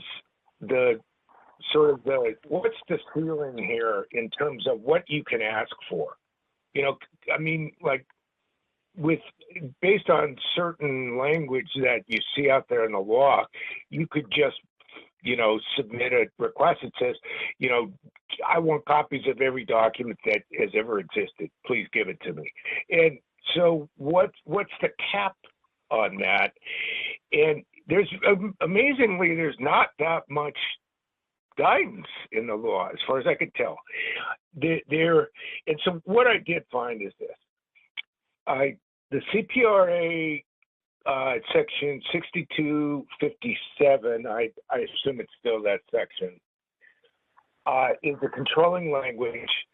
I also looked at some FOIA cases. I know that's not what we're dealing with here, but to figure out is like, what do you do with these situations where someone asks a pretty broad category? And I think it's interesting that there is a certain set of parameters that we should consider the limits, because state law says the following. You have to give the non-exempt records if you get a request which reasonably describes identifiable records. So my reading of that is that there's three words that all could come into play here. One is reasonably. So there is a reasonableness limitation here. The second is describes. So there needs to be something that there's some describing of some kind, and that's just because I see it, it's in the law. And then the third word is an identifiable record. Now, what does that mean? Well, it has to mean something, because that's how the law works, is if the word's in there, then you get to use it, you get to argue over what it means, et cetera, et cetera. That's kind of as far as I got, is those three magic words are kind of the ceiling, or they're kind of the cap on how expansive can someone present a request and expect that, one, they're going to get a response, and two, that if the response back is, can you limit your request, you could say, no, I don't want to limit it. I want you to give me everything in there. So that's just some food for thought. That's all. Okay, thank you, Member Schmidt. Member Wolf. So that's why the Sunshine Ordinance has the word voluminous in it, and with guidelines and provisions on how to deal with voluminous, incremental on a rolling basis, that kind of thing, to encourage a lot of interaction between the two parties to try and get the records as much as possible. I agree, asking for the full boat is maybe too broad, but both the CPRA and the ordinance, it doesn't have a provision for requiring what the intent of asking for the documents are. The documents are the business, like public meetings are the business of government, so are the documents, and those documents are public for whatever people's needs are. And I can imagine investigative reporters also requiring a lot of records in order to create their work, their journalism. So I'm not, and I think one of the things that we try to do here is, and I think folks in general have been pretty good about it, is the requesters, is when they're asked to narrow what their request, like, can we, if we're required to provide you with the full boat, what can we get you right now? Please describe what you need right now. And that's kind of the way people have been operating, versus just, willy-nilly asking for a whole, general thing. Now, this particular situation, where the request was to ask for records that named certain people. Well, that's very descriptive. So only do the work, the searching for specific people that were named in those searches. But they had to ask the entire staff, 9,000 employees. They had to ask them all for it, because this pertained to information during a major situation, emergency. So I'll stop there on that. Okay, thank you. Member Schmidt, did you have your hand up again? Vice Chair Wong? Yeah, I just wanted to note, when I was reading through the file, I saw kind of the reason being given for not providing files, and saying it's an extensive request given that DPH employs 9,000 people. But I don't know, I personally felt frustrated by that, just because I was like, well, how many of those 9,000 employees are going to be texting the mayor directly? Like, I don't see that as an excuse necessarily. And, I think it makes sense that these records should be provided on a rolling basis. Like, I think, and if that information is in a database, it should be fairly easily searchable. So I just wanted to note it, because that's what stood out to me when I was reading through it. Okay, thank you. Member Wolf, did you have your hand up again? Yeah, I did. Just to follow up on Member Wong's point, you know, I before when I questioned the respondent about converting it from an IDR, first of all, the complaint form is not in the file, so that made it a little bit. It was only until I heard the testimony about this that I'm bringing it up. But the rolling incremental basis is actually described and applicable to an IDR. It's not necessarily applicable for the standard request. And that's not, because it's voluminous, that's not necessarily the reason. It should be the reason, per se. Under a standard request, it would be a good reason under an IDR because you're asking for a quick turnaround. And but under a standard request, you know, is a much longer period of time, and not as needed. I mean, if this was a legal case that a party needed this information, you know, on a deadline to go into court, that'd be hard pressed. That would force the parties to possibly have to continue in order to finish discovery. And that government shouldn't be holding up those wheels. I think it's important for there to be expediency, which is why we have a sunshine ordinance in the first place. Other counties or cities don't have one. They just go by CPRA. But we chose to have, the voters here chose to have one to create more efficiency and more expediency. That's it. That's all I got to say. Thanks. Okay, thank you.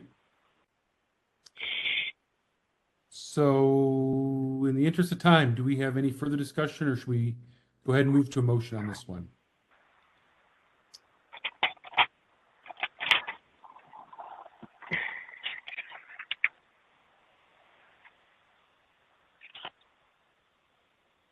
Do you have someone who wants to give this one a try?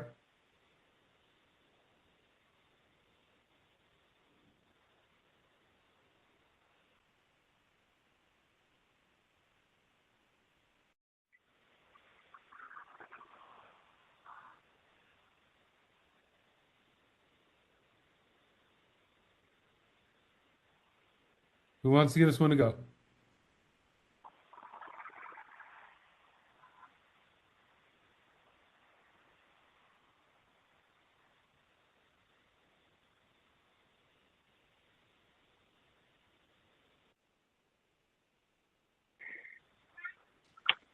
Not hearing motions, are there still concerns or questions that are unanswered?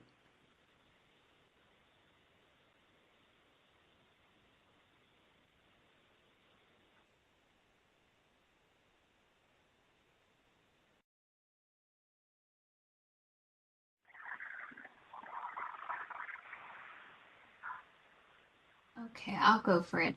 This is Vice Chair Wong.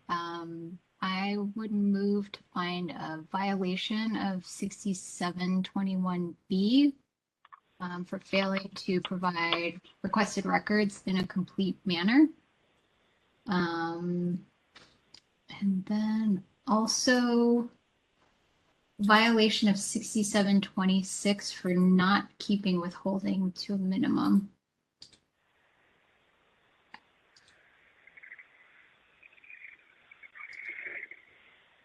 I'll second that, Member Wolf. Okay, so moved by Vice Chair Wong, seconded by Member Wolf. Cheryl, do you have that motion? Moved by Vice Chair Wong to find a violation of 6721B for failing to provide requested records in the complete manner and 6726 for not keeping withholding to a minimum. Okay. So members, any discussion on that motion? I'm not seeing any, so we'll go ahead and move to public comment. Yes, members of the public who like to make public comment on this matter can raise their hand at this time by pressing *3 or otherwise raising their hand. We have one person with their hand raised at this time. I will unmute them.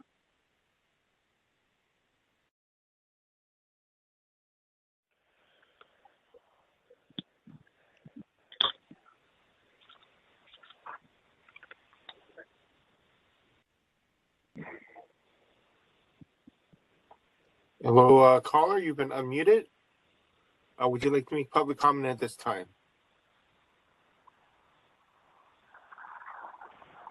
Yes, can you tell me when to start? Can you hear me? I can hear you, Peter. Just hang on. You ready? I am ready. Go ahead. This is Peter Warfield, Executive Director, Library Users Association, Library Users 2004 at yahoo.com, and PO Box 170544, San Francisco, California 94117-0544. We're not a party to this case, but certainly we're concerned with Sunshine generally, and have heard and looked some and have some thoughts on this. First of all, support the motion. I'm not sure why you're omitting the immediate disclosure. I don't know if you don't think there's a violation. But I do think it's important, as former Chair Wolf mentioned, there is no right to convert an immediate disclosure request to a regular request. That's simply not the right of the respondent. And it's, I think, very offensive to have them spanking the public as though they have that right. The right may be that they can extend the time of their provision of material, but for one thing, they have to respond by the end of the next business day, no matter what the situation is with regard to availability of documents. And there's a question as to what gets an extension and what doesn't. So I think that's an important thing to correct and be strict about. Otherwise, you get repeatedly folks spanking the public when they have no right to do so, as though the public has done something wrong right off the bat. The next thing is, I think there's a lot of unclarity, and I'm certainly unclear with respect to next request. It's full of sort of insider stuff. What is public? What is not public? What is the 30-day expiration? And what is a 30-day expiration with Teams? Doesn't the city's requirement for retaining documents exceed what this or that technology does? And doesn't there become a requirement for the city to maintain documents, as Anonymous has said, but also in accordance with business practices and basically certainly existing retention requirements? So I certainly think at a minimum, this is a good motion. I would be concerned about immediate disclosure request evasions that are not supported by law. And I would be concerned that the task force needs to find out and publicize what's going on with this, what I consider to be a serious barrier to following the law and providing a response, which is next request. Thanks very much. Okay, just double checking to see if there are any other callers at this time. I do not have any other callers with their hands raised. Okay, thank you, Victor. We'll go ahead and close public comment. I did have a question for Vice Chair Wong, and that is if you wanted to include some type of order in with the motion, or is this just finding the violation and moving along?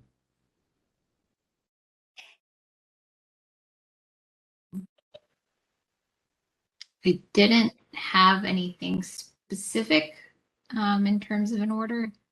I'm curious if Member Wolf had an idea. A second. I was going to mention something else, but hold on a second. I just want to get to a certain page here.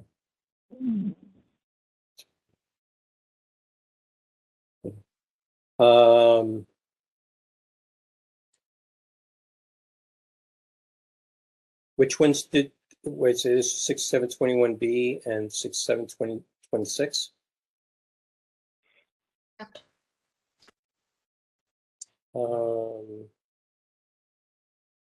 Well, you know, I'm inclined because of the admission by the respondent to, you know, I don't know.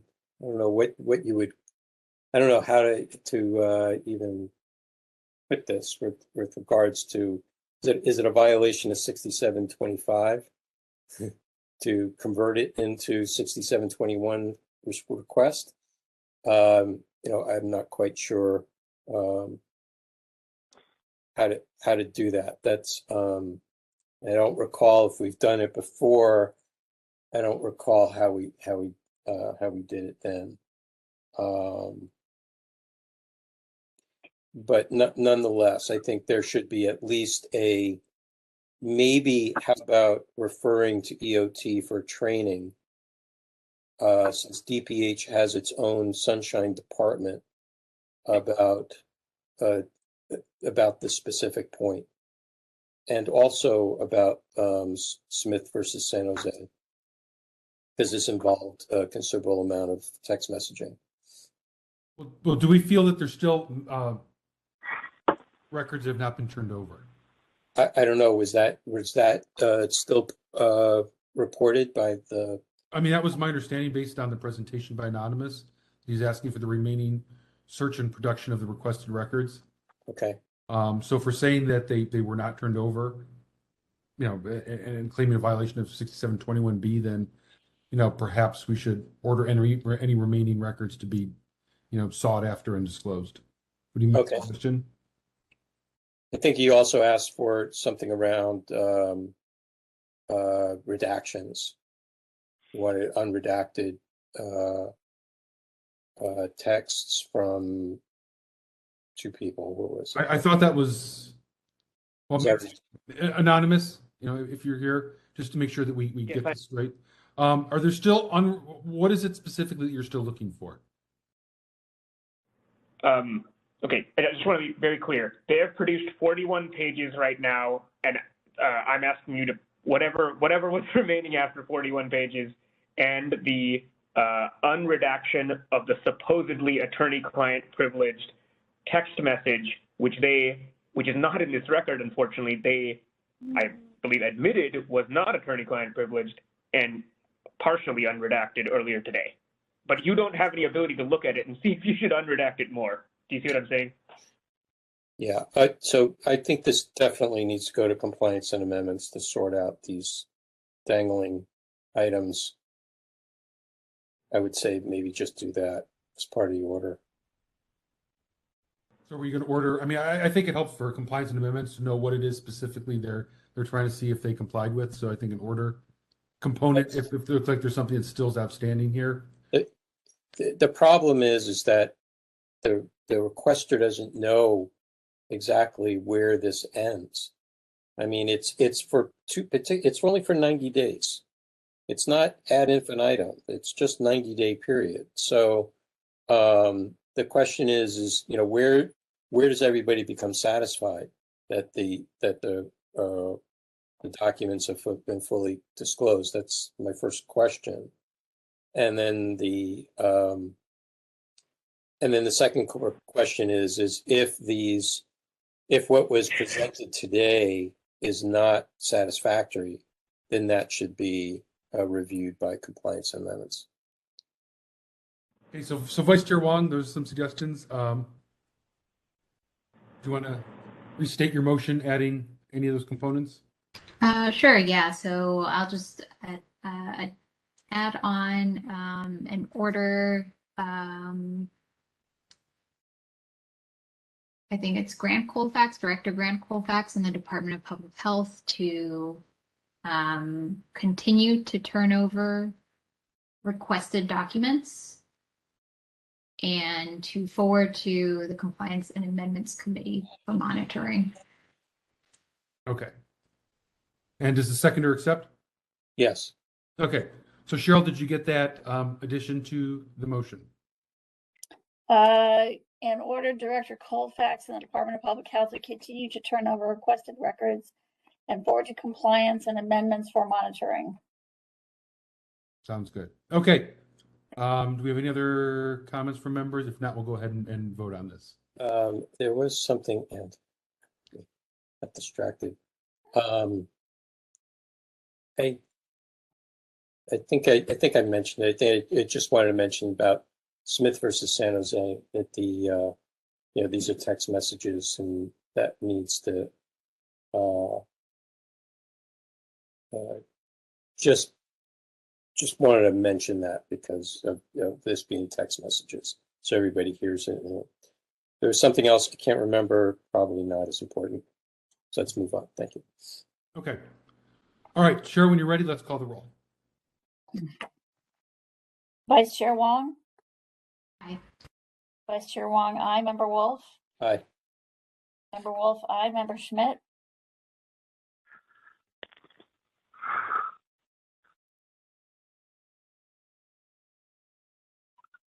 Member Schmidt? Oh.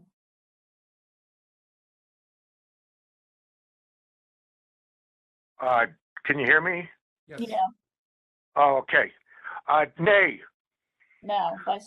Member Schmidt, no. Member LaHood? Aye. Member LaHood, aye. Member Padmanabhan? Aye. Member Padmanabhan, aye. Member Stein? Aye. Member Stein, aye. Member Highland? Aye. Member Highland, aye. Member Neighbors? Aye. Member Neighbors, aye. Member Hill, absent. Chair Yankee? Aye. Chair Yankee, aye. 1, 2, 8 ayes and 1 nay from Member Schmidt. And 1 absent. 1 absent. Okay. Member Wolf, did you have your hand up again? Yeah, I just want, not substantive, just wanted to point everyone to page 306. That is where the original request is, if you're care to read it or know about it. Thank you. Okay. I'm not seeing any other comments or hands, so I'm going to move on to the next file here. Okay. Hang on. Thank you, both parties, for joining us tonight. Thank you. And Cheryl, by the way, if at some point you do need a break, I know you have a lot going on, so just let me know. Let me see what we got left. We've got 2 cases left. Do you want to take a break after this case? If that's what works for you, then that's fine. Okay, what time is it? 9 o'clock? Yeah, we can do this. Okay, we ready for item number 9? Yes. Item number 9, file number 22013, complaint filed by Yuli Huang against David Steinberg and Public Works for allegedly violating Administrative Code Section 6721 by failing to respond to a public records request in a timely and or complete manner.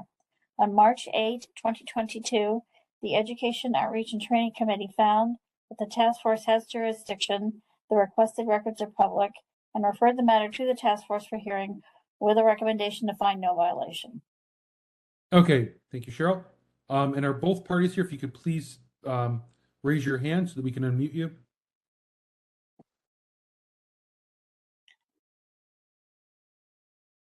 Yuri Huang, present. Okay. David Steinberg, I'm here. Great. Okay, so I hear both of you, so you're unmuted. See, this one went to EOT.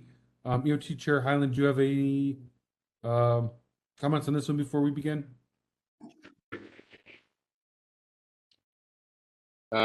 Nothing much more than what's in the summary, but we did go into quite some depth trying to basically discover, was there a document in question? And I believe our conclusion was that there was not, and that's why we ended up where we did. But yeah.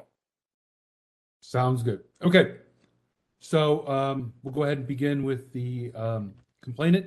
So Cheryl, when you're ready, please let Mr. Wang know, and he can start then. Mr. Wang, are you ready to begin? Yes, I am. Go ahead, sir. Thank you very much for hearing. The information I requested is a construction installation method proposal, a submittal required by the contract documents on a project administered by the Department of Public Works. The contract documents specify how the city runs the project. It is the city's representative responsibility to administer the contract as described in the contract document and review submittals for conformance with the requirements of the contract document. The installation method proposal is the submittal for the city's review required by the contract document.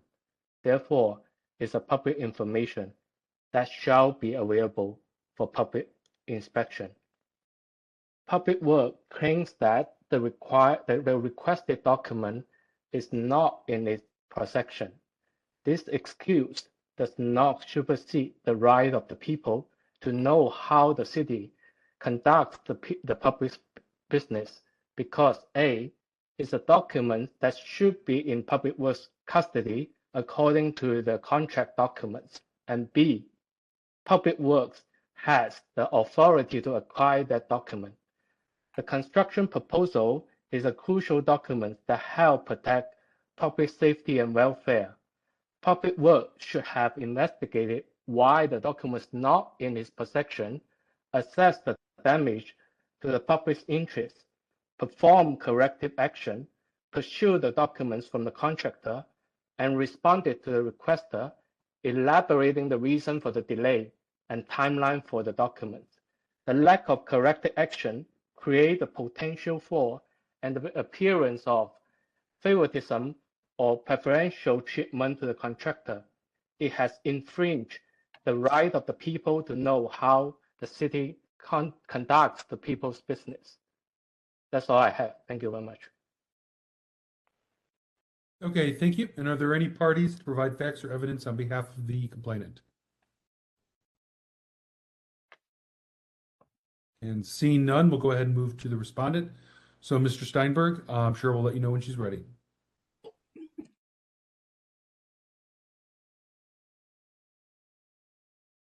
David, are you ready to begin? Yes, ma'am. Go ahead. Hi, Chair Yankee, members of the task force. My name is David Steinberg, and I'm custodian of records for San Francisco Public Works. This is a pretty simple case, actually. As EOTC Chair Hyland indicated, this committee recommended a finding of no violation because Public Works responded to Mr. Wang's request in a timely manner. It does not have and has no obligation to create a calculation package that Mr. Wang is seeking. In his complaint, Mr. Wang does not argue that the department has withheld any records responsive to his December 3rd, 2020 request. Rather, he is arguing that the department didn't follow its own procedures and that there should be documents to release. First of all, Mr. Wang's assumptions are incorrect, but that isn't the matter before you. Whether the department should have created documents isn't in the jurisdiction of the task force. The issue before you is whether there are responsive documents, and if there are, whether any were improperly withheld. As we told Mr. Wang, there are no additional records responsive to this request, and again, there's no requirement that we create any. Mr. Wang has many other options to seek redress for what he believes are deficiencies in Public Works handling of this complaint. To date, about a dozen Public Works employees, up to and including our interim director, have met with or responded to Mr. Wang's complaints. He's filed 2 whistleblower complaints. He sent a complaint to the city administrator's office. He's been advised that he can file a claim with the city attorney's office. So all I can say is, you know, we were additionally at the March 8th EOTC hearing, we were directed to seek requested document from Darcy Hardy, which is the contractor for this Public Works project. On March 11th, I sent an email to the task force, which is on P906, confirming that I had sent the request to Darcy Hardy. Copy of that email is on P907. On March 17th, I emailed the task force, which is on P908, and attached a copy of Darcy Hardy's response confirming that no such record existed. That's on P909. If you want a technical explanation for why this document doesn't exist, Ray Louie, who's an engineer in our department's Division of Infrastructure Design and Construction, is here, and he can speak to those technical aspects as he did at EOTC. And that's all I have. Happy to answer questions. Okay, thank you, Mr. Steinberg. And are there any parties to provide facts or evidence on behalf of the respondent? And I'm not seeing any additional hands. So members, move to us for questions. And I see Member Wolf's hand up. Yes, thank you.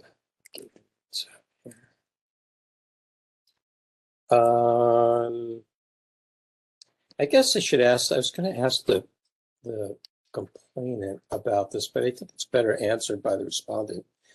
Mr. Steinberg, for the project that the petitioner here is concerned about, is this private construction or publicly contracted work? This is a public works project, and the contractor was awarded the project. Yeah. Okay. And so Public Works is the sponsor for the project, so to speak, or the contractor, primary contract? Yeah. Okay. And so you're responsible for managing all the paperwork regarding this project that that this company was hired for? Well, I mean, I'm not. Public Works is. That's what I said. Okay. You're representing Public Yes. Works. Yes. Okay. So when I say you, I mean you, the respondent. Yep. Not you, the representative. Okay. Yeah. All right. And although I've seen a whole bunch of them. Yeah, I hear you. So and so with that, the documents that that the petitioner is asking for, are they not part and parcel to the project of the awarded contractee? My understanding is no. And again, hopefully Ray is here and can answer questions. My understanding, as it was explained to me by the technical people, is we lay out certain conditions and requirements for conducting the project, and if we observe problems, we stop. We investigate and figure out what the problem is. The specific document that he has been asking for, I've been told, does not exist. It's not something that anyone would ever create. It's not a general practice. It isn't something that and again, Ray, where are you? He spoke to UTC about this. It's just not a type of document that is ever created.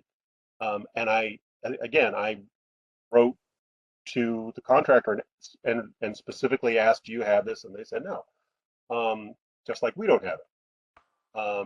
So again, I can't. Oh, Ray says his hand is raised.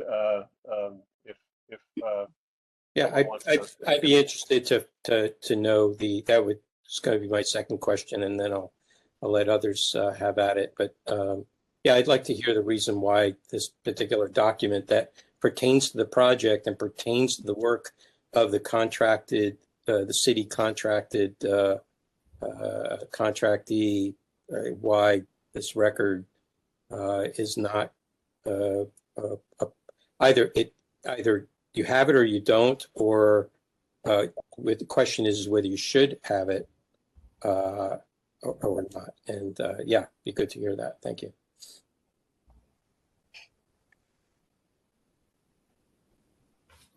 Hi, I'm Raymond Louie. I'm the Structural Engineering Section Manager at Public Works. I hope you all can hear me. Yes. Good evening. So to put a little background onto what the Mr. Huang's complaint stems about vibrations in the street caused by street roadway work, sewer work in this particular case, caused by machinery driving sheet piles into the ground. And so the request that Mr. Huang asked for, or the paperwork that he asked for, was basically all the information in the, I guess, paperwork stemming from that trench excavation, right? And so typically Public Works requires the contractor to submit shoring drawings. And these shoring drawings are the final product. They're not the interim, how they install it. That's me, the methods that we generally do not get into. But we do get into the final shoring product, meaning in this case, sheet piles and bracing, to basically to ensure that there's no cave-in of that excavation, right? For not only for the safety of the personnel in the trench, but also for the safety of people walking on the street and cars going by, and so forth. So so we provided that information to Mr.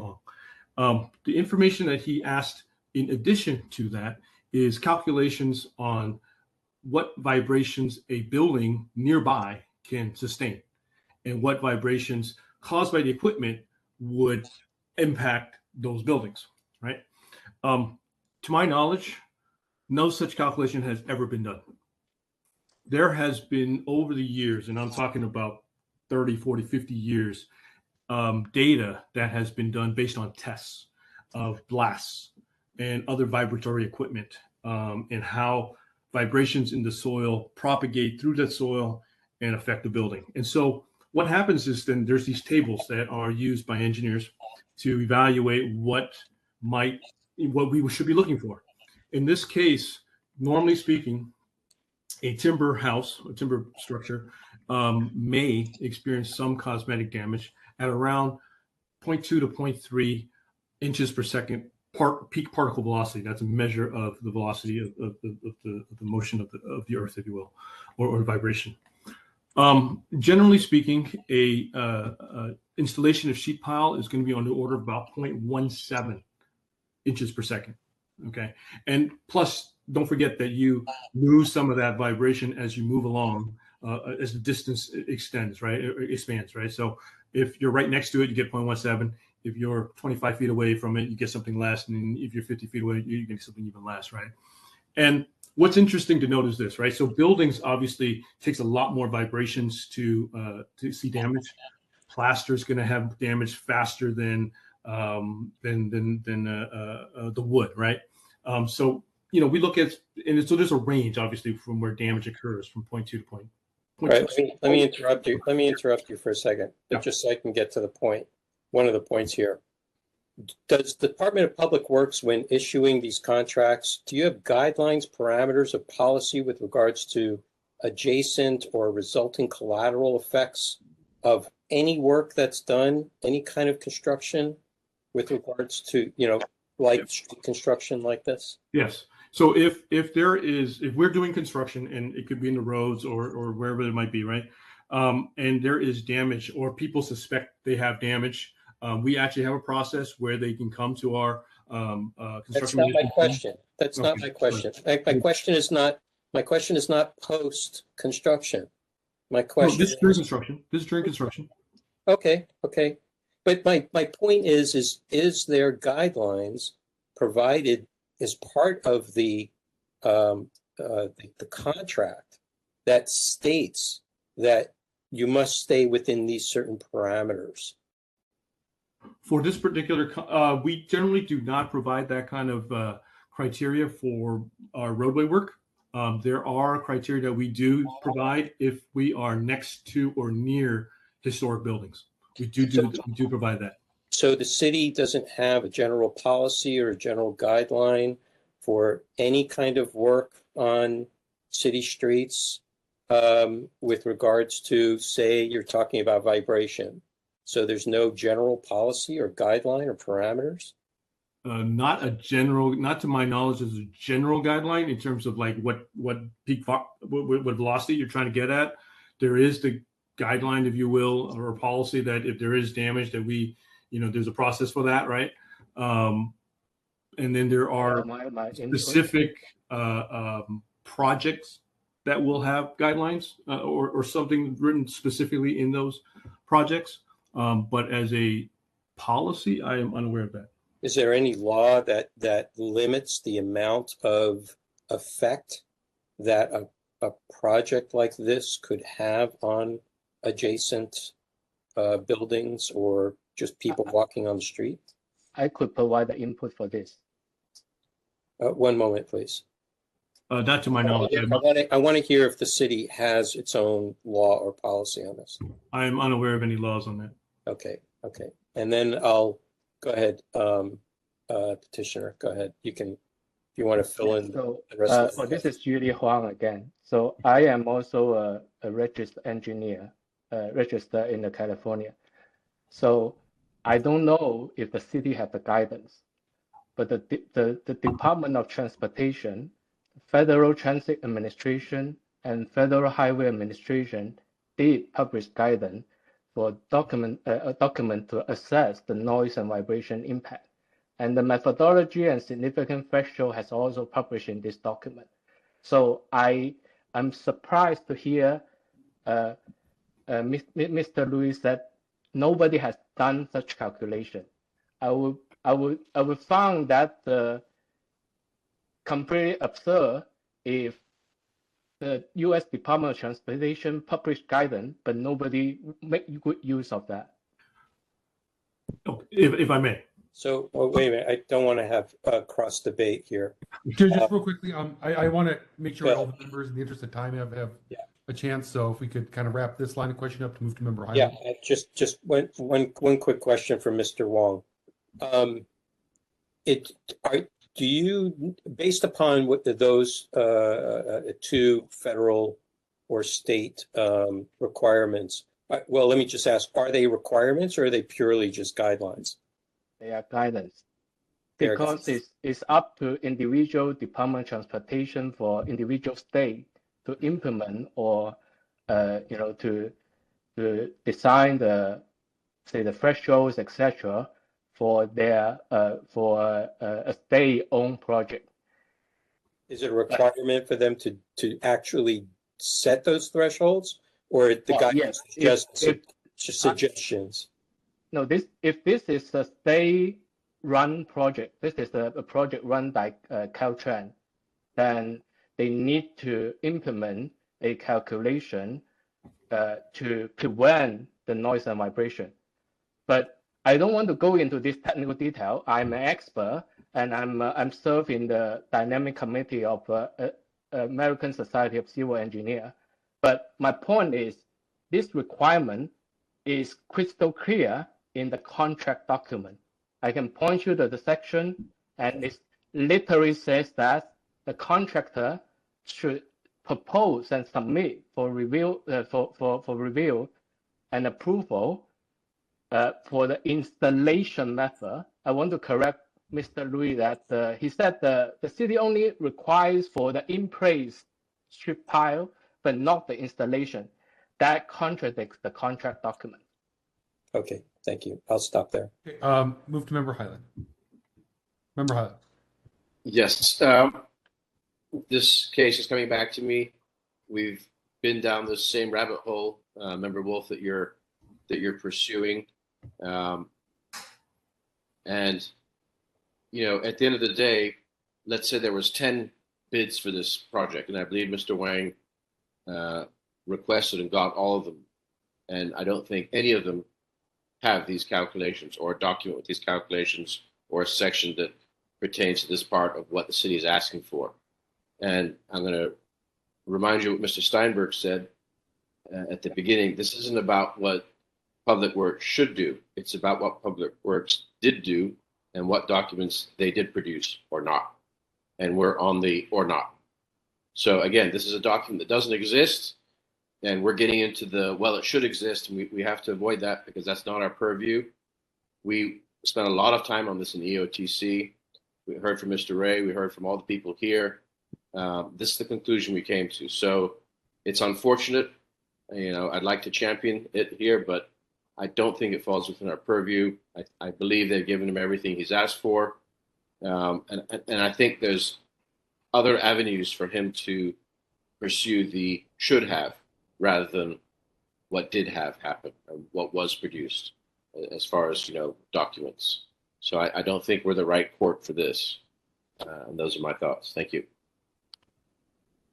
Thank you, Member Hyland. And just I recall this case as well as coming back to me. In fact, I made this motion, and I remember exactly as you did that we actually went down this extensive line of questioning to try to figure out if this is something that really should have been there, if they should have it or not. And Member Hyland summed it up very well. So I prefer not to go down that redundant line of questioning again further if we're okay on that. Any other questions, or can we get to rebuttals on this one?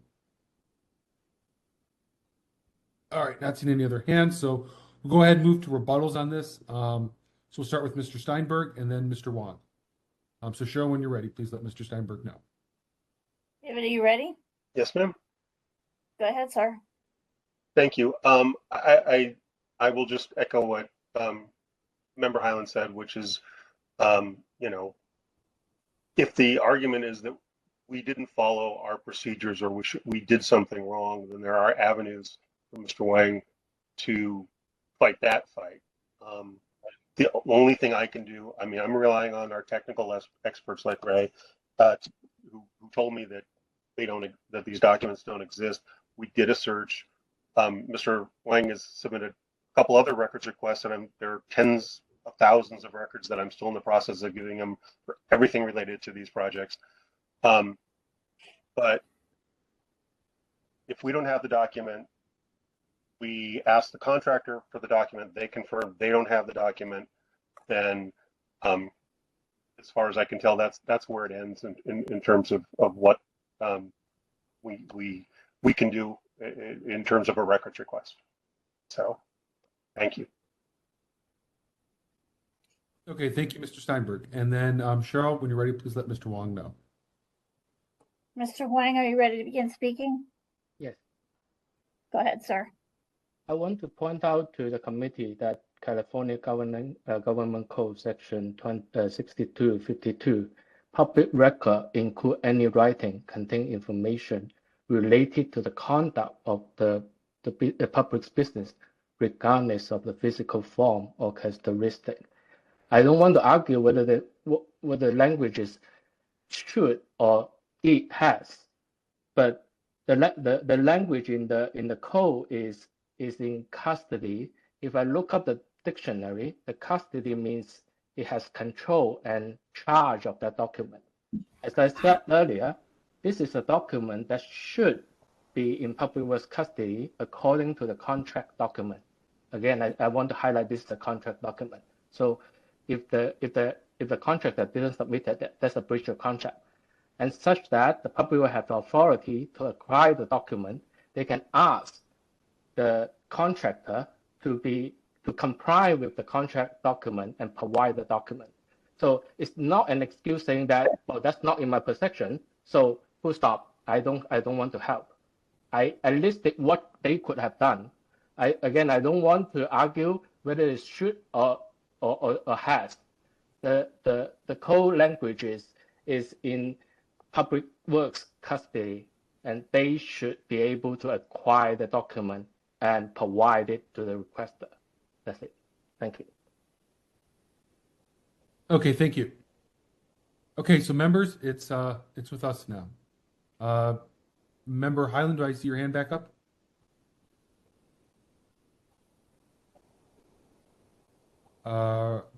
Member Highland, is that you? Had your hand up? Nope. Okay. Vice Chair Wong, and then we'll get to you. I apologize. I should have asked this earlier, but I had a question for Mr. Huang. Could you actually point to the page in the packet that you're referring to that requires those documents from the contractor that you've mentioned? Yes. So it's project manual, section 31, 23, 33, 2.2, and quote. Mr. Huang, sorry, can I interrupt you for a second? Could you point to the actual page number of the PDF? I can do that. Yes, it's let me see what page. It's page 381 of 460 of the PDF, project manual 2 of 2. So the section at the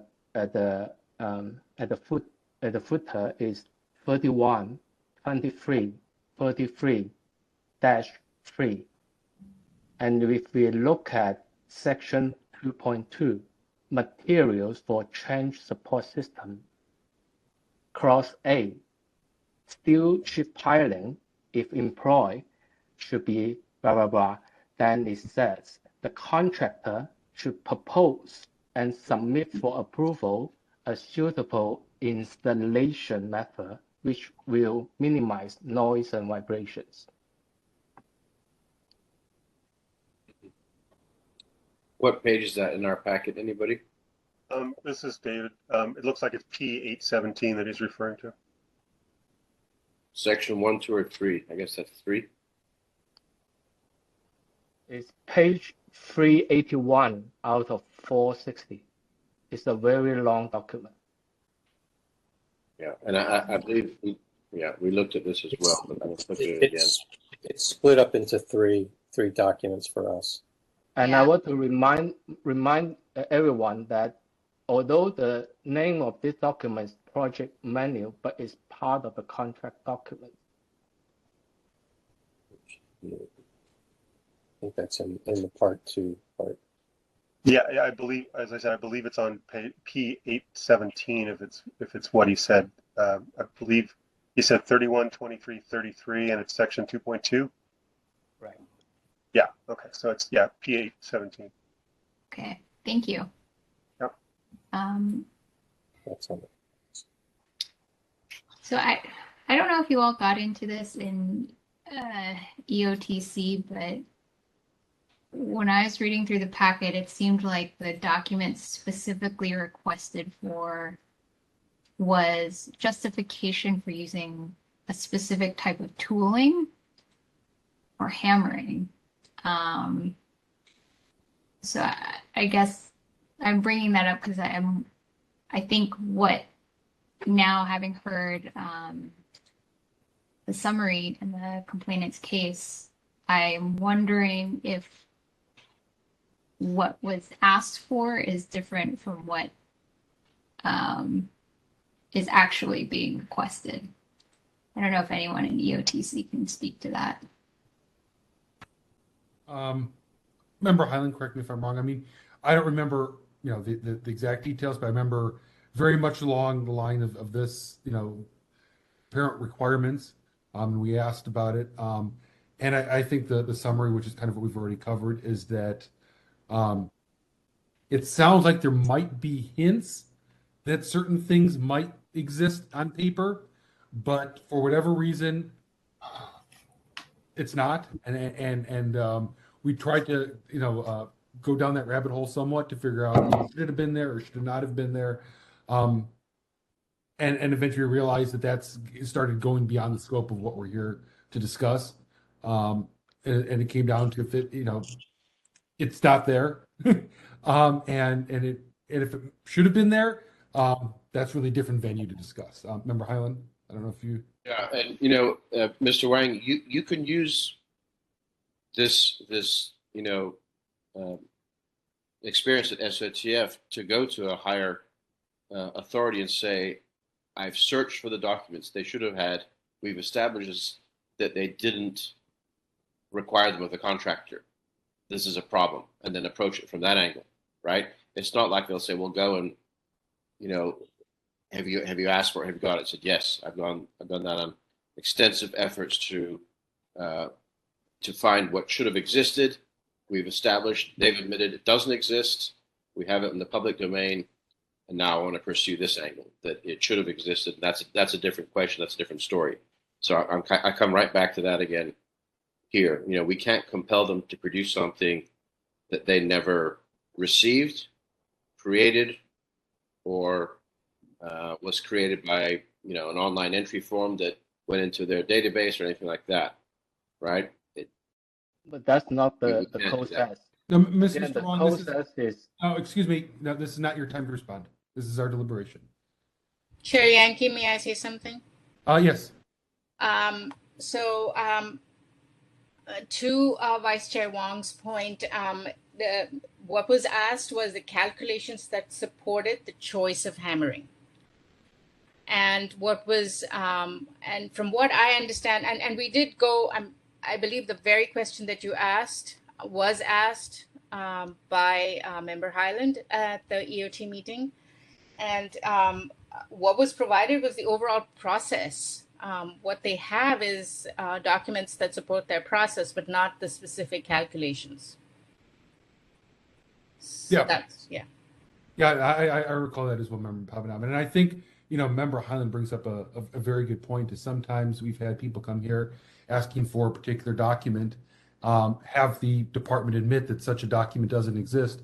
And that's the proof they need to then go to some other venue to prove that said document that should have existed, doesn't exist. But that doesn't give us the ability to compel its creation. That might be something for another place. I think I've seen Member Wolf's hand up, and then we'll go to Member Schmidt. Yeah, so a few things. I understand what you guys are talking about. I agree with you on those points. I think there are a couple of things that need to be considered. One is our primary purpose is to determine whether records are public or not. If the record exists, it would be public. Okay, I think we need to at least affirm that. For this complaint. The second part is that the actual whistleblower complaint has more power to compel the production or at least expose the lack of production or the lack of custodianship of these kind of records. In addition to the city administrator and very, very well the city attorney who has to write and approve these contracts in the first place, they would want to make sure that they're being followed to the letter of the contract to avoid risks and other liabilities. City gets sued all the time for millions and millions of dollars. So if the agency or the department is supposed to have the document and either failed to ask for it or failed to request it or neglected to make it as a requirement, that is really up to those other entities to assure the fidelity of that contract and assure that for public safety, that whatever is in the contract is being followed properly. The fact that if the record doesn't exist because they didn't ask for it or neglected to ask for it or what have you, that's not necessarily in our purview. We can't force them to produce a document that doesn't necessarily exist. So, if anything, I think we should at least affirm that a document like this is in fact public. That is our job at first and foremost. I'll stop there. Okay, Member Schmidt. Yeah, I will move to find a no violation in this case. Thank you, Member Schmidt. Do we have a second? Or this is your Yankee. I'll second that, but I'd like to add the caveat that if the record that was requested did exist, it would be deemed public. That's fine. And I second it. Okay, so Cheryl, moved by Member Schmidt, seconded by Member Wolf, to find no violation, but to affirm that if the record did exist, it would be public. Hang on a second.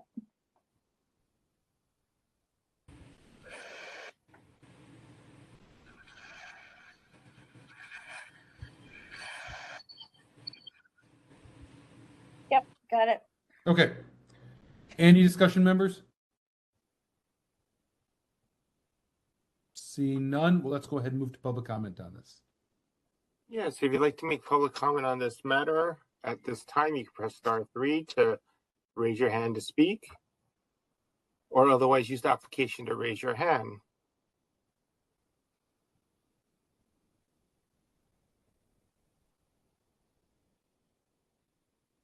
I'm not seeing any additional hands being raised at this time. Okay, thank you, Victor. We'll go ahead and close public comment. And I don't see any more hands from the members, so let's go ahead and move to a roll call vote on this. Cheryl, when you're ready. Member Schmidt? Aye. Member Schmidt, aye. Member Wolf? Aye. Member Wolf, aye. Member LaHood? Aye. Member LaHood, aye. Member Padmanabhan? Member Padmanabhan? I think Member Stein? Aye. Aye. Was that Member Padmanabhan? That's right. This is Member Padmanabhan. And it's aye. Yes.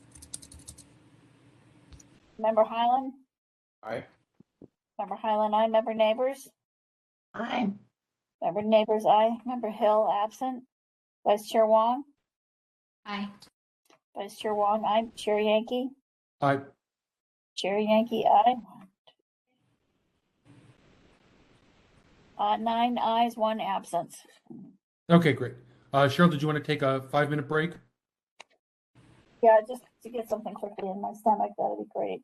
Okay, so we'll do a 5-minute break here. We'll come back at 9:47. We still have 3 agenda items, so we're going to try to have to stay on track here to finish up at a timely manner. All right, see you back.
Is it hot in the basement, Dean?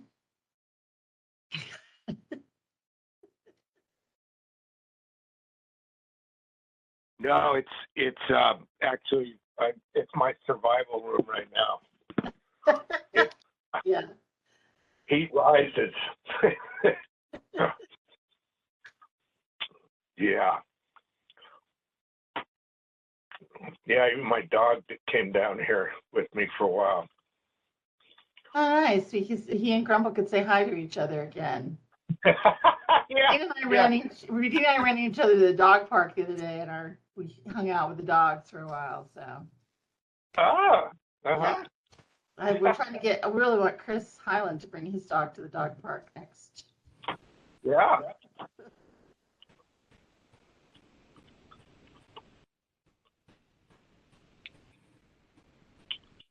The land of Yorkshire Terriers. Schnauzers, but I'll take it.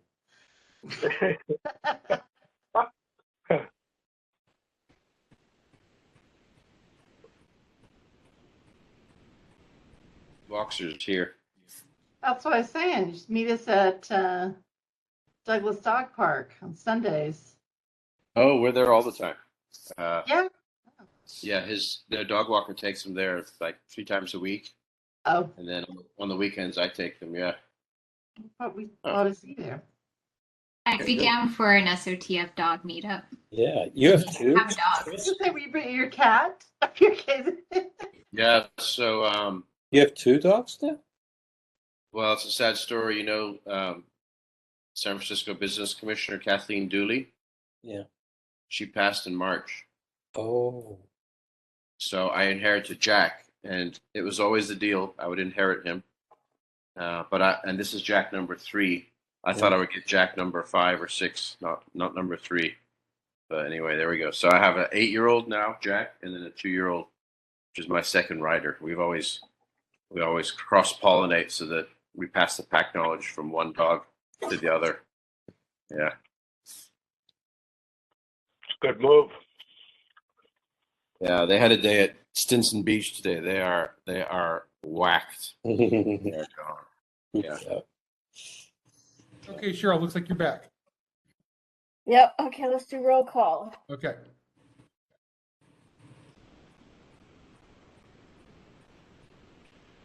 Dean? Member Schmidt? Oh, yeah, present. Member LaHood? Present. Member Padmanabhan? Present. Vice Chair Wong? Present. Member Stein? Present. Chair Yankee? Present.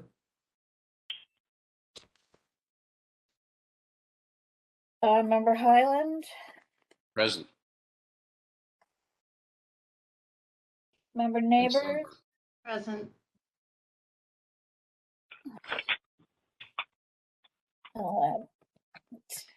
And Bruce. Yeah, present. Okay. Okay. Go ahead and call the next item, Cheryl. Item number 10, file number 22014, complaint filed by Sergei Zveranov against Lieutenant Lynn Riley and the police department for allegedly violating Administrative Code Section 6721B, as in boy, by failing to respond to a public records request in a timely and/or complete manner. On March 19, 2022, the complaint committee found that the task force has jurisdiction, the records are public, and referred the matter to the task force for hearing with a request that the task force determine if there are violations of Administrative Code Section 6721B as in boy and 6721C as in cat. Okay.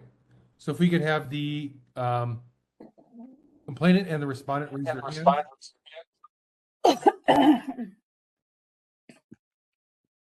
Okay. And so looks like they're both unmuted. We have Mr. I'm sorry. Could you pronounce your name for us? You will try it first. No, go ahead. I don't find it funny. Severinov.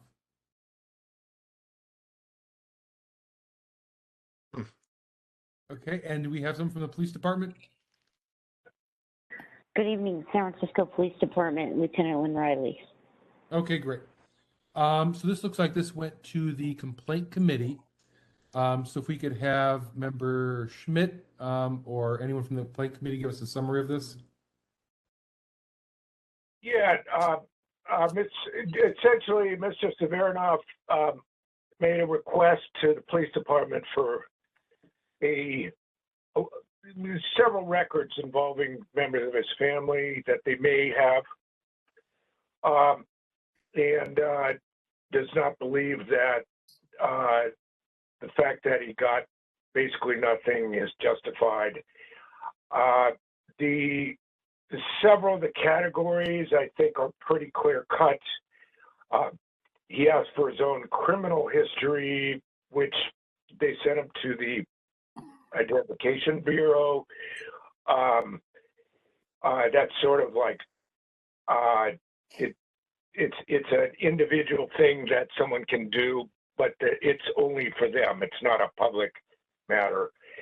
They sent him to the CISD for incident reports. They sent him to the Department of Emergency Management for 911 calls.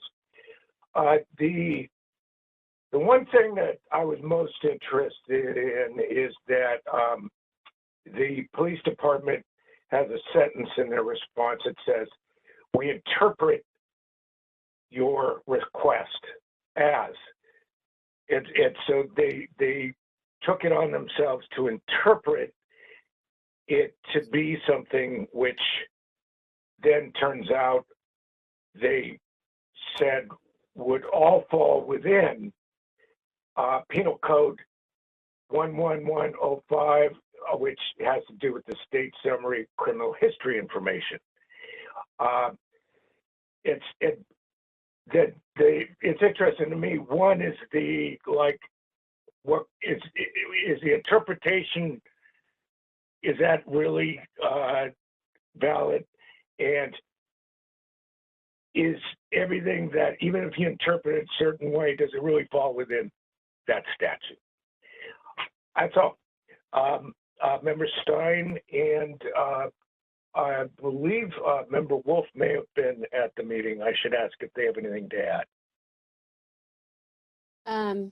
I think for me, it was the same question about, interpreting a request for records that involve particular names as just being a request for criminal records related to those names. And I don't believe this issue of whether there should have been a search and some understanding of what categories of records there might be before narrowing it was a question that also came up in the hearing. I don't think I was on the committee at that time. Okay. All right. That's all. Okay, great. So let's get started. So Cheryl, when you're ready.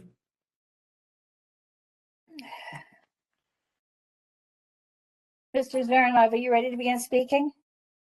Yes, my name is Sergei Severinov. I'm ready. Go ahead, sir.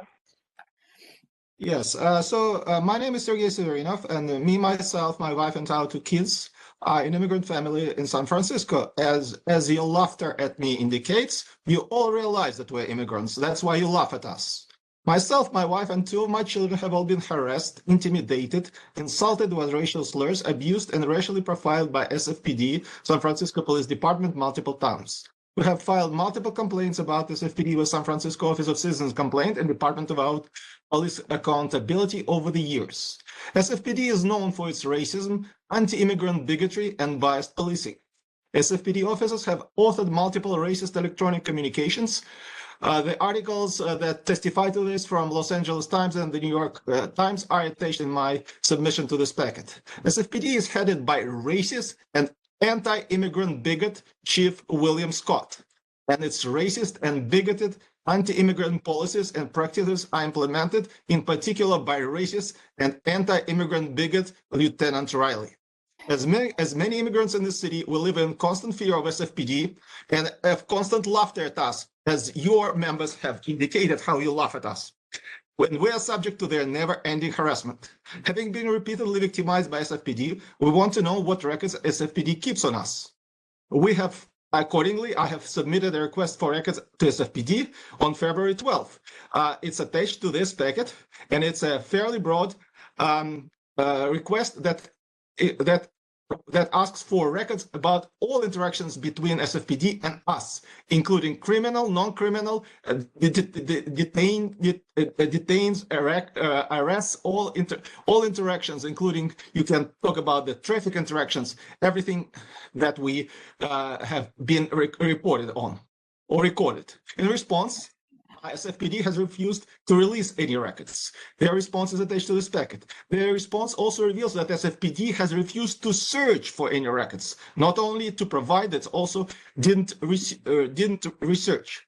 To justify the refusal, SFPD has impermissibly narrowed down the interpretation of a request, stating that SFPD interprets your request for criminal history records on the above referenced individuals. Spelling is incorrect, but it basically shows you that they have taken up all themselves the authority. They have to search for the records and identify whether they're criminal or not. I have then emailed SFPD demanding disclosure. They refused. SFPD has no right to narrow my request. They have to do a search. And they also have an obligation to keep redactions and the withholdings to a minimum.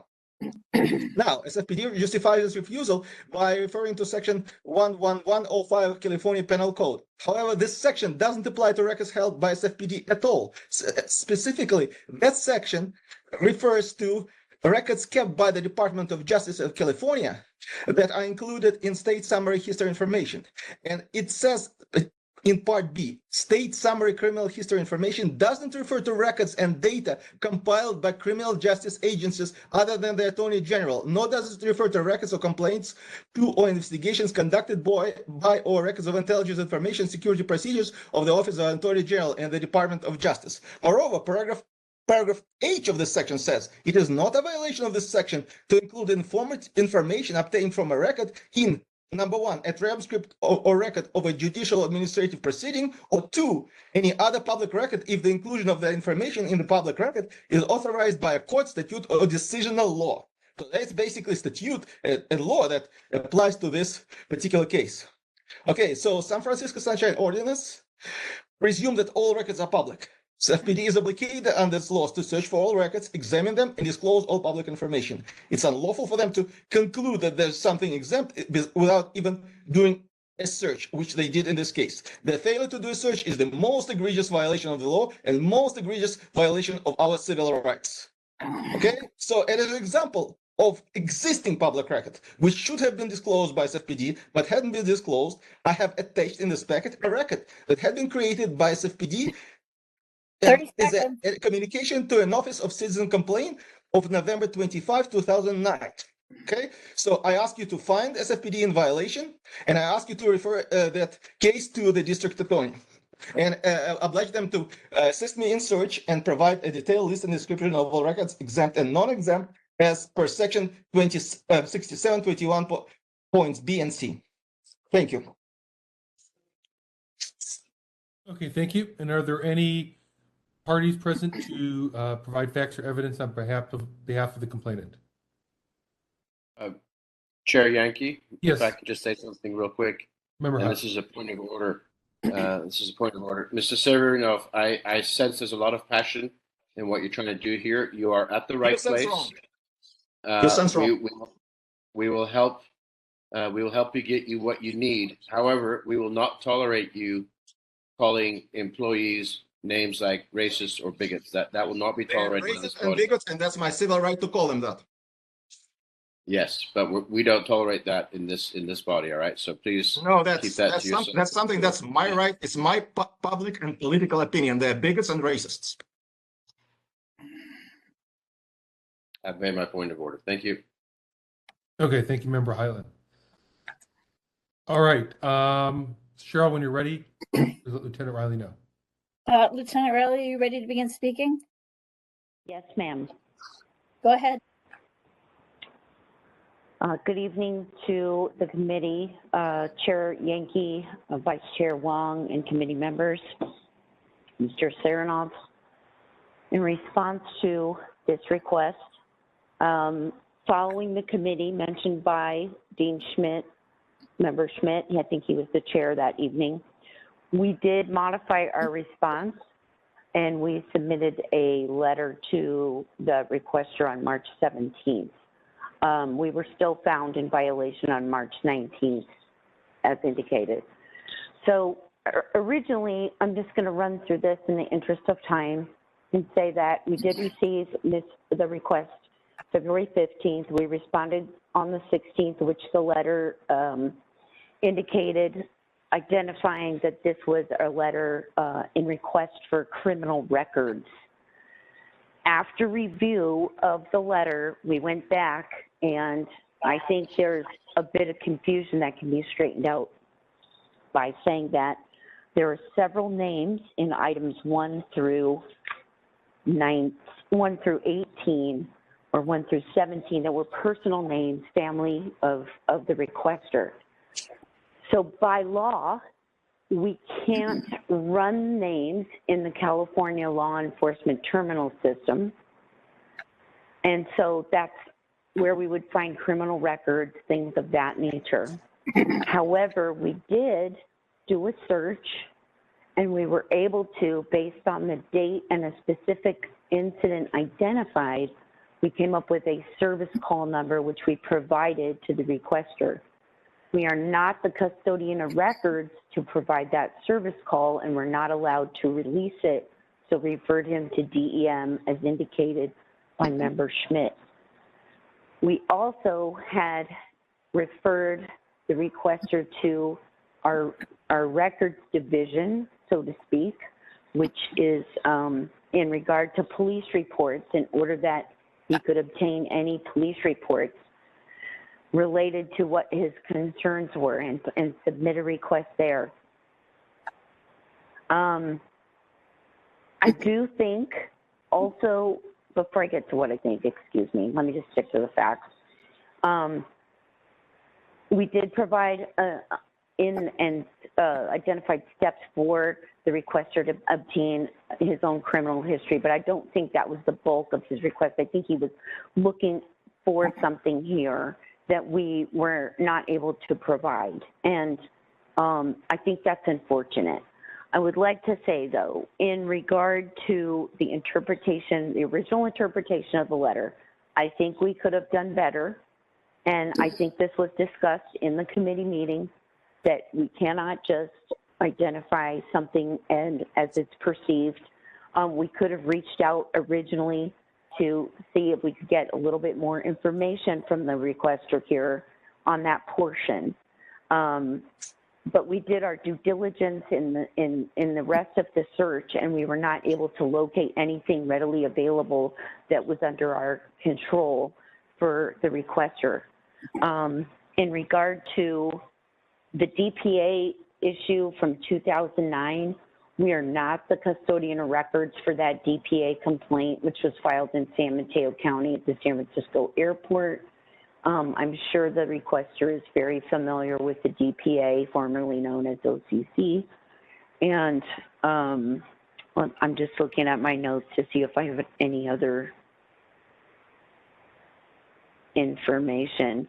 Oh, yes, there's one more point I'd like to make. In regard to the list of names, I think what the way the wording was of the request, when it asked for detentions and arrests of these individuals, I think that that's why the original jump to that criminal history remark was made in that letter, as referenced before. That's all I have at this time. Thank you. Okay, thank you. And are there any other parties to provide facts or evidence on behalf of the respondent? Okay, see no hands. Members, this is our time to ask questions. And I see Member Highland's hand. Oh, no, not Member Highland. Okay, Anyone else with questions here? I have a question. Member Wolf. Yeah, this is pretty involved here.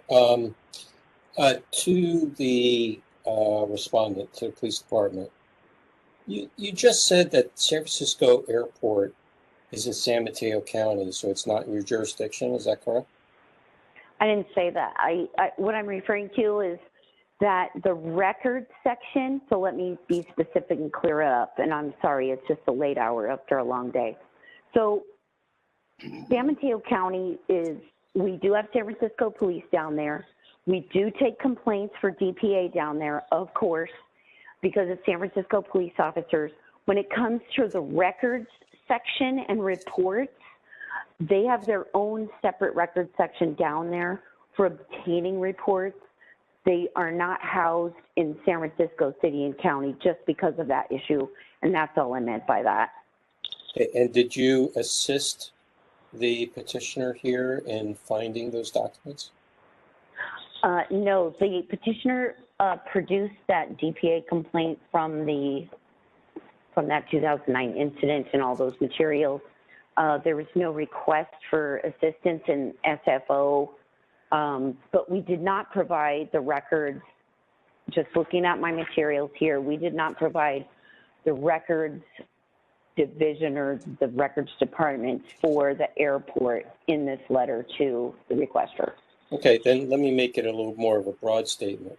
For all the records that was requested that you feel you do not have custodianship of, did you provide any assistance, whether requested or not? Did you provide any assistance to the petitioner on where they might be able to find them? As indicated by the letter, yes, there's 3 separate entities from which the requester could get materials. But based on the way I think this request was written and the lack of collaborative effort, if I could say, in this particular case, we did not have an open line of communication, which would have aided us in assisting. And I would have to say also that it's kind of obvious to me that, well, let me put it this way. I've never had any contact with the requester whatsoever. And I want to reiterate to you, sir, again, I think we could have done better with a reach out on this letter. And I think we discussed that at the prior committee meeting. Okay, you also mentioned that you cannot run actual names in the state database. But are these the incidents that the records are referring to? Did they not occur in the city and county of San Francisco? Yes, they did, and that's why they would be in the incident report system, which we referred to the requester in the second letter. Okay, and is that a department of the City and County San Francisco Police Department? Yes, that's it's abbreviated CISU, and it's the gosh, it used to be called Records Division. I'm sorry. Okay, I understand what you're saying, but you know, right. The request was for from the police department as a whole agency. Would that not be something your either your public information officer, your sunshine department, whatever, could be called upon to provide the records through? Yes, absolutely. Yes, sir. And to be clear, we provided the link so that there was no hardship on the requester to get to that entity. Okay, but you didn't go and get the records or provide any interaction. I know you're mentioning that there wasn't necessarily a good interaction between you two, but you didn't necessarily, go and get the records or provide a way for him to get the records. No, we don't physically, if that's the question. I didn't physically go to the records division and start an investigation based on this. But had he utilized the link, he would be able to obtain all the records. Okay, thank you. I'll stop there. No problem. Okay, thank you, Member Wolf. Any other members?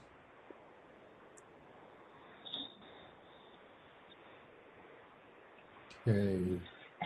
I'm not seeing any other hands, so go ahead and move to rebuttals. Let me just ask one additional question of the petitioner. All right, go ahead. Can you explain how to us about if the police department provided you any assistance, and what was the quality of that assistance? Can you repeat the question? I cannot understand what's the gist of your question. So in the Sunshine Ordinance, there's a requirement that if a custodian does not have possession of the records, that they must assist in some way, shape, or form to help the requester, either point them in the right direction, to either go find the records, or actually themselves go and get the records and produce them because they were the ones that were originally asked for them. So my question to you is this similar question that I asked the police department. The respondent is, did they provide you with any assistance, and what was the quality of that assistance? No, they did not provide me with any assistance, and actually I specifically asked for this assistance. I sent my original request to them on the 15th of February. On the 16th, I received a blanket refusal to search for any records. On the same day, the 16th of February, I sent them an email, which is in the packet, and which says, your refusal of my request is unlawful. I'm demanding a disclosure of all records that you have on myself and my family members and interactions between myself and my family members and SFPD. I'm also requesting disclosure about specific actions and presence of SFPD on Grove Street on September 22nd. I demand that you provide all responsive records. Okay, so they responded to this email that I followed up with by saying they stand by their original letter, and they did not provide any assistance. In response to that, I then filed a separate request for assistance based on section 6721C, which allows me to seek assistance and which obliges SFPD to search for all records and provide a detailed and written description of all records. And in my letter, I indicated that I really am seeking for a written list of all the records that they have. In response, and this is all in the packet in front of you, in response, they provided the same negative refusal to do any search and to assist me in any way. So the fact that they have records on me is confirmed by the letter that I have attached here. And you really need to look at that letter carefully. That's a form, a complaint form to Office of the Citizen's Complaint. But what you have to read is who this letter was written by. It's written in its letter. It's on the pages 61 of your packet. 61, it says submitted by Officer Michelangelo Apodaca, number 303, Office of the Chief of Police, November 25, 2009. I submit, this is not a form from the Office of the Citizen's Complaint. It's a form that's filled by the Michelangelo Apodaca, SFPD officer number 303. And that's the form that they should have in their records. They should have identified it and they should have disclosed it to me. They didn't. So when Miss Riley says that, well, I don't know what she says because she doesn't really say that they search for records, but that just tells you that they have records on me and they have refused to search for them. How did you get this record? I will not tell you. Okay, thank you. I have no further questions. Okay, thank you, Member Wolf. Anyone else with questions? Okay, not seeing any, so we'll go ahead and move to rebuttals. So we'll start with the respondent in this case. So Cheryl, when you're ready. Lieutenant Riley, are you ready to begin? Yes, ma'am. Go ahead. Okay, I would like to again stress that a cooperative effort is required to assist all requesters. We receive over 250 to 400 requests per month. We help hundreds of people with their requests. I would also like to make a note to, or at least have the committee realize I have never met this requester prior.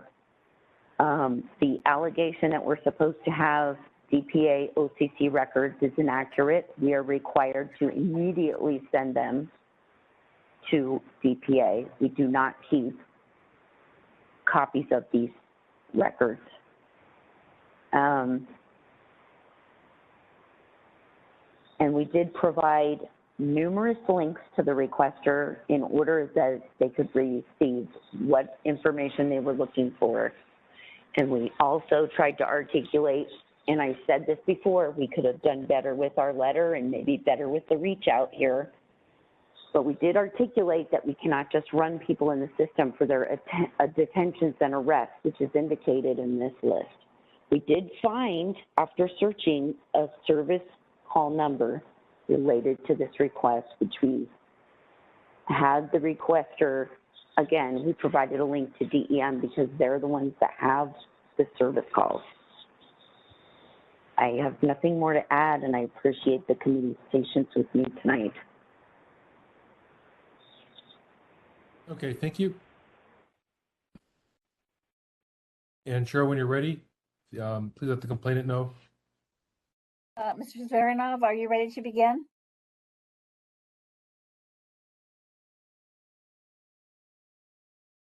Mr. Zveranov?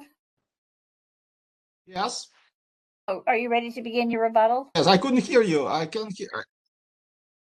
Okay. Okay, yes, I'm ready to. So the bottom line, I want to say several things, but one of the most important things is that whatever that SFPD person says, they didn't do a search, and that's what they are obliged to do. They are obliged to do a search. The second thing, they are obliged to provide a list of all the things that they discovered by Section 6721.c. Okay, so this is what they didn't do, and that's what they are obliged. So the third thing is I have tried to reach them several times. In your packet, you will see 2 of my requests and emails to the SFPD, to which there was a stonewalling, and that's basically because the racism overshadows their judgment. And I will be filing a complaint against Lieutenant Riley for her racism and bigotry with the Office of the Citizens DPA tomorrow, because she is a racist and a bigot. And that's why they don't want to do any search, because we're an immigrant family and they have a hatred and despise towards us. We are entitled to those records, whether she likes it or not, and this is something that we should obtain.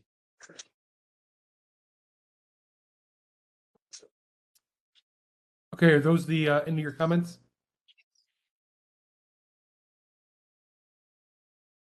Okay, sounds like those are complete. Okay, so members, it's up to us to deliberate.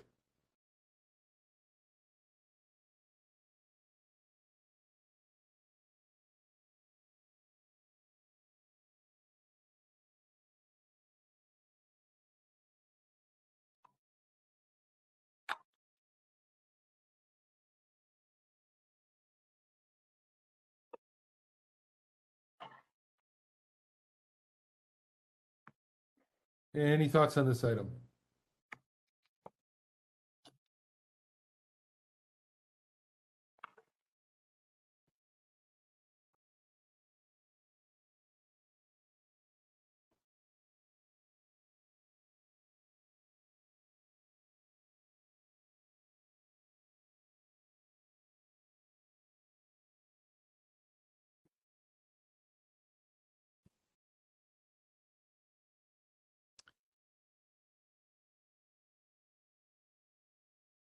Member Wolf.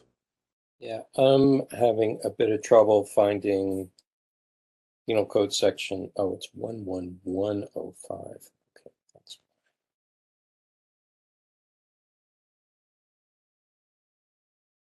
okay. Never mind.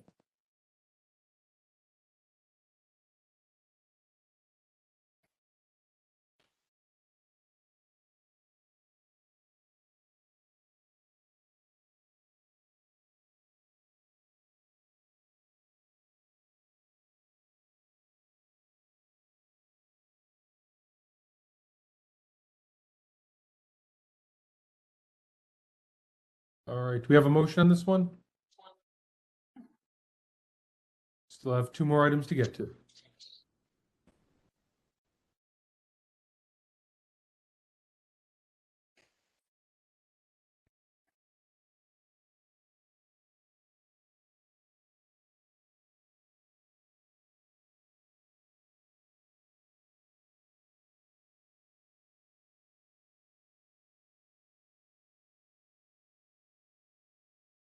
We need further clarification on anything?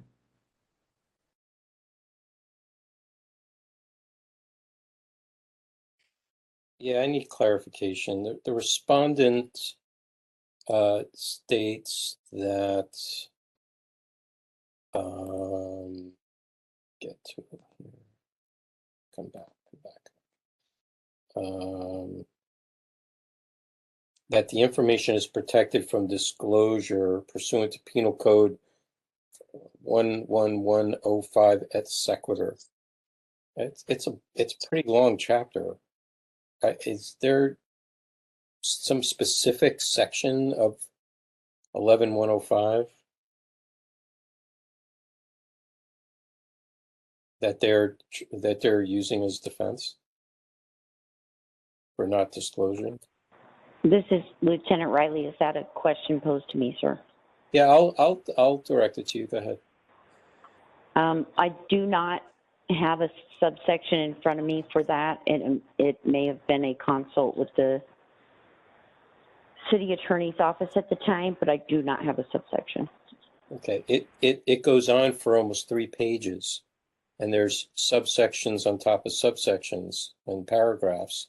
It's not appropriate just to cite a blanket statute without being specific as to which part in words is being applied here.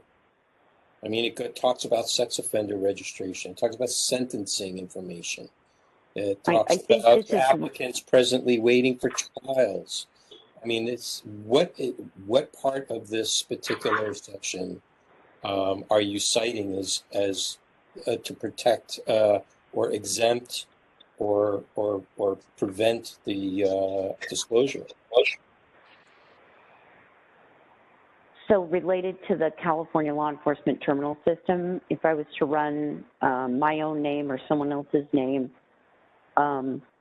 everything would come up, and that could be up to nationally, not just locally, for like what we would term in plain language as a rap sheet.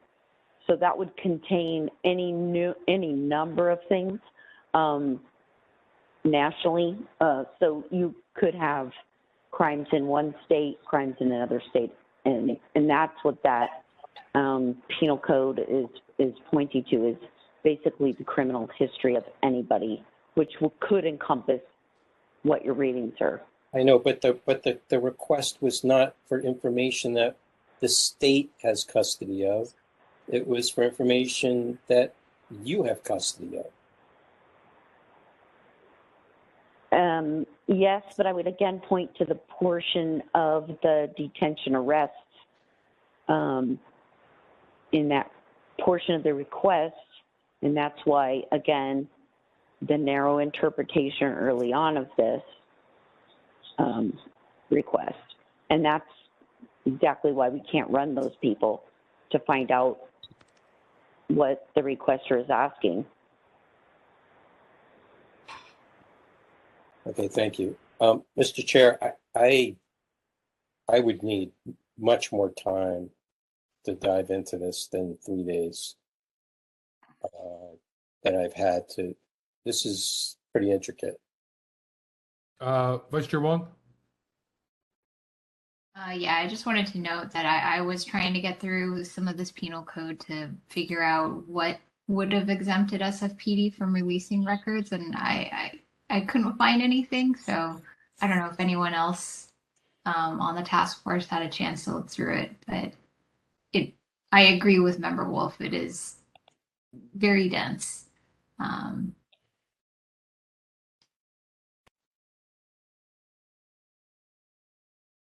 So it's getting late. So I guess we could move to continue this if that's something we wanted to do.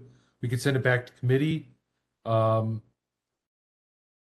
I think what needs to happen, I'm not quite sure what records have been received, if any at all. I think that needs to be identified first. And then there needs to be some sort of discovery and questioning as to where these records, exist specifically. And the police department needs to assist in that, identifying where those records either are or who would be the custodian. This is not a wild goose chase here, and people shouldn't be put on a wild goose chase for this. And I think that I appreciate the police department's calmness and seeking for some collaborative attention to this, but it really is upon the entity, the government entity, that it's their burden. And the list of information was given. It's quite explicit.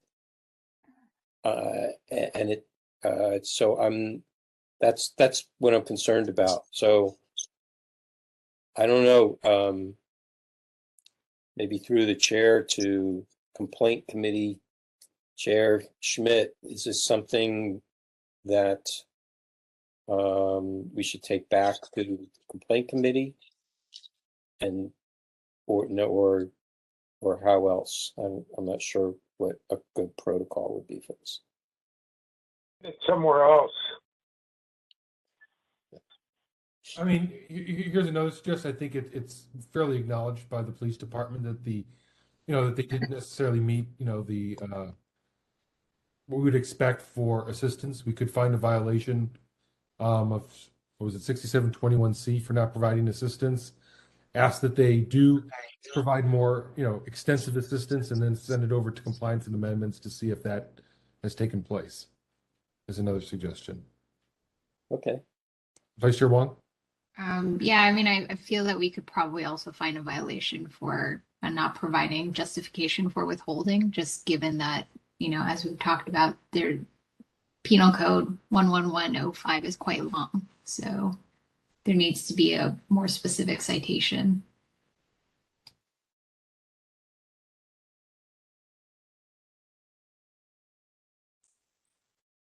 Did you want to, you know what, I'll go ahead and make a motion. And we can go from there just to get these. So I'm going to move to find the police department in violation of Administrative Code 6721C for not providing assistance in finding the records, and 6727 for not providing an explicit justification in writing for the withholding, to order the police department to provide more extensive assistance to the complainant in locating the records, and to send this to the Compliance and Amendments Committee for monitoring. In order the police department to do what? Provide more extensive assistance in locating the requested records, and to send the file to the Compliance and Amendments Committee for monitoring. Mr. Chair, I will second that, but want to offer maybe some addition to the last part of your order, and it would be to for each of the 25 items that were requested, for them to identify where they are located and where Mr. Severinov can find them. Okay, so let's do this. I'll restate this. I'll add this to the end. Let me tell you what I have so far, Matthew. Okay, let's do that. Sorry. Excuse me. Moved by Chair Yankee to find the San Francisco Police Department in violation of 6721C for not providing assistance to the requester in finding the record, and 6727 for not providing an explicit justification in writing for the withholding, and order the police department to provide more extensive assistance in locating the requested records and forward the matter to the Compliance and Amendments Committee for monitoring. Okay, so the part before the forward to the Compliance and Amendments, add in further order the police department to provide a justification or location of the existence of records for each of the 25 separate requests in the complainant's overall request. Does that work for you, Member Wolf? Yeah, that's okay. Fine. I'll second that.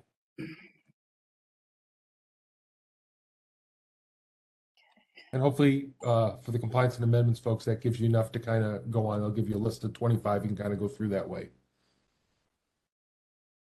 Yeah, otherwise it's all random. Yeah. This kind of gives a way you can dive right into it. Okay. So that's the motion. Any discussion on that? Can I participate in the discussion of the motion? No, I'm sorry at this point. Okay, so I see no discussion among the members. This is open up for public comment. Not quite.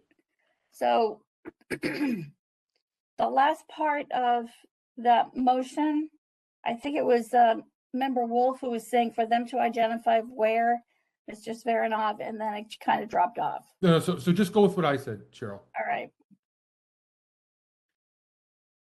Did you want to read it back one more time? Sure.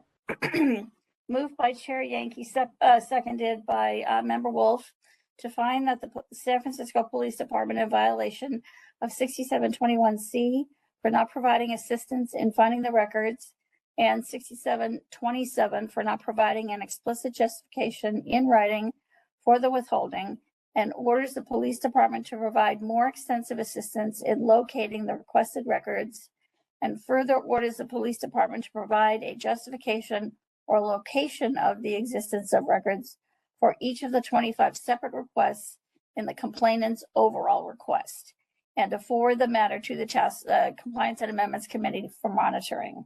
Yes, you got it. All right. We're good. Okay. Okay. So public comment.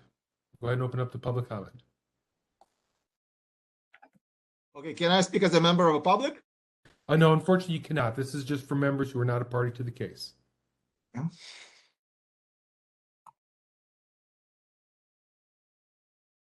Okay, looks like we're down to one person who is a member of the public that's still with us on this matter. I will unmute them at this time.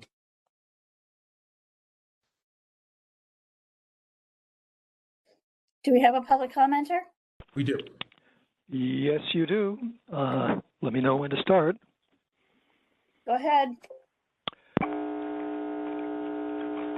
This is Peter Warfield, Executive Director of Library Users Association, Library Users 2004 at yahoo.com and P.O. Box 170544, San Francisco, California 94117-0544.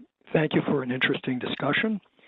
I'm not sure what happened with the 67.21B for boy, which was listed in the complaint public agenda. We're not connected to this. We're not specifically familiar with this, but we've been listening to some of this discussion. But I'm always concerned when a complainant has taken the trouble to specify some violation that they consider, and I don't hear a specific discussion about why that has been either overlooked or not included in some fashion.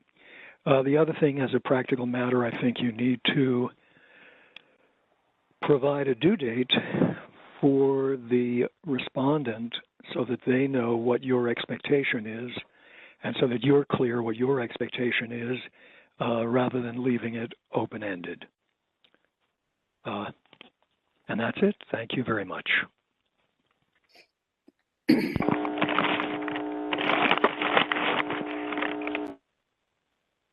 Okay, thank you. I'm just going to check this one other line because I'm not absolutely sure.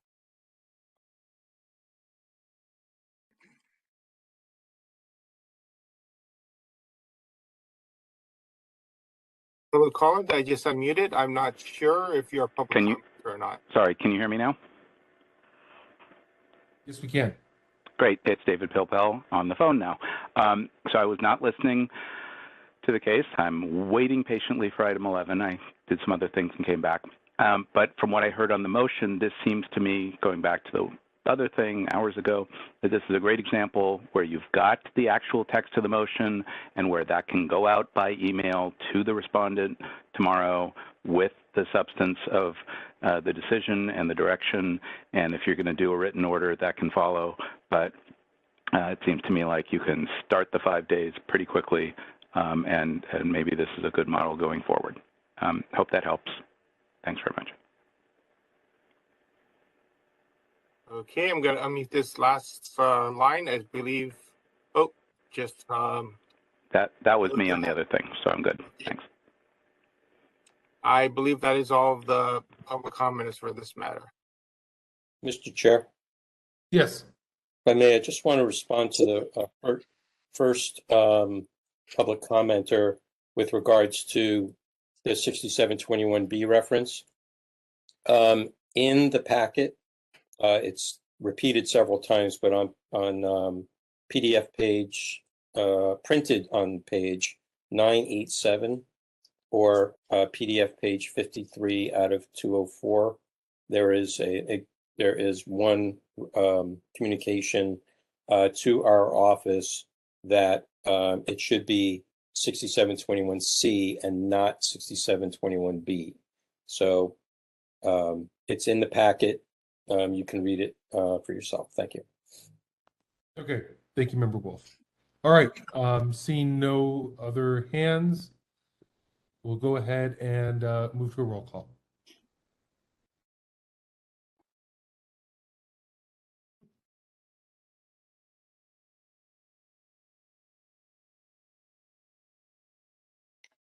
Chair Yankee.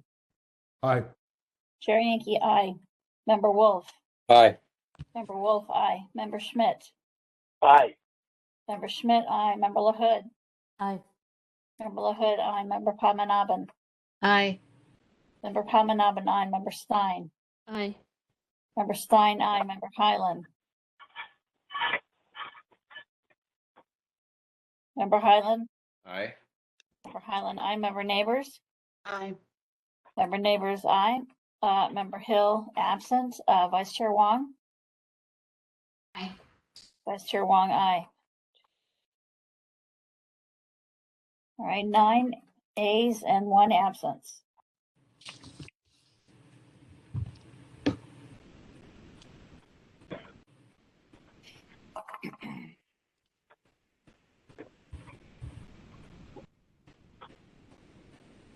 Chair Yankee, you're You're muted. on mute. Oh, I'm sorry. Thank you.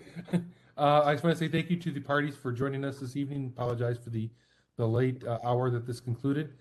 And Cheryl, when you're ready, we can go ahead and move on to item number 11.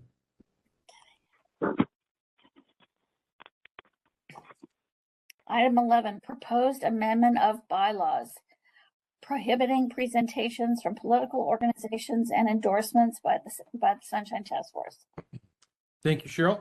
So this was a proposal that came in from member neighbors, and it is included in the attachment. So also in the attachment are some related rules of order that the Board of Supervisors uses, and it's included in their rules. So I will turn it over to member neighbors to discuss. Thank you, Chair Yankee. Members, I'm sorry. I know you're tired. I know it's late. And just know this is, I've included a draft motion because that's how I operate on other governmental bodies. And I know that, you know, there could be a lot of discussion, more discussion than we can get to tonight. Even when we're thinking about bylaws, we might want to actually pull that out a little bit further.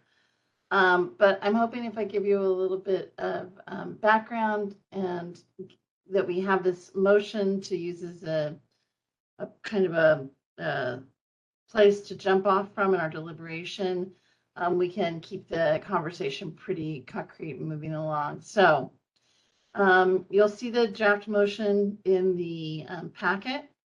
I'll read it to you now. The San Francisco Sunshine Ordinance Task Force and its committees will not hear presentations from representatives of political organizations, i.e. those engaged in political activities, including lobbying, community organizing, or campaign advertising, nor will it make endorsements of candidates, campaigns, or legislation. Members wishing to speak on behalf of political issues related to open government, public meetings, and transparency are able to do through the normal agenda processes. So I'm bringing the motion because I'm concerned about our kind of lack of policy regarding this. Some things have come up, and I went through the bylaws and I didn't see anything addressed around either endorsements or around having presentations by political groups during task force time. So that would be a good use of our time to discuss it. And Victor did a search as well and brought in some additional information. In my mind, it's maybe useful to think about this in terms of kind of three parts. One is the endorsements piece. I know we've done endorsements of legislation in the past, but we haven't codified that in a policy. So it's neither represented in our bylaws, nor do we have a policy manual where we record our policies like the Board of Supervisors has. You know, they keep the bylaws lean, but have a policy manual that includes the decisions you make. So I think it might be interesting first to think about what are the limits of our endorsement? What kinds of what do we make endorsements on? Maybe we want to maybe you like this motion, but you want to shape it because if we're required by the Board of Supervisors or requested by the Board of Supervisors to make an endorsement, we want to make sure that we're able to do that. Maybe you feel like if there's legislation, you know, in the pipeline, we should be able to do endorsements around that. So I think we should discuss that and put some parameters around it. Let's think about like what are the limits to that. I also think that if we determine that we do want to be an endorsement making body, we need to think about how we can ethically get information about that. Do we hear anyone who wants to make a presentation during our time here in our meetings? Are they free to make a presentation? Are we going to rely on members to make those presentations instead? And how do we do that ethically and fairly? And then, of course, we need to think about how we're going to document this once we make those decisions. And I would advocate for, like I said, leaner bylaws and starting to think about a policy manual that helps us kind of codify some of this stuff. I know some of you have been on this body on and off for a long time, and you're going to say the way we've always done it is, but that's not policy. It's just not. So you actually don't get to say that in governance. You got to write it down, and that's the way that people make decisions in governance. That's part of what we do here in open governance too. So I'll stop there and hear what you have to say.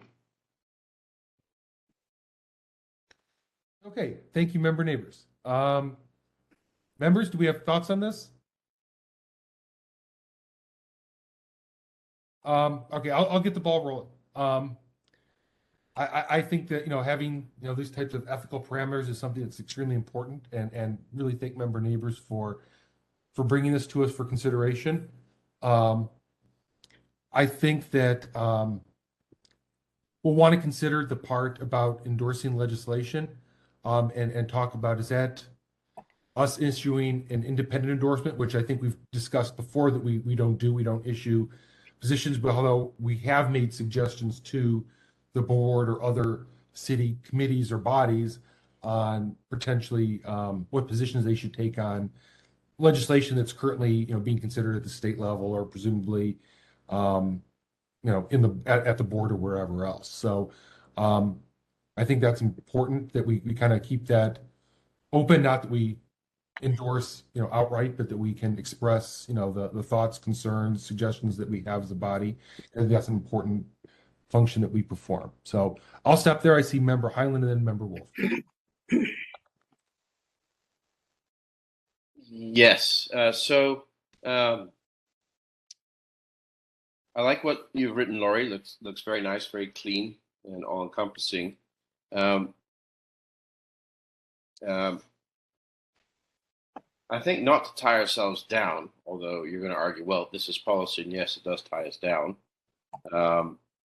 I think if we were to change one word, and that would be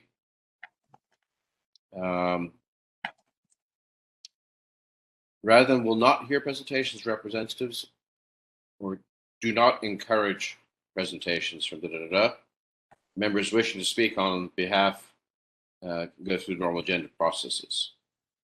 That would give us the wiggle room. It would state our preference not to hear that stuff. And the reason I say that is, my time on this body, we have invited organizations to come in and present to us on something that we're deliberating on later in the agenda. And who is not political these days? So I just don't want to tie our hands to something like that. That's just my sort of 30,000-foot knee-jerk reaction. But otherwise, great for bringing us to this and making us consider it.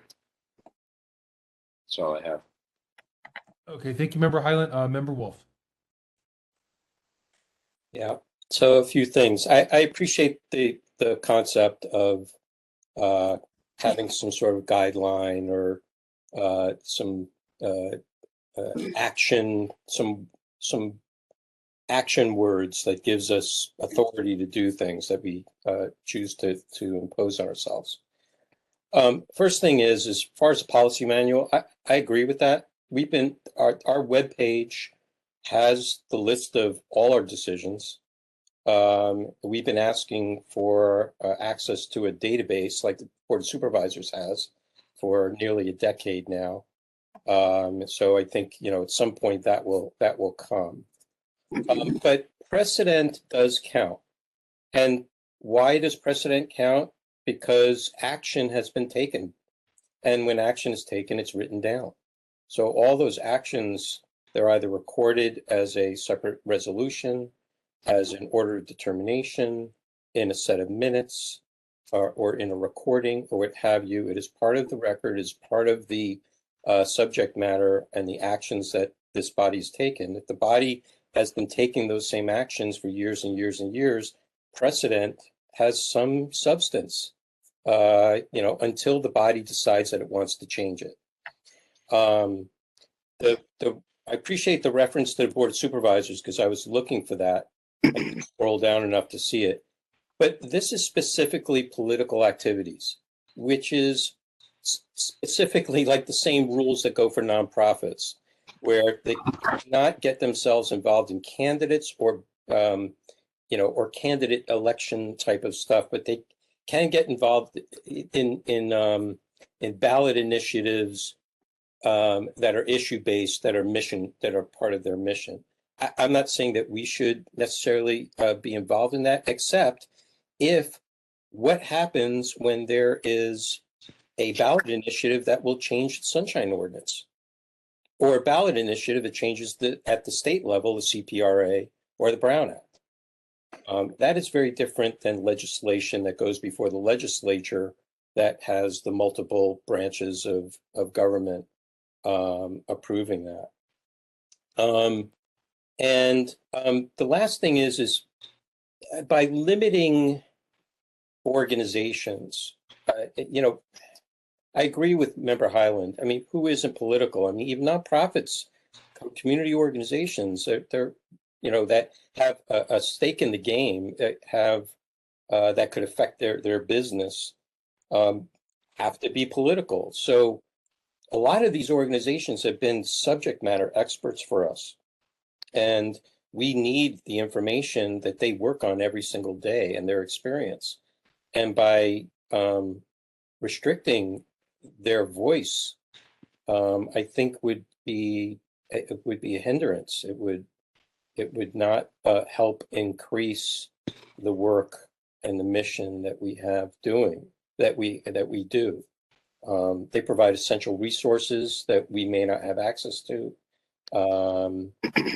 and expertise that some of us may not have. I'll stop there. Okay, member or Vice Chair Wong. Yeah, I mean, I think I may have a bit of bias here, having been involved with San Franciscans for Sunshine in the past before joining this body. But I also do worry, given that from what I see, this could limit us on, being able to endorse legislation that aligns with the goals of this task force. And that worries me. And then in terms of precedents we have in the past, in recent past, advised San Franciscans for Sunshine in how we as the task force would like to see the Sunshine Ordinance edited and or updated as well. And I think being able to contribute that information into a potential ballot initiative is also important. Because we have some influence over, how the ordinance could be updated. And I think that also needs to be considered. I do think it's important to have these distinctions on what we should be able to do ethically as a task force. But I wonder if it's worth having more than just one sentence, one or two sentences to amend the bylaws. We may need to have more specific bullet points for each of these things, like political organizations, legislation, and endorsement. And it may be worth dividing things up, because I think having these couple of sentences put together, maybe it's not strict enough, I guess, or maybe it's not specific enough, is kind of how I'm thinking about it.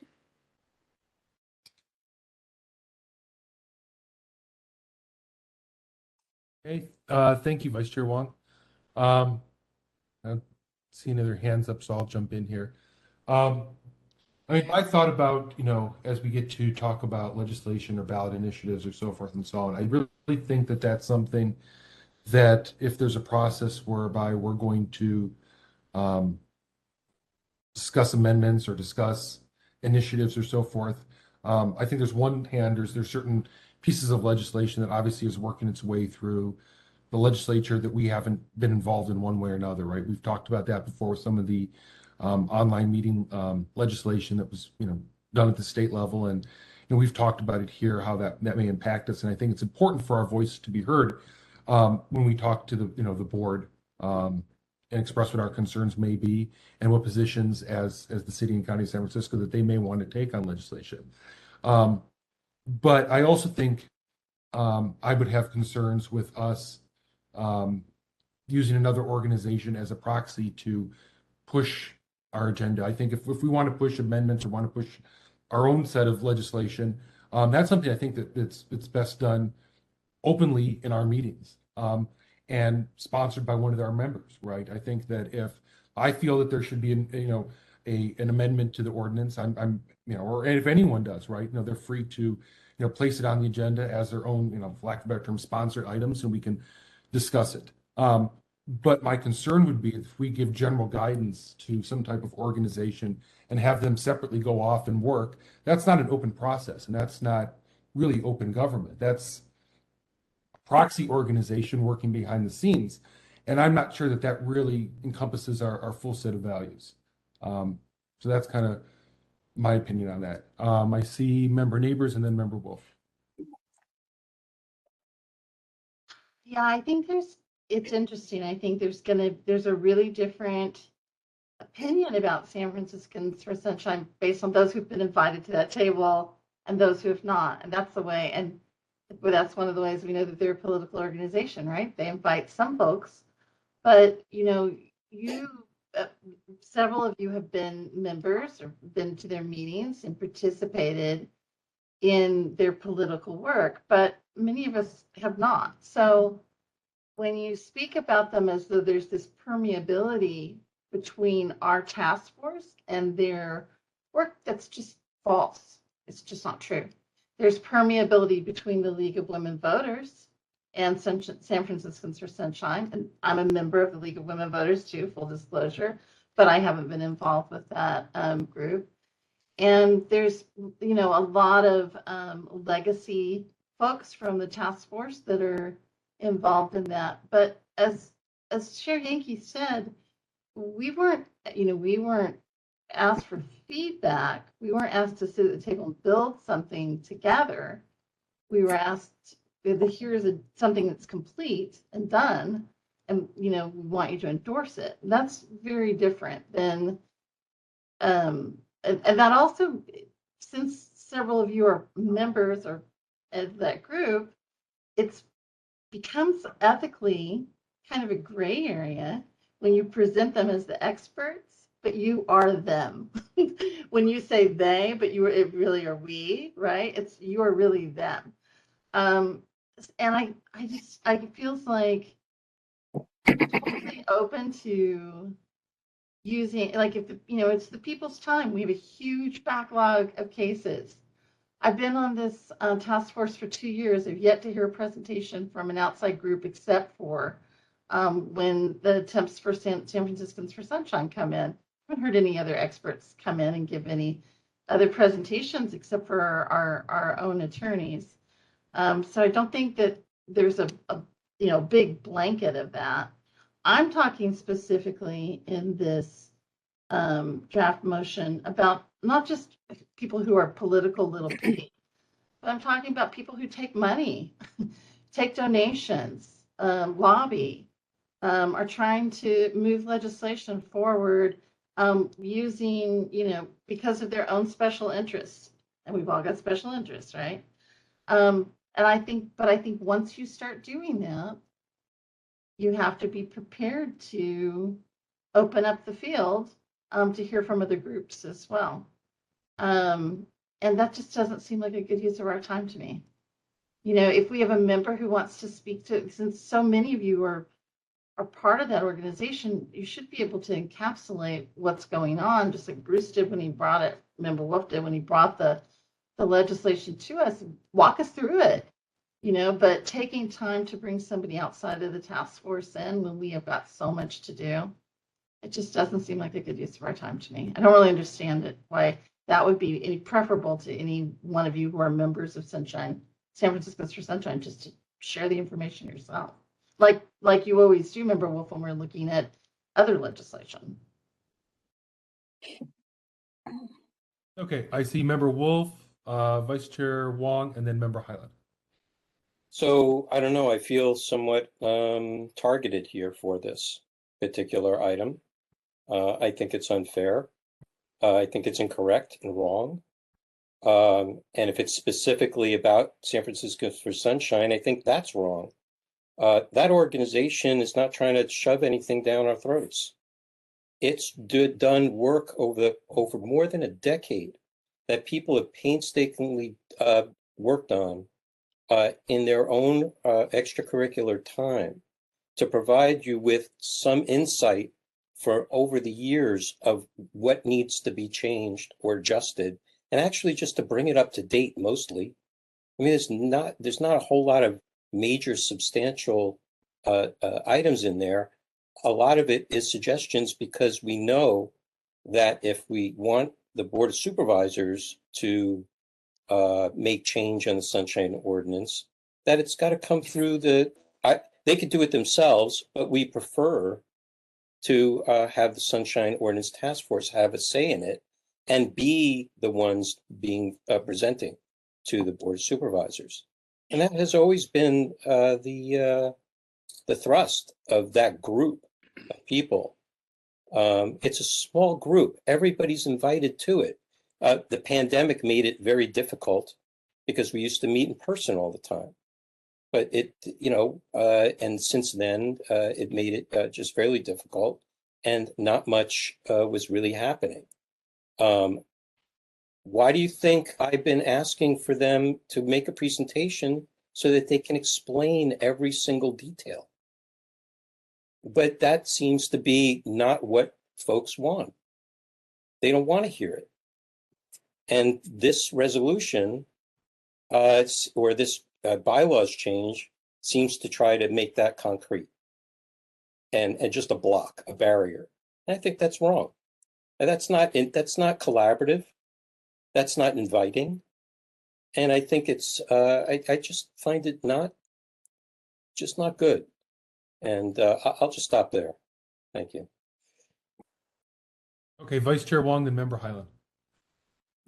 Yeah, I just wanted to note, San Francisco's for Sunshine, there's no invitation, as Member Wolf mentioned. Anyone can join it at any time.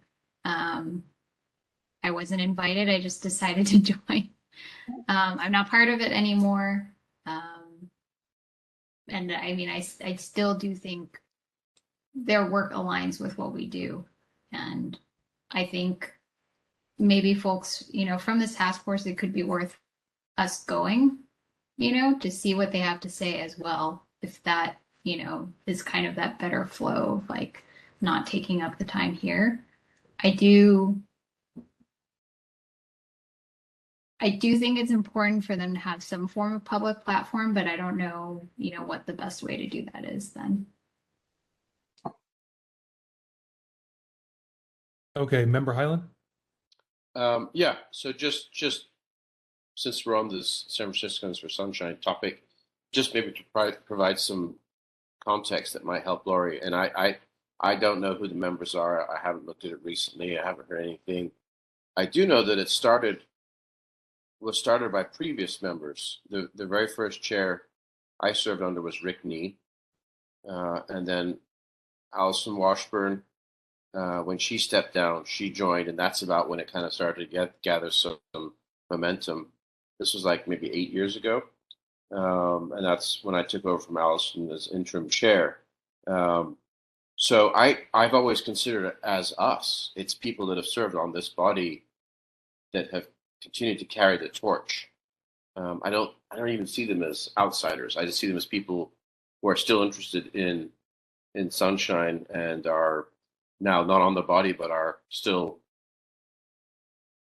have the time to do the work, to kind of re-examine the whole charter, which, we've been in existence 22 years now. It is time for change. But can you imagine us trying to do this in committee with what we have, our workload? There's just no way. So I think they're kind of serving a function there in a way. But I also realize, the other side of the coin is we have to have the highest bar as far as not being affiliated, endorsing, etc. So, it's a good point. It's a fine line we have to walk, and that's why language like "we do not encourage" or something like that as a policy statement, I'm fine with. But that we do not, I think, is a bit strong, because who knows what this body is going to look like after changes, 5 years, 10 years, 20 years down the road. It's always good to give yourself, I think it's great to make a policy statement of what we feel, because we're basically saying we're holding a very high standard, as high as the Board of Supervisors, if not higher. But we also have to, in the interest of Sunshine, we have to be open to all comers, right? So it's a great problem that you've unraveled for us, and I'm curious to see where we end up with this. But that's my thoughts. Thank you. Thank you, Member Highland. Any other hands here? Yeah, I personally, I think this issue is far more than just, we can talk about San Franciscans for Sunshine, but I think that's just an example to use. I don't think this is, by any means limited to that. And I think that it's a broader question, at least to me, at least when I read this, was, to what extent do we allow our public forum, which is really the people's time, to be used for any type of advocacy organizations, right? And so when I read it, reading a member neighbor's proposal, my concern would be that, do we have certain people or certain groups with a certain, direction that they want to see, this go? And there might be other people out there that feel that there's too much sunshine, or that we should go in somewhat of a different direction. I mean, I know, for instance, we've received very comprehensive amendments from, we'll call him Mr. Anonymous or Anonymous number 3 or whatever else. And if we're going to, have something be heard, we haven't invited him to speak. And so the question becomes, to what extent does everyone who wants to see amendments get an equal chance in the public forum? And I think that's important. If we're going to set aside time, particularly with our backlog, to discuss these items, and not by any of us being members, I think any of us should be able to, if this San Franciscans for Sunshine or any other group, Anonymous, when he did his, and something that strikes that, to one of us as being an important cause to bring to the floor, I think we absolutely should do that. But to what extent do we open our door and give other people places essentially on the agenda to make presentations or to advance their cause? And it's hard, because we certainly don't want to, lose anyone's expertise on it. I think so many people are involved in this, but at the same time, we also want to make sure that, I think, the business that we do in our own public forum is matters that are brought by the members, and it may very well be informed by outside organizations, right? I think Member Neighbor said, all of us have our own interests, and I think, we all are on this organizations because we want to see open government and transparency. But I think it's best served when us members are the sponsors or the cheerleaders of it when it becomes before us. Otherwise, we get into a difficult spot of who else gets a space on the agenda. And while I appreciate your sentiments, Member Highland, about encouraging, but it almost sounds like we should sometimes make exceptions. And then that gets us back into the position of, well, you made an exception for this group, why didn't you make an exception for me? So just from an ethics standpoint, that's kind of where I'm at on it. I'll turn it back over. It looks like Member Neighbors, Member Highland, and then Member Wolf. Yeah, I want to say I appreciate Member Highland you bringing up the history of the group, because actually I know it well, and I wouldn't even be on this task force now if I hadn't actually first came across the San Franciscans for Sunshine group through the League of Women Voters website, and then started listening in on or attending meetings of this task force a long time ago. I really admire, I remember reading the work that they were doing and thinking, like, thank God someone's editing this ordinance, right? Because the edits were great. There used to be I don't know if it's up there now, but it was like a lined, document, and it was spot on, and I agreed with it, right? So it's not about that. It's not about me not liking their organization. I actually really admire and respect the organization. But it does look like, if you're thinking about it from an ethical standpoint, if the one organization we invite is the one that some of our members belong to and have belonged to, and we don't invite anyone else, that looks suspicious, because it is suspicious, right? It's just not an ethical way to proceed. And it could get us into some trouble when we're supposed to be, transparent. And I remember hearing also some of our public comments when we would talk about things that Anonymous put through, having public commenters be like, wait, where's this coming from? How is this happening? Is it happening behind the scenes, right? People get really concerned about where decisions are getting made for changes and how they're happening. That's just, that's why we're here, because we're passionate about that as well. We're passionate about transparency. So just wanted to clear up that I'm no enemy of San Franciscans for Sunshine I just don't think that we can ethically give them a place of priority on our agenda during our meetings, the people's time when we have a huge backlog. And I say that for any organization. I just don't think that, I don't think it's an ethical use of our time. Okay, Member Wolf. And then, wait, I think just Member Wolf right now. Go ahead. Okay, so to Chair Yankee's sentiment, this is exactly what I did. I brought it forward and I asked for them to make the presentation on it, so because they've been working on it. You know, it wasn't like, you know, they just, you know, kind of showed up out of thin air. I brought them, I put this on the agenda. I had brought them to make the presentation. It's not the first time they've done it, you know, on this subject matter. And it's substance that speaks and completely supports our work. This isn't like for some other item that would create a huge amount of debate. This is a foundation so that the task force has something to start with. And they've done quite a bit of work and research and writing. And some of us who've been involved in it have spent many hours, you know, working on it, formatting it, typographical, you know, error, just wordsmithing it, what have you. And then at the same time, there are issues that come up even through the task force that are like, oh no, this needs to be in there, you know, and let's get it in there and make sure that that it's included. Because we deal with so much, we miss it. But some of us, you know, we take some notes and we find that it'd be worthwhile. And it's not something that we just say, you got to put this in there. We have discussion about it. We do research on it. You know, we dig in a little bit deep on it. I'll also say that it's not just the League of Women Voters. It's the Writers Guild. There's the Society of Professional Journalists. There are members from them. You know, these are all the same also organizations that have allowance to make nominations and are represented here on our task force.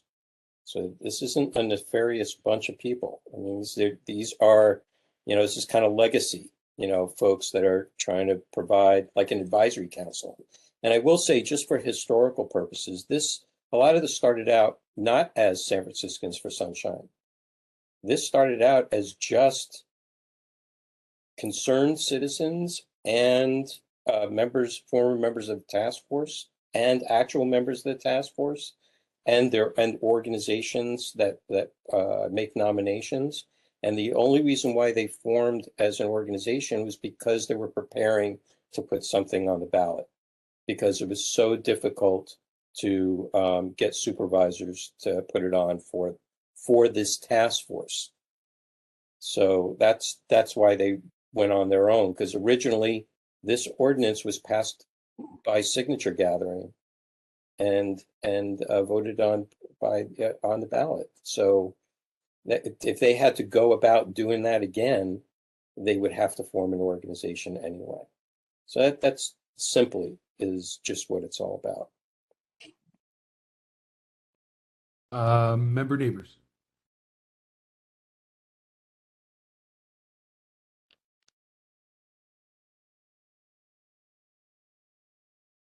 Oh, I think you're on mute. I see the time. I was like, what is that odd motion? I see the time check, and we should probably close this up pretty soon. So I don't want to go too deep down any rabbit holes or anything. But I will say, you know, I wish that we could stay on this topic. I started talking about San Francisco's Sunshine because I think, you know, Vice Chair Wong brought it up and I was then started talking about it, and you're right. I mean, it would be disingenuous to say that it wasn't what created this pathway of thinking for me. But one of the things that you said, Member Wolf, really struck me. You said, you know, you brought this in before. I mean, you brought it. It's something like you're not doing it. These are things that should be near and dear to our heart, right? The things that are reflected there. But you remember when you brought it in before, there was a big backlash. There was a big, for one particular item, it caused a huge amount of debate. And a couple of our members weren't here that night, but several of us felt very strongly about some of the content and gave a lot of strong feedback. And when I saw the next draft of it, that item had not changed at all. That's my concern when any organization comes in with the idea that there's a partnership or we're working together and they receive strong feedback, they don't make any changes, they don't even acknowledge that they've heard that feedback or that they're not going to accept that feedback, and then just go on seeking that endorsement. And so this will be, we heard it at a previous full task force meeting. We talked about it again briefly when Allison came to compliance, and now it's on the agenda, and it's on the agenda again for compliance, right? So that'll be the third time. And it just feels like there needs to be some parameters around that also. I mean, we didn't pass a motion on it when you brought it to the full task force, and now it's going to committees to be heard. But what committees do is send things back to the full task force, but we already had the discussion. So we're in a kind of a weird loop for that as well. That concerns me. So just if those things, like for that discussion, if those things could go back to the table and we could have, those things incorporated in your process, that would be great. And there could be dialogue around that. And yet I still feel like we need these stronger parameters for the reasons that I said before, no matter what the organization is. And this is the part of the reason. We're kind of seeing what happens. Okay, Member Wolf. Just a last thought. I don't disagree with the sentiment of the motion necessarily with regards to outright political activity, with regards to candidates and ballot initiatives that might be very controversial. There was, I got to be honest with you, I did not feel that. I felt the backlash, and then I felt there was going to be no more conversation about doing amendments at all. And then what? And then the amendments come, and then the task force will complain that they didn't have a seat at the table to provide their input. Well, yeah, then what? Okay, the point of introducing it wasn't to say, here it is, endorse this on face value. That was not how it was presented. It was presented as a presentation as to, here is something to start working on. And this was based upon years of work. From people who served and do serve on this body. It's not like there's some independent, nefarious group that's trying to do away with sunshine. It's trying to make better sunshine. So I just want to say that the point of trying to have more discussion and bringing it down to the committee level is because committees can have more discussion than we can have here. And that's why here I would rather preserve our time at this meeting for action and action only, and not have long extended conversations and discussions, and leave that to the committee levels. There probably is an independent nefarious group trying to do away with sunshine, but at least it's not us. It's not. I agree with you. Thank you.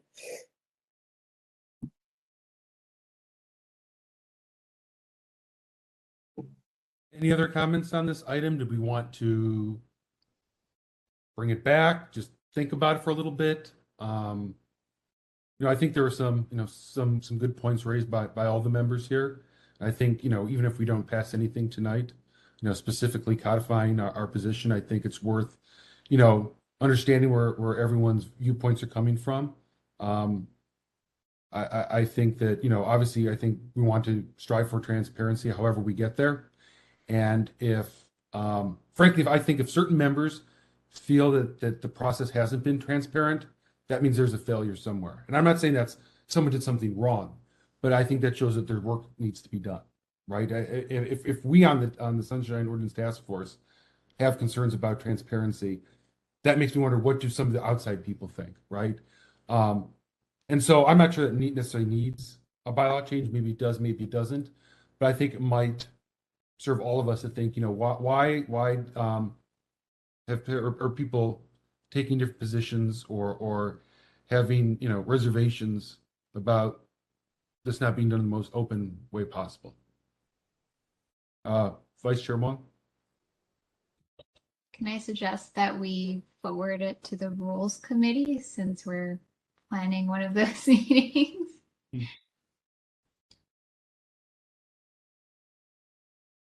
Member Neighbors, is this something that you wanted to further refine in the Rules Committee, or?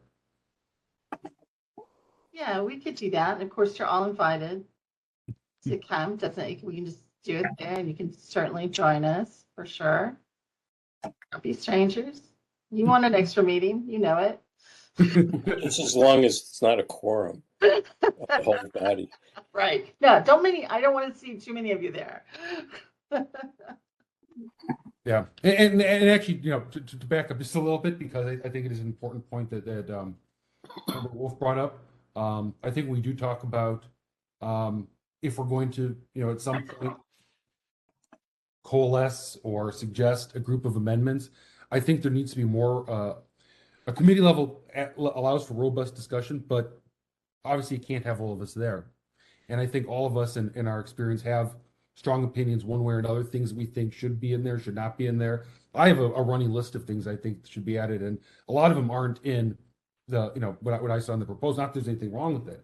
I'm just saying certain other things that popped up, like just throwing on top of my head, right? We figured out that willful violations don't apply to appointed officials, right? So we have hundreds of boards and commission members who can't be found in willful violation, right? To me, that's something, hey, maybe we should add that in there, right? So I think when we do get to a point where we want to suggest amendments to the board, it should be more than just a yes or no vote from any of us. I would want more than just saying endorse this or not endorse this, regardless of who it comes from, whether it's San Franciscans for Sunshine, CAC, an email from Anonymous. I think all of us need to be involved in that process. And maybe that means we have a special meeting at some point, or really devote a huge chunk of our agenda to it when it's ready for that, because it's such an important thing. We don't have the ability to routinely go through this process. So I think all of us need to feel that we have our voices heard, our opinions part of it, incorporated, and not feel that anyone was kind of left out of the decision-making process. Sorry, that was Member Highland? I was going to say, Laurie, if we have problems with quorum, we could always invite Bruce to present to us. You are so smart. I'm just joking. That's why you're like the old dog here. Just joking. You may have some public comment waiting.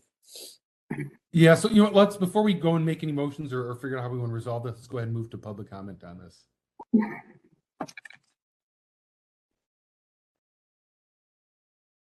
Okay, I think we just have Mr.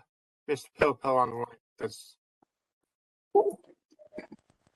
Yes, David Pilpel. I apologize for that. So I did have a number of thoughts. I will try to be brief and substantive. If you do want to discuss this further, I would support moving this to the Rules Committee. I think that's the right place for it. Just to correct Member Wolf briefly, the original Sunshine Ordinance was passed by the Board of Supervisors in 1993. The amendment in 1999, November of 1999, as Proposition G, was done by voter initiative and passed by the voters. So the ordinance is a combination of the original ordinance, as was amended several times by the Board of Supervisors between 1993 and 1999, and the Prop G amendments, and then some minor things that the board has passed since then in the last few years on calendars and such. Initially, I was not sure what problem this was meant to address, but Member Neighbors articulated that, and you discussed it a bit. I do think in part that the Good Government Guide, the Statement of Incompatible Activities, and the City Attorney's Political Activities Memo, which was just reissued yesterday and hopefully has been or will be distributed to all of you in short order, covers much of this or some of this territory. This body cannot directly endorse state legislation or local ballot measures or candidates, either support or oppose. It can urge, support, opposition, or amendments through the Board of Supervisors or the State Legislation Committee as relates to state legislation. So you couldn't even take a position on a local measure if you wanted to as this body. You might be able to do so as individuals. I'm really not sure that a bylaw amendment is necessary to deal with this. I don't see that you've had many requests or any real requests of late from organizations. And from my perspective, if representatives of the Society of Professional Journalists, FPJ, San Franciscans for Sunshine, the League of Women Voters, the Electronic Frontier Foundation, the ACLU, people for or against other good things, whatever. Anybody who wants to speak in public comment, let them. I may or may not agree with their viewpoint, but that's the whole point, is that you should hear from a variety of folks. I think in some ways this suggested bylaw amendment raises more questions than it answers, but you discussed a lot of that tonight. I really think it would be so great if you could work down the backlog to half or less of what it is in terms of complaints, so that you would have time for this kind of thing and for actual consideration of amendments to the ordinance and other policy matters. I would, as I said, thank you. I would refer this to the Rules Committee if you want to discuss this further, and I'm happy to provide any other background from my. Okay. Thank you, Mr. Pope. Okay, thank you, David. Okay, any other public commenters?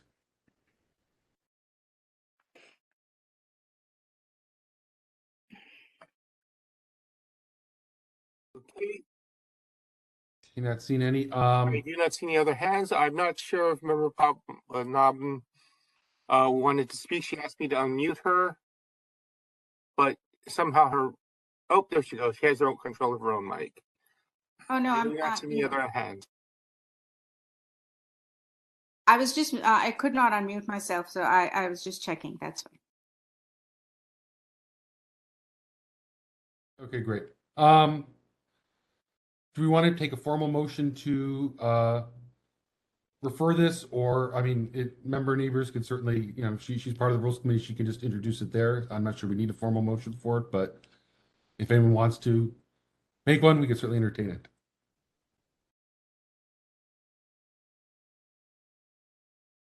Okay, I'm not seeing any. So, member neighbors, if you want to put that on the agenda for one of your upcoming Rules Committee meetings, feel free. We can look forward to hearing back from you on that. Okay, let's go ahead and move on to our last item. It's 11:30, so hopefully we won't go too long here.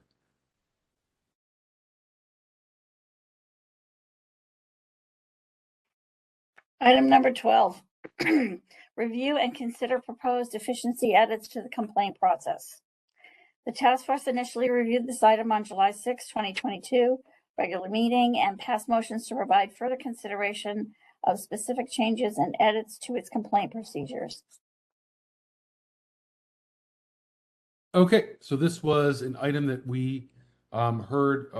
Vice Chair Wong, did you have your hand up before we? Yeah, I was wondering if I could move to continue this item to the next meeting. I don't know how folks feel about that. I feel like the discussion will be robust, as was with the last item. Okay, you can make the motion. We'll see where it goes. Okay, so moved by Vice Chair Wong to continue this item. Is there anyone who would like to second that? I wonder, I feel, believe me, I'm not looking forward to being the prophet of doom at this hour. But if we were to move it, I wonder if it might be acceptable to have it a little earlier. If you know, if it's going to be robust, like you say, I don't know, but yeah, it's late, so I can see the point. Right. Member Highland seconds the motion. Okay, I was just going to throw out that we could certainly, if you wanted to, as part of the motion, since we're the body, we can, you know, ordinarily I set the agenda, but I don't want to go outside what's in the bylaws. If you wanted to direct a certain placement on the agenda, I can certainly do that so that it ends up in a place that gives us appropriate time to discuss it. How about before all the complaints are heard? Like right after the administrator's report? We could Yes, do please. that. Can we do that? But just be cognizant that if it's going to be a robust conversation, we were an hour behind for public comment. Which Should is be after public comment now. Yeah, so it may have to be a shorter, less complaints for that one meeting. Right. Do you have any preferences? Right after public comment, right? Is that what your question is, Chair? I think it should be part of the motion, just to, so I know have guidance from the entire body on where to put it. The bylaws say that these types of items should end up at the end of the meeting after the complaints. That's when I make the agenda. That's what our bylaws say. So to deviate from that, I think we should have a clear direction of where I should put it. I mean, I had to open up my can of worms at 11 o'clock at night. So I don't get this. But this is it. This would be 3 times now for me. You're just like starting out. You'll be going for another year if you're having the same experience I'm having. So, the maker of the motion, do you want to add more detail? Sure. I don't have a preference, so if you all want to suggest the time, do you want to say after the administrator's report or after public comment? After public comment would be great. That's fine with me if you wouldn't mind. Then I'm with you. Then I'll vote for it. And the second agrees. Okay, so the motion is moved by Vice Chair Wong, seconded by Member Highland to continue this item and place it on the next agenda after public comment. Any further discussion on this motion? Okay, not seeing any. Let's go ahead and move to public comment on this motion.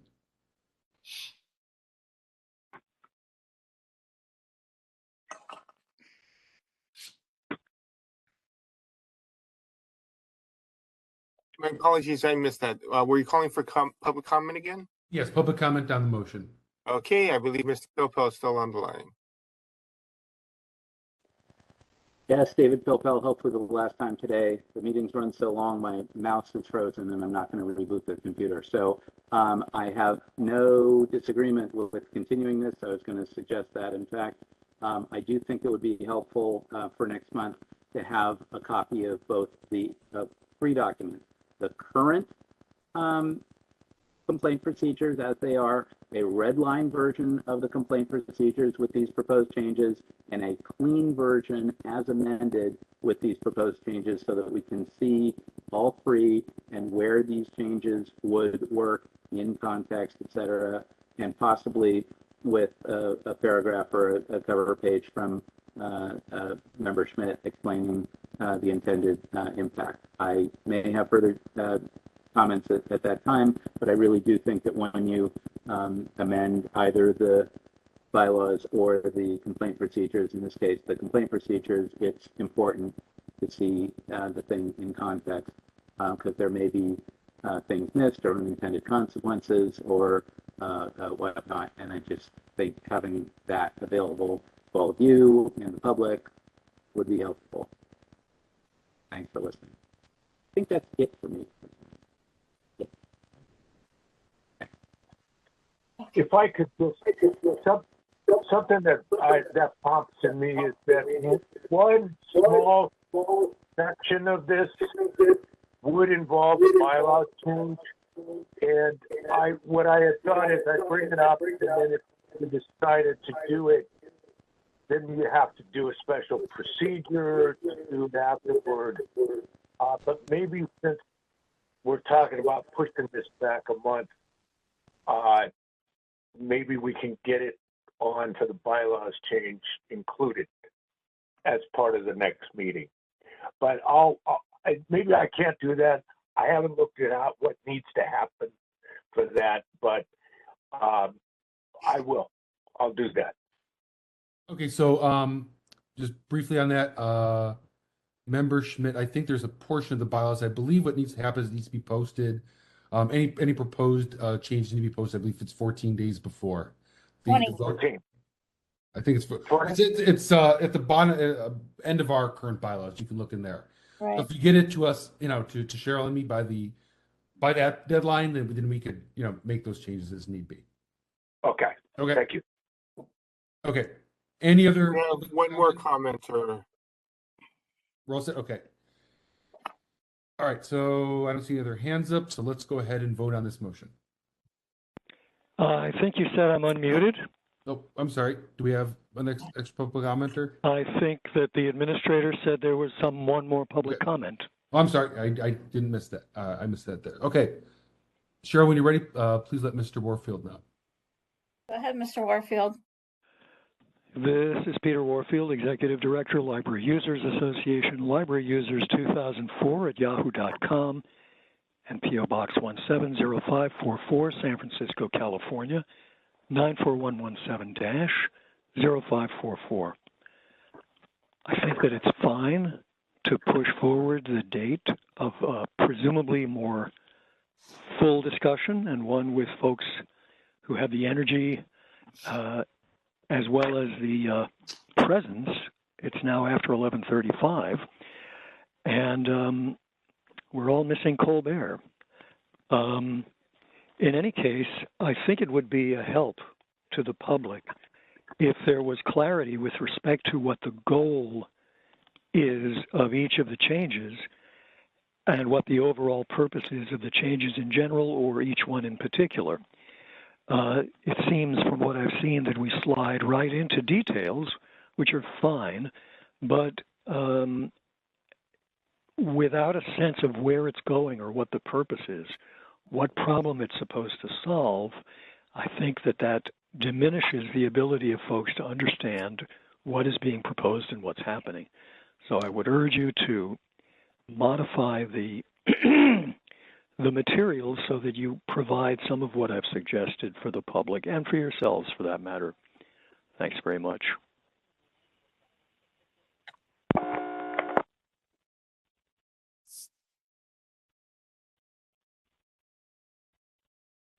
Any other public commenters, Victor? I think that completes the list of public commenters.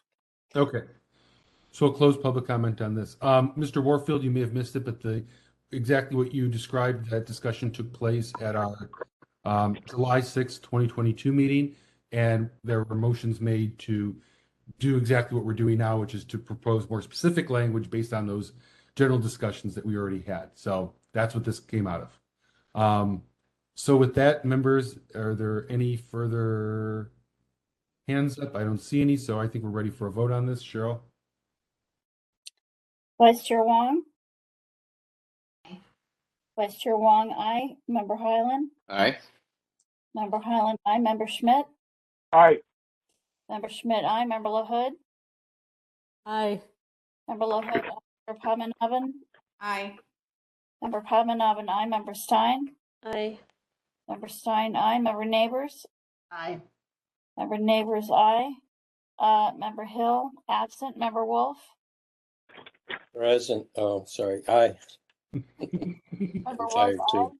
Chair Yankee? Aye. Chair Yankee, aye. So we have 9 ayes and 1 absence. Okay, so we'll go ahead and we'll put this on next agenda after public comment. And then Member Schmidt will get us any materials he wants included for that. Okay. Next item, Cheryl.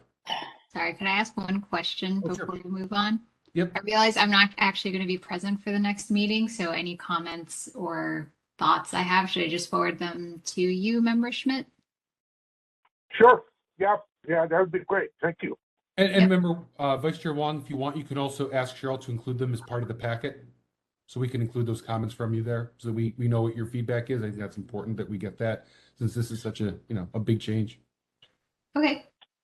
Thanks. Just ask her to include in the file. Or I'll send them on Signal. Oh, Okay. sorry. I forgot I was being recorded. Okay. The next announcement will be through smoke signals. As Lila's still hanging on by a thread. I'm still awake. Okay, are we ready for the next item? We are. Item number 13, announcements, comments, questions, and future agenda items by members of the Sunshine Ordinance Task Force. Note, public comment on this item is limited to subject matters presented by members of the task force. Okay. So members of the task force, does anyone have anything for this item?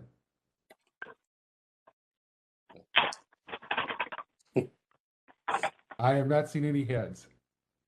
I saw Member Wolf's and then he took it away. So I think we're no hands on this. So I am going to go ahead and say that we're done with this item. No public comments since there were no issues raised. Okay. Chair Yankee, do you mind if I unmute Mr. Warfield to find out why he keeps Sure, go ahead. his hand? I just want to be sure we're not doing something. I'm going to mute him quickly. I'm sorry, you just want to be sure what? I'm sorry. You still have can your you hear hand me? up. Yeah, you still have your hand up, Peter. So he's checking in with you. I wanted to have my hand up because I wanted to thank the chair for apparently making an explanation in response to what I had said, but I couldn't hear almost anything because the system was full of your hand has been lowered and blah, blah, blah, and it went on, and I barely understood anything that was said. I don't think that you have any idea when you're working in a completely different world how different it is for the public, and the endless pushing down of the one or two or three people's hands interferes with understanding what is being said. That's why I was having my hand raised, and I also think what you're doing on this item is not legal. You have to take public comment on the item, whether or not somebody said, including if somebody wants to comment on what happened, Mr. Warfield, nobody said anything. So we're not taking public comment on this item. Thank you. Okay. We done? We are done. Let's go ahead and move on to the next item. Item number 14, adjournment. Who moves? Member Wolf. Okay, moved by Member Wolf, seconded by... I think Member LaHood should do it. I think so too. Second. Okay, moved by Member Wolf, seconded by Member LaHood to adjourn. All in favor, say aye. Aye. Aye. Aye. Any opposed, say nay. Hearing none. Okay, we're adjourned. Have a good night. All right, I have 11:45 p.m. Good night. All right.